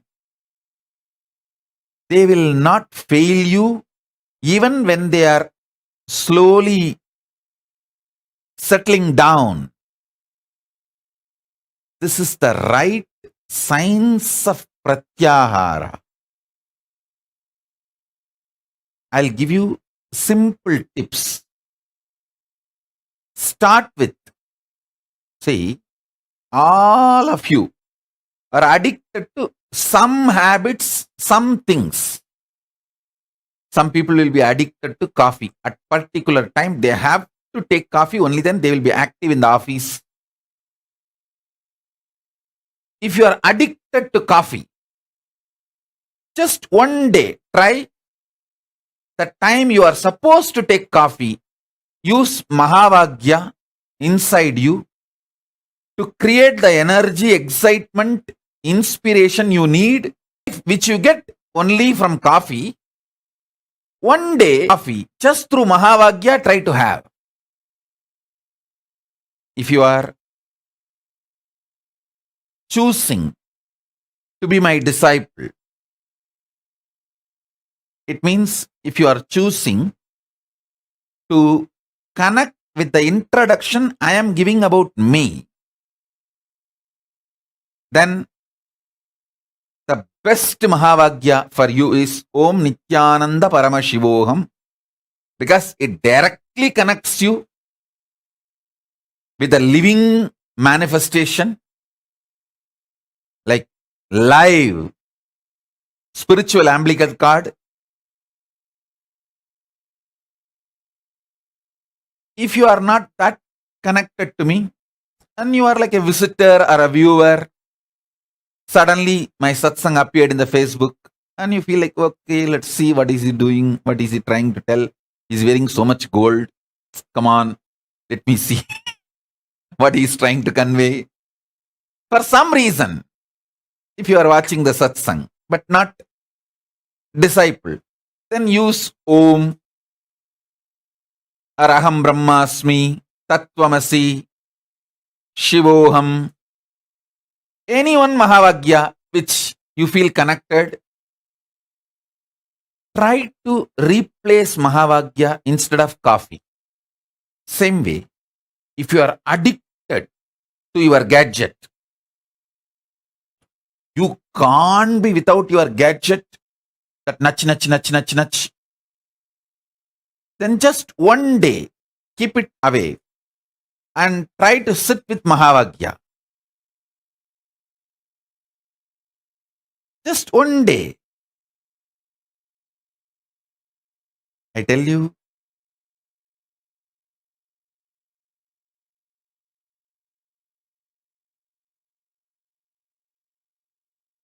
this simple way, start the pratyahara. If you are absolutely addicted to this comfortable cushion bed, just one day try to sleep on the floor. Wherever you feel uncomfortable, try to use Mahavagya to make you feel comfortable. If you are addicted to some music, keep that music aside. One day, try to listen to Mahavagya continuously. I tell you,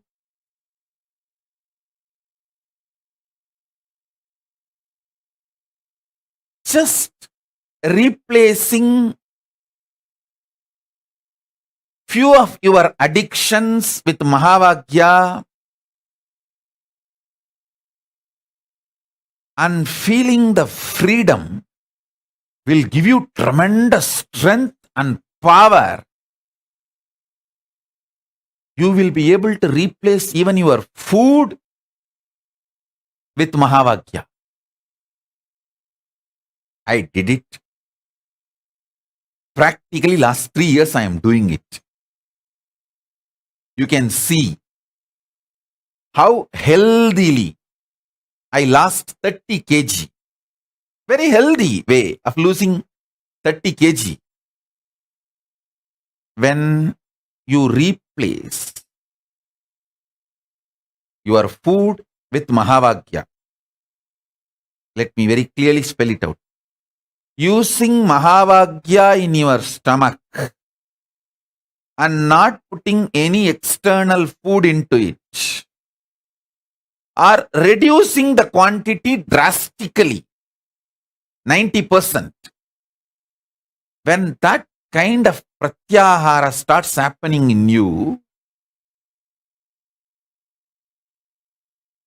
dry fasting, just water fasting, all this becomes too easy. Not only that, listen, it is not just for weight loss. Please understand, I am not teaching you weight loss technique. No.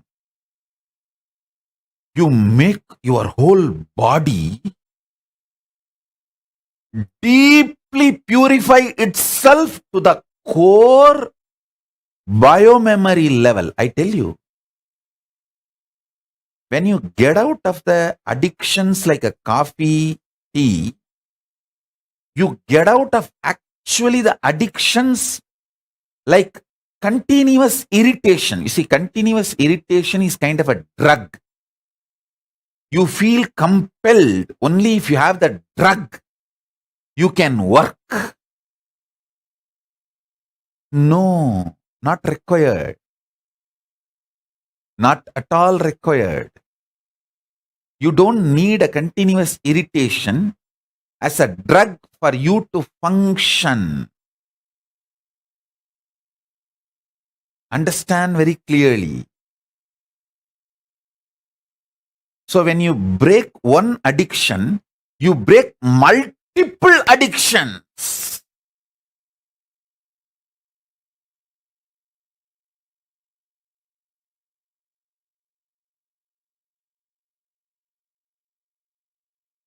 Liberate yourself from all addictions by declaring your conscious sovereignty over your senses. I tell you, betel leaf and betel nut can be a powerful de-addicting herb.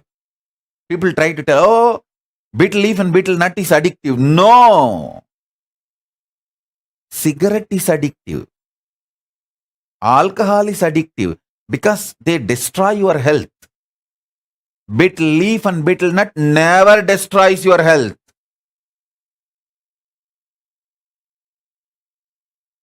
Don't add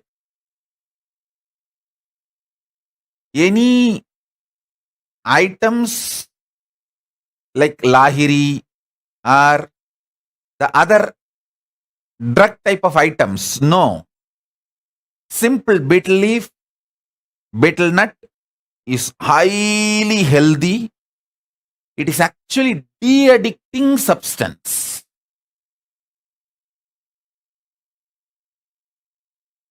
Listen.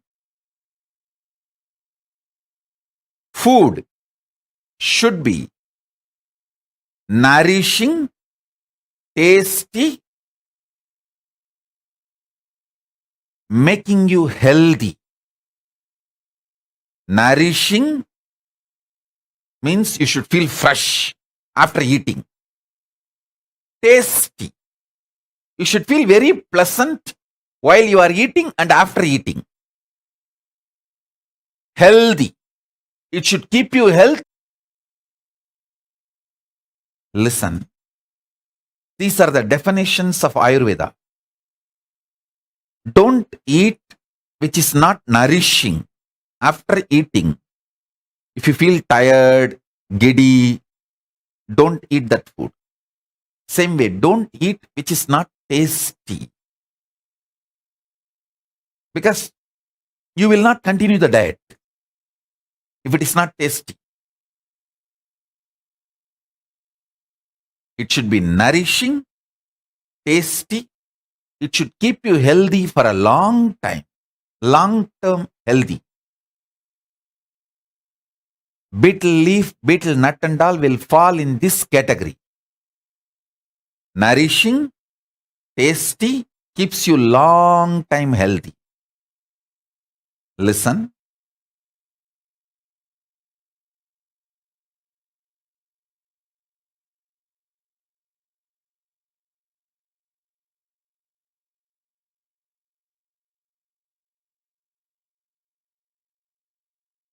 De-addict yourself.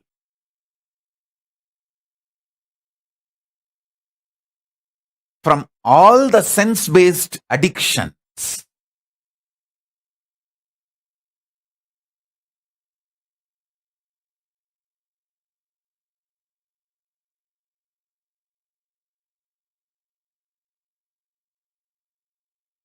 I'll give you a very simple tip.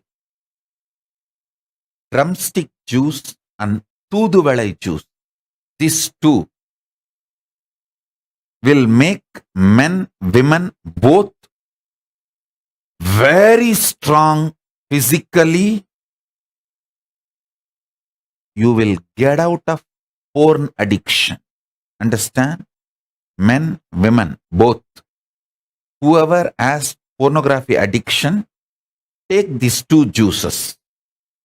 Drumstick leaves, Moringa leaf. Moringa leaf juice and Tooduvalai juice.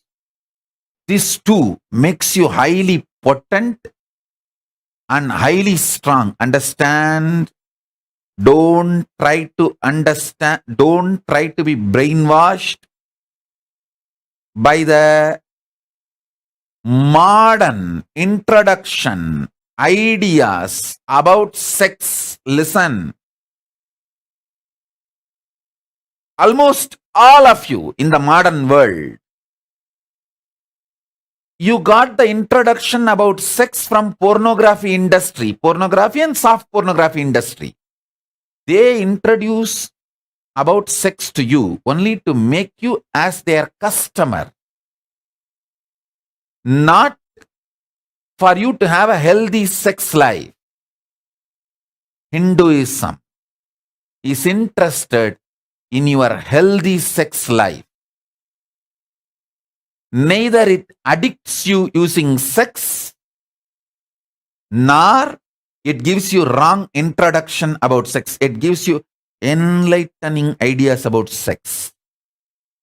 A person with high potency and stamina will not be addicted to pornography. Listen.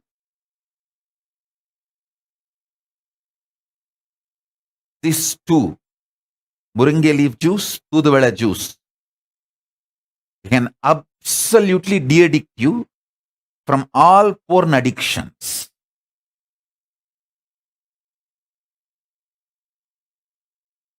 Soon I'll speak, at least for selected group, detailed understanding about the Hindu biology.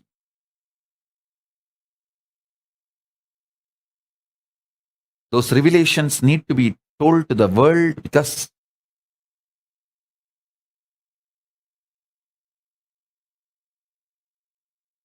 world needs to have right knowledge from Paramashiva himself directly.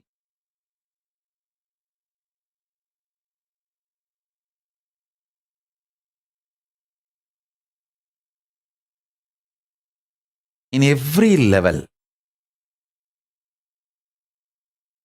de-addict yourself. I tell you, de-addicting you in biomemory level will simply make your whole energy focused and make you genius.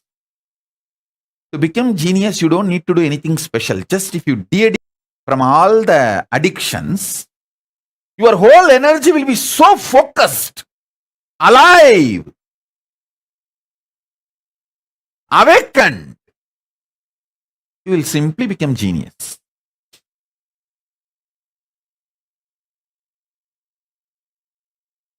You will simply become genius. Becoming genius will be just your lifestyle. Understand?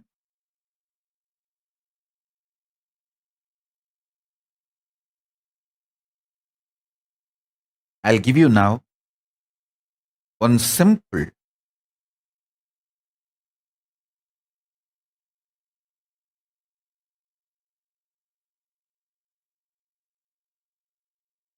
Shaktipada and Shaktinipada. Sit with the truth, Paramashiva, with his Purna manifestation, with his Purnatva, with all his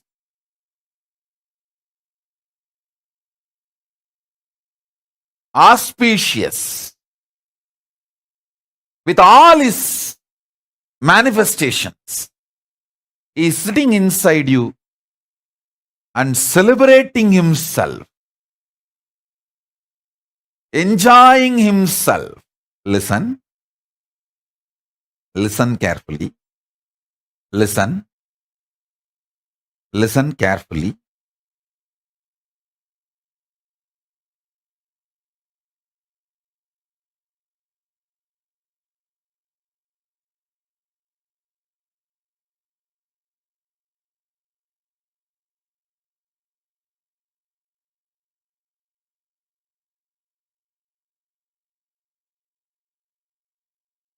End of the day, conscious sovereignty itself is nothing but de-addicting you from whatever can be taken away from you. See, whatever can be taken away from you, you don't need to renounce them, give up now itself. But don't be addicted. So when they are removed, you won't have any problem or difficulty.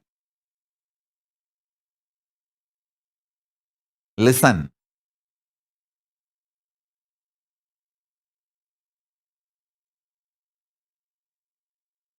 Whatever can be taken away from you, only remove the addiction.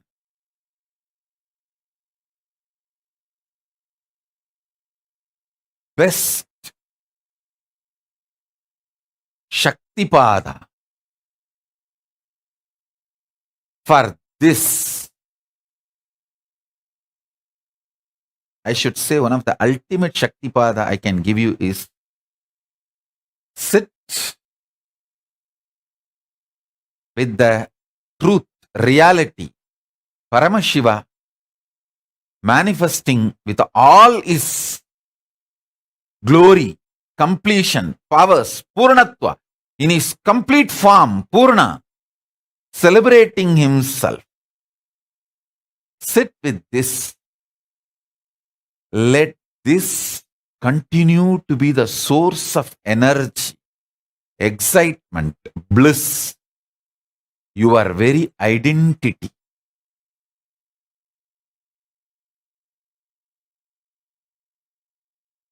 You will manifest conscious sovereignty. Because when this reality is asserted by you, means cognized by you,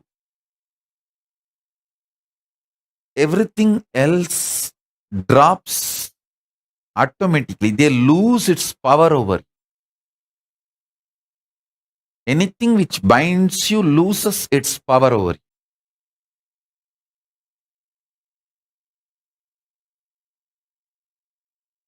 And I have seen how people get addicted, how people lose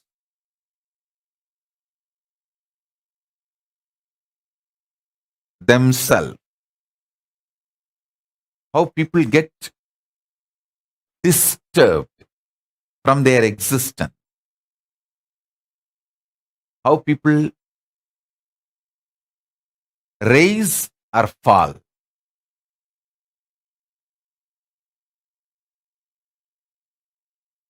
Just remove addictions, you will become genius. That is why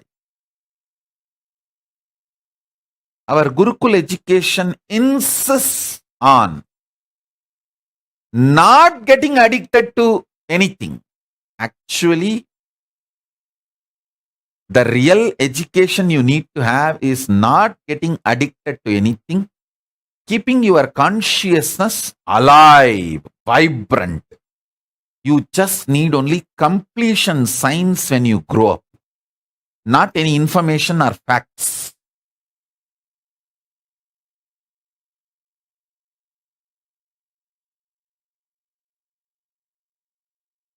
You only need conscious sovereignty, nothing else. Especially after the advent of the internet, Google. People who are studying, reading, trying to master some subject are fools, stupid. By the time you become a doctor, MBBS, MS, all these, that, bus, and ready to do open heart surgery, that science is outdated. You don't even need to open the heart. Just through laser, you can finish any surgery without opening the heart. So the whole 15-20 years you spent, you mastered the whole science is in every field. This is the way the future is going to be. 20 years you study. Somebody was asking, I saw which engineering college I need to go and join. Fool. To become a fool, any engineering college is okay. In India, everyone becomes engineer first, only then they think what they should become.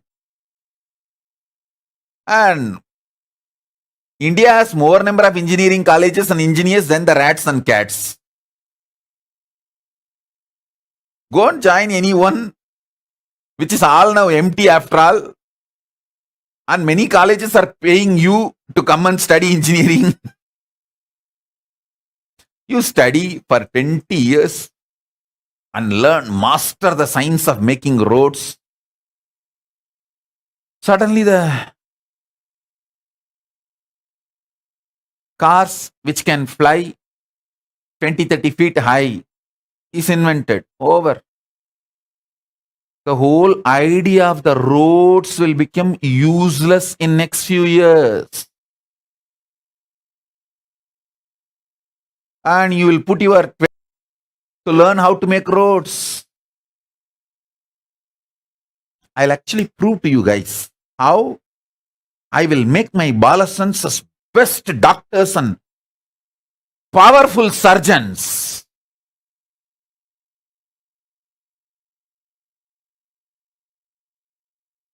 In Kailash, I'm going to do it. They will be amazing surgeons. Precisely. They will diagnose using the powers and they will do the healing, the Hindu medicinal methods. In every level, I am telling you, the conscious sovereignty is the real education you need to have. Sarvanyatva is the real education you need to have. Becoming genius is the real education you need to have. Not the facts, figures, numbers, details. All those things are going to be, all that system itself is going to be outdated. What a doctor who studied for 10 years and practiced for 20 years can't give you. That solution, you can get it just by Googling in 3 seconds. The whole system has become different. So don't waste your time unscientifically, stupidly in outdated so-called schooling methodologies. I am telling you,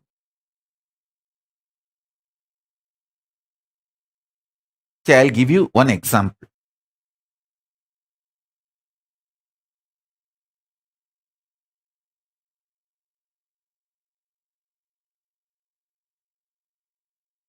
All the jewels you are wearing, anyone can make it for you. All the clothes you are wearing, anyone can do it for you and give you. All the makeup you are wearing, anyone can do it and give for you. But the internal organs you are having, keeping them healthy, only you can do it for you. Building your body healthy, muscled, the way you want, only you can do it for you. Focus on that which only you can do it for you. Everything else will be easily, freely available to you. This is the core value of life.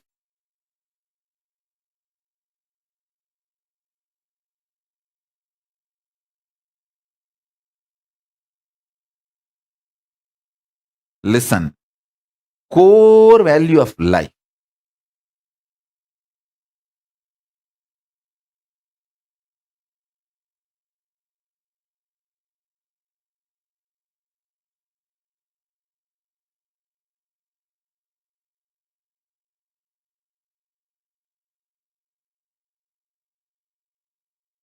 Sharpen your consciousness, your ability to stay in higher states of awareness, your ability to run the life without the drug called fear, confusion. Understand, greed is not a drug actually.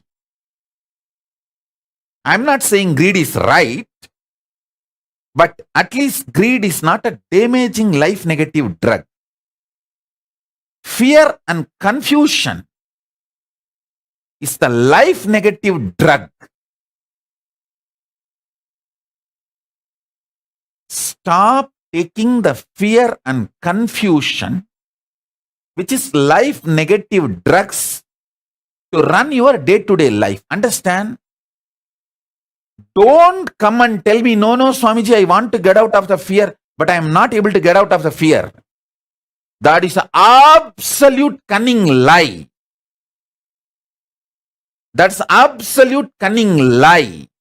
Listen, inside you, you are convinced your fears have a utility value for you.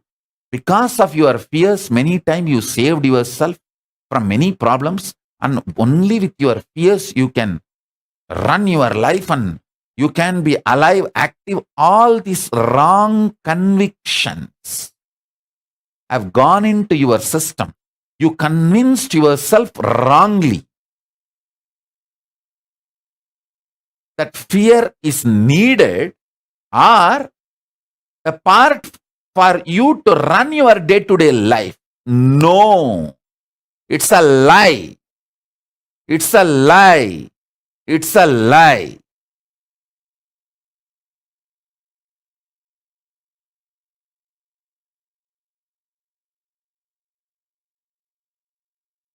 You saying you want to get out of the fear, but still you have fears, is cunningness. I won't even treat that as a ignorance or in that as a cunningness. So please understand, drop the cunningness now. Don't try to expect sympathy from others. Oh, you want to drop the fear. You want to drop the fear. You want to drop the fear, but you are not able to drop the fear. That is extreme cunningness, trying to get sympathy. No. Stop this cunning game. Drop all the conviction you carry that fear as a utility value for your existence or better existence. No.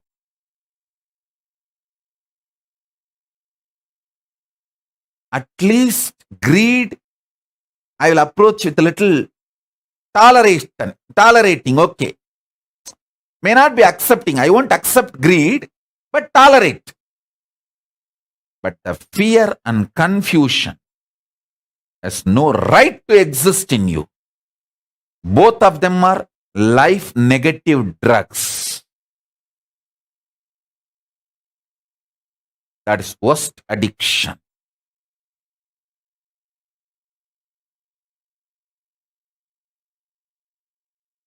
Decide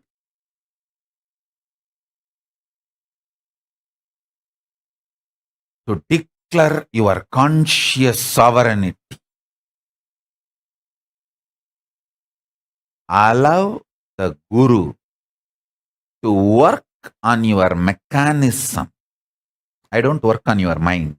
I work on your mechanism. I don't work on your mind because I don't work on shit. I am not scavenger.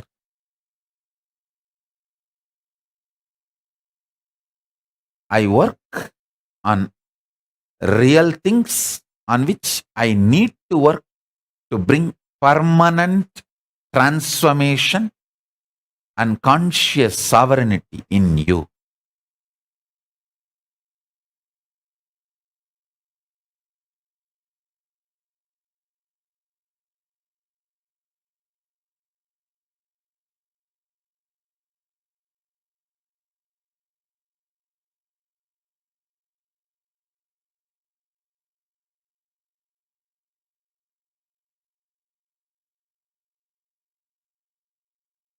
This one Shaktipada of Paramashiva being in his Purnatva, in his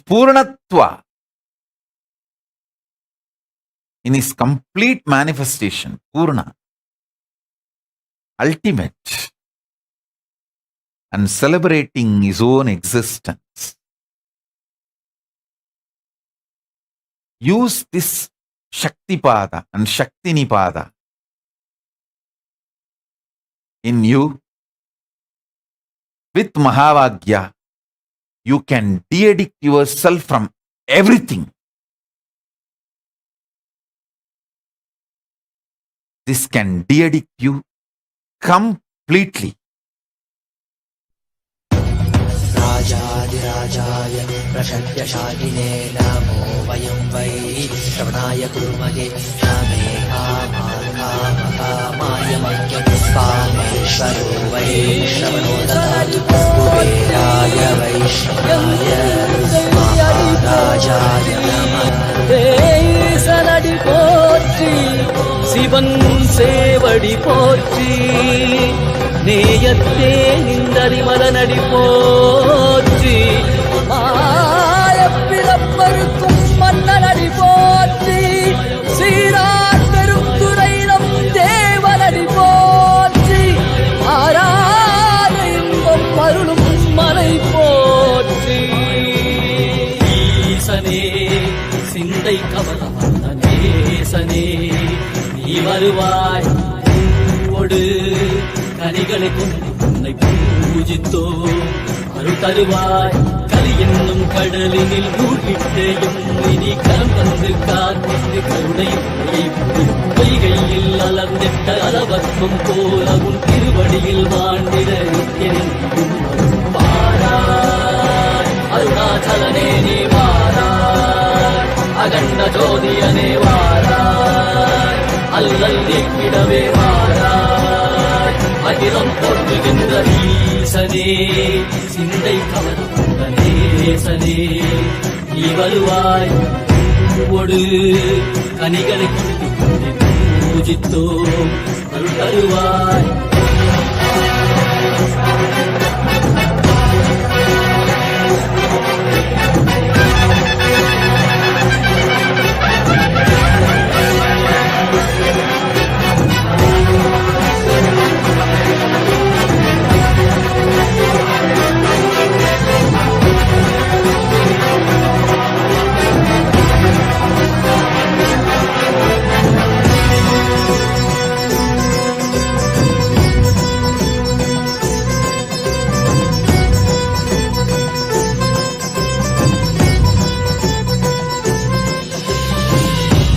சூலமும் வெயிலில் வில்வமும் நிறையா கடல் நீர் குடியோடு தரிசனம் அல்லவா செம்பொன் மாட சிற்றவை தனிலே சிந்தை கவர்ந்த உன்னை சிக்கன பிடித்தேனே வந்தும் புகழ் பெறும் நான் வரை நாயகா மதியில் நிலைந்திடுவாய் மதி உணராதவர்க்கு மதி உணர் செய்த பொன்முழு நீ ஏந்திவாடிட திட திகழ் சேர நீ வருவாய் அகம் உணர்ந்திட புறம் மகிழ்ந்திட புலித்தோலோடு நீ வருவாய்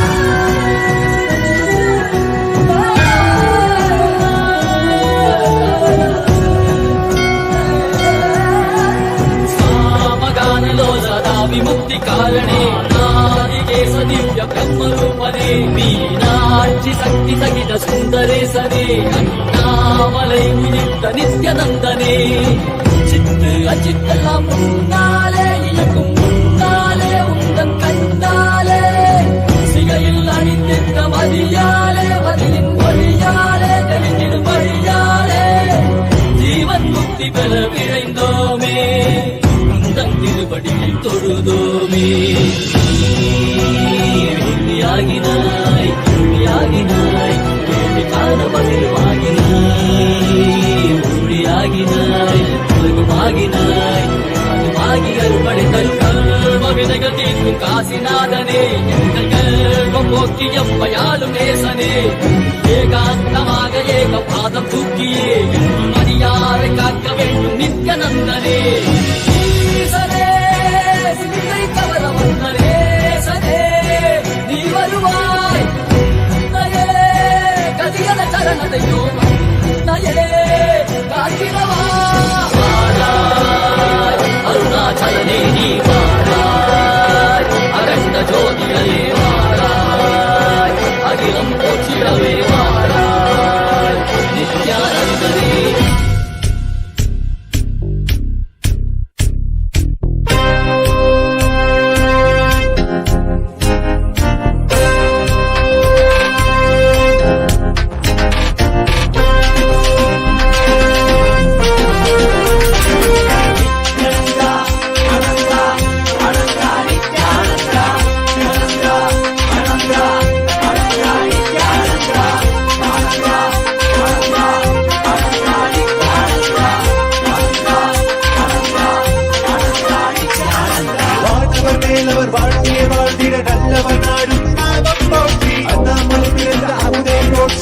ஆலடி அமர்ந்த அரசே போற்றி ஆடக மதுரை அரணே போற்றி ஆரமுது ஆட ஆனந்த போற்றி மறையும் மறை காக்கும் மலையே போற்றி முழுமதியாய் வந்த முதல்வா போற்றி அருணையில் உதித்த நித்தியனை போற்றி மாமதுரை நீட்ட சுந்தரா போற்றி அருணையில் உதித்த நித்தியனை போற்றி மாமதுரை நீட்ட சுந்தரா போற்றி நித்யானந்தா அனந்தா அனந்தா நித்யானந்தா நித்யானந்தா அனந்தா அனந்தா நித்யானந்தா நித்யானந்தா அனந்தா அனந்தா நித்யானந்தா அனந்தா அனந்தா அனந்தா நித்யானந்தா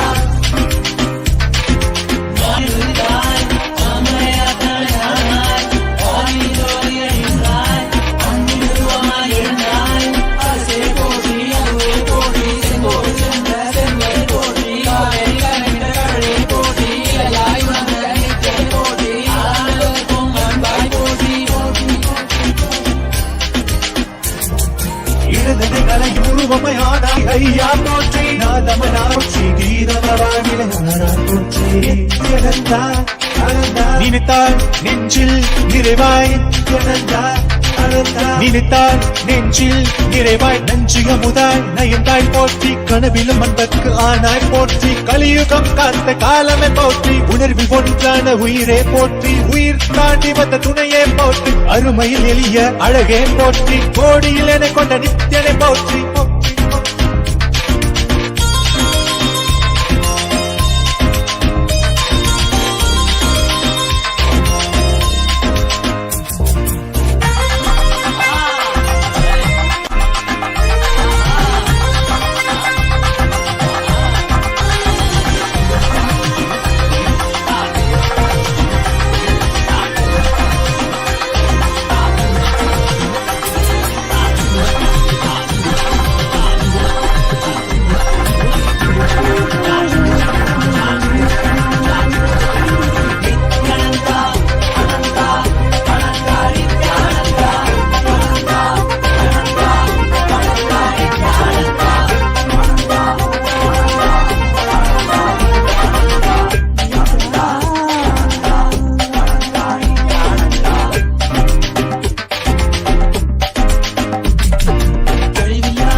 निगमागम पुनरुद्धारक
அப்பனே அம்மையப்பனே நீ என்னை அப்பனே அம்மையப்பனே நீ என்னை அப்பனே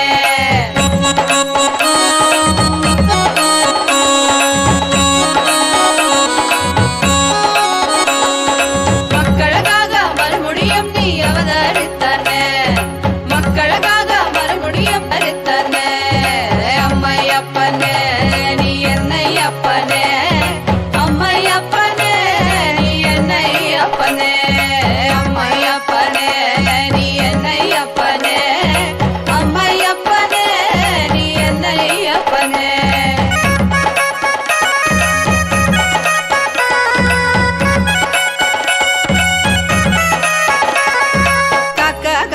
கவின்மிக அழக நோக்கா நோக்கா நின்னரும் பெருக காக்கா காக்கா கவின்மிக அழக நோக்கா நோக்கா நின்னரும் பெருக ஏதும் பிற இரண்டாம் கருணை நீ செய்யும் எந்தாயே ஏதும் பிற இரண்டாம் கருணை நீ செய்யும் எந்தாயே அப்பனே செய்யும் எந்தாயே அம்மையப்பனே நீ என்னை அப்பனே அம்மையப்பனே நீ என்னை அப்பனே அம்மையப்பனே நீ என்னை அப்பனே அம்மையப்பனே நீ என்னை அப்பனே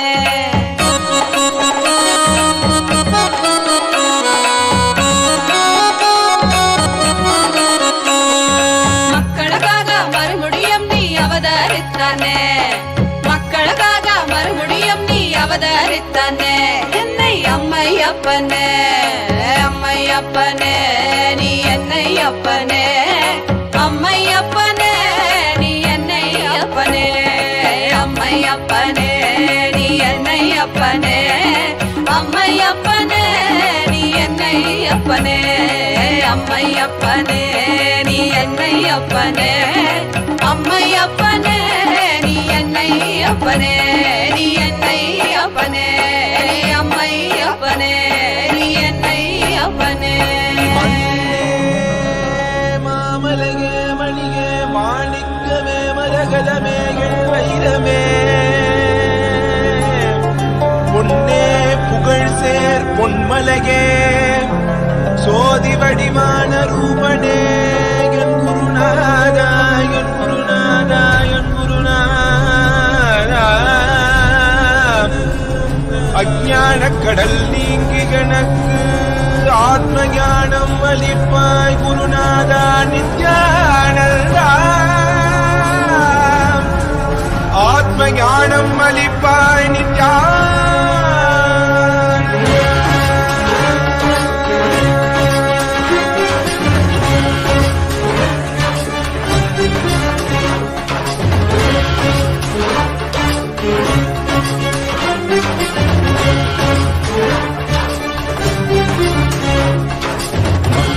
கொண்டு கங்கை முடி கொண்டு நர்த்தனம் புரியும் ஈசனே சுடலை புற்பூசி புடுக்கை தனையேந்தும் காலனே புடி தோலனே வீடு பிடியால் உள்ள முறைகின்ற மதுரை மாநகரின் ராசனே இன்னல்களை கலைந்து இன்பங்களை அளிக்கும் சுந்தர வடமணி நேசனே ஞாயிறு திங்கள் நித்த முறைகின்ற செவ்விழி கொண்ட செல்வனே சொற்களே எந்த சோமனே ஐயா சோதி வடிவான ரூபனே பரிமொழி காணா அண்ணாமலையே அகிலமும் போற்றிடும் ஐயனே நாதாவரணனே நால்வர் போற்றிட நயமுடனாடிடும் நாதனே ஆழகாலம் உண்டு ஆழம் காடுதனில் ஆனந்த நடமிடும் ஆதி செய்வனே மங்கையிடம் கொண்டு கங்கை முடி கொண்டு நர்த்தனம் புரியும் ஈசனே சுடலை முடி பூசி உடுகை அணையேது காலனே புலி தோலனே மீனில் பிடிகால் உள்ள முறைகின்ற மதுரை மாநகரின் ராசனே இன்னல்களை கலைந்து இன்பங்களை அளிக்கும் சுந்தர வடமணி நேசனே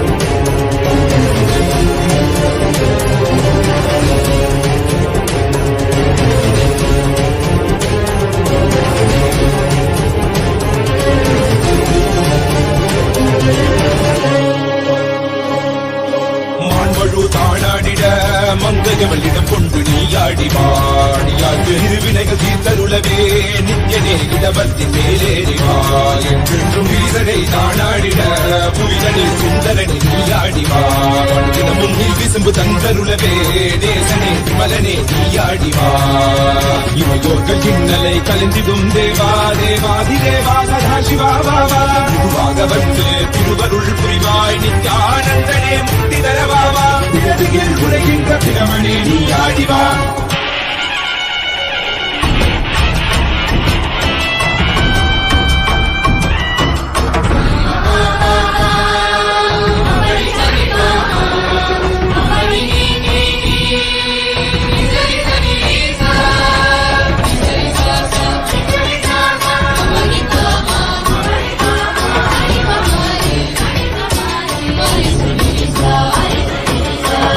வணங்கிடவே காஞ்சியில் மண்ணாய் உரைபவனே அப்பாய் காட்சி தரும் எங்கள் ஆணை காவரசே ஆதியந்தமிழாத ஜோதியாய் அருணகிரிநாதனே உலகை இயக்கிடும் வாயு வடிவே காலசக்தி ஈசனே தொழுதிட பிள்ளை நகர்தனி வானில் ஆடும் கூத்தனே பஞ்சபூதமும் நித்தம் பணியும் பரமனே பரமேசனே நித்யரசித நித்ய வைபவ குப்த கைலை வாசனே ஈசனே சர்வேசனே பரமேசனே ஜெகதீசனே நித்யனே ஆனந்தனே என் ஜீவனே குரு சேவனே நித்யனே ஆனந்தனே என் ஜீவனே குரு சேவனே நித்யனே ஆனந்தனே என் ஜீவனே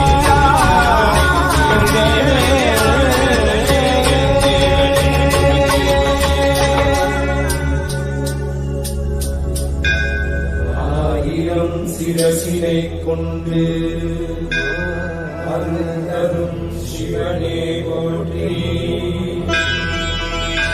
நீயாயிரம் கைகள் கொண்டு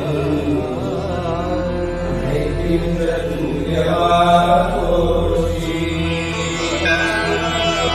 உன்னத சத்தியத்தை உரைக்கின்ற தேவனே போற்றி என் நாட்டு ஜீவனுக்கும் இறைவா போற்றி ஔஷதம் தந்தருளும் சதாசிவா போற்றி பர்வதம் இருக்கின்ற பரமேஸ்வரனே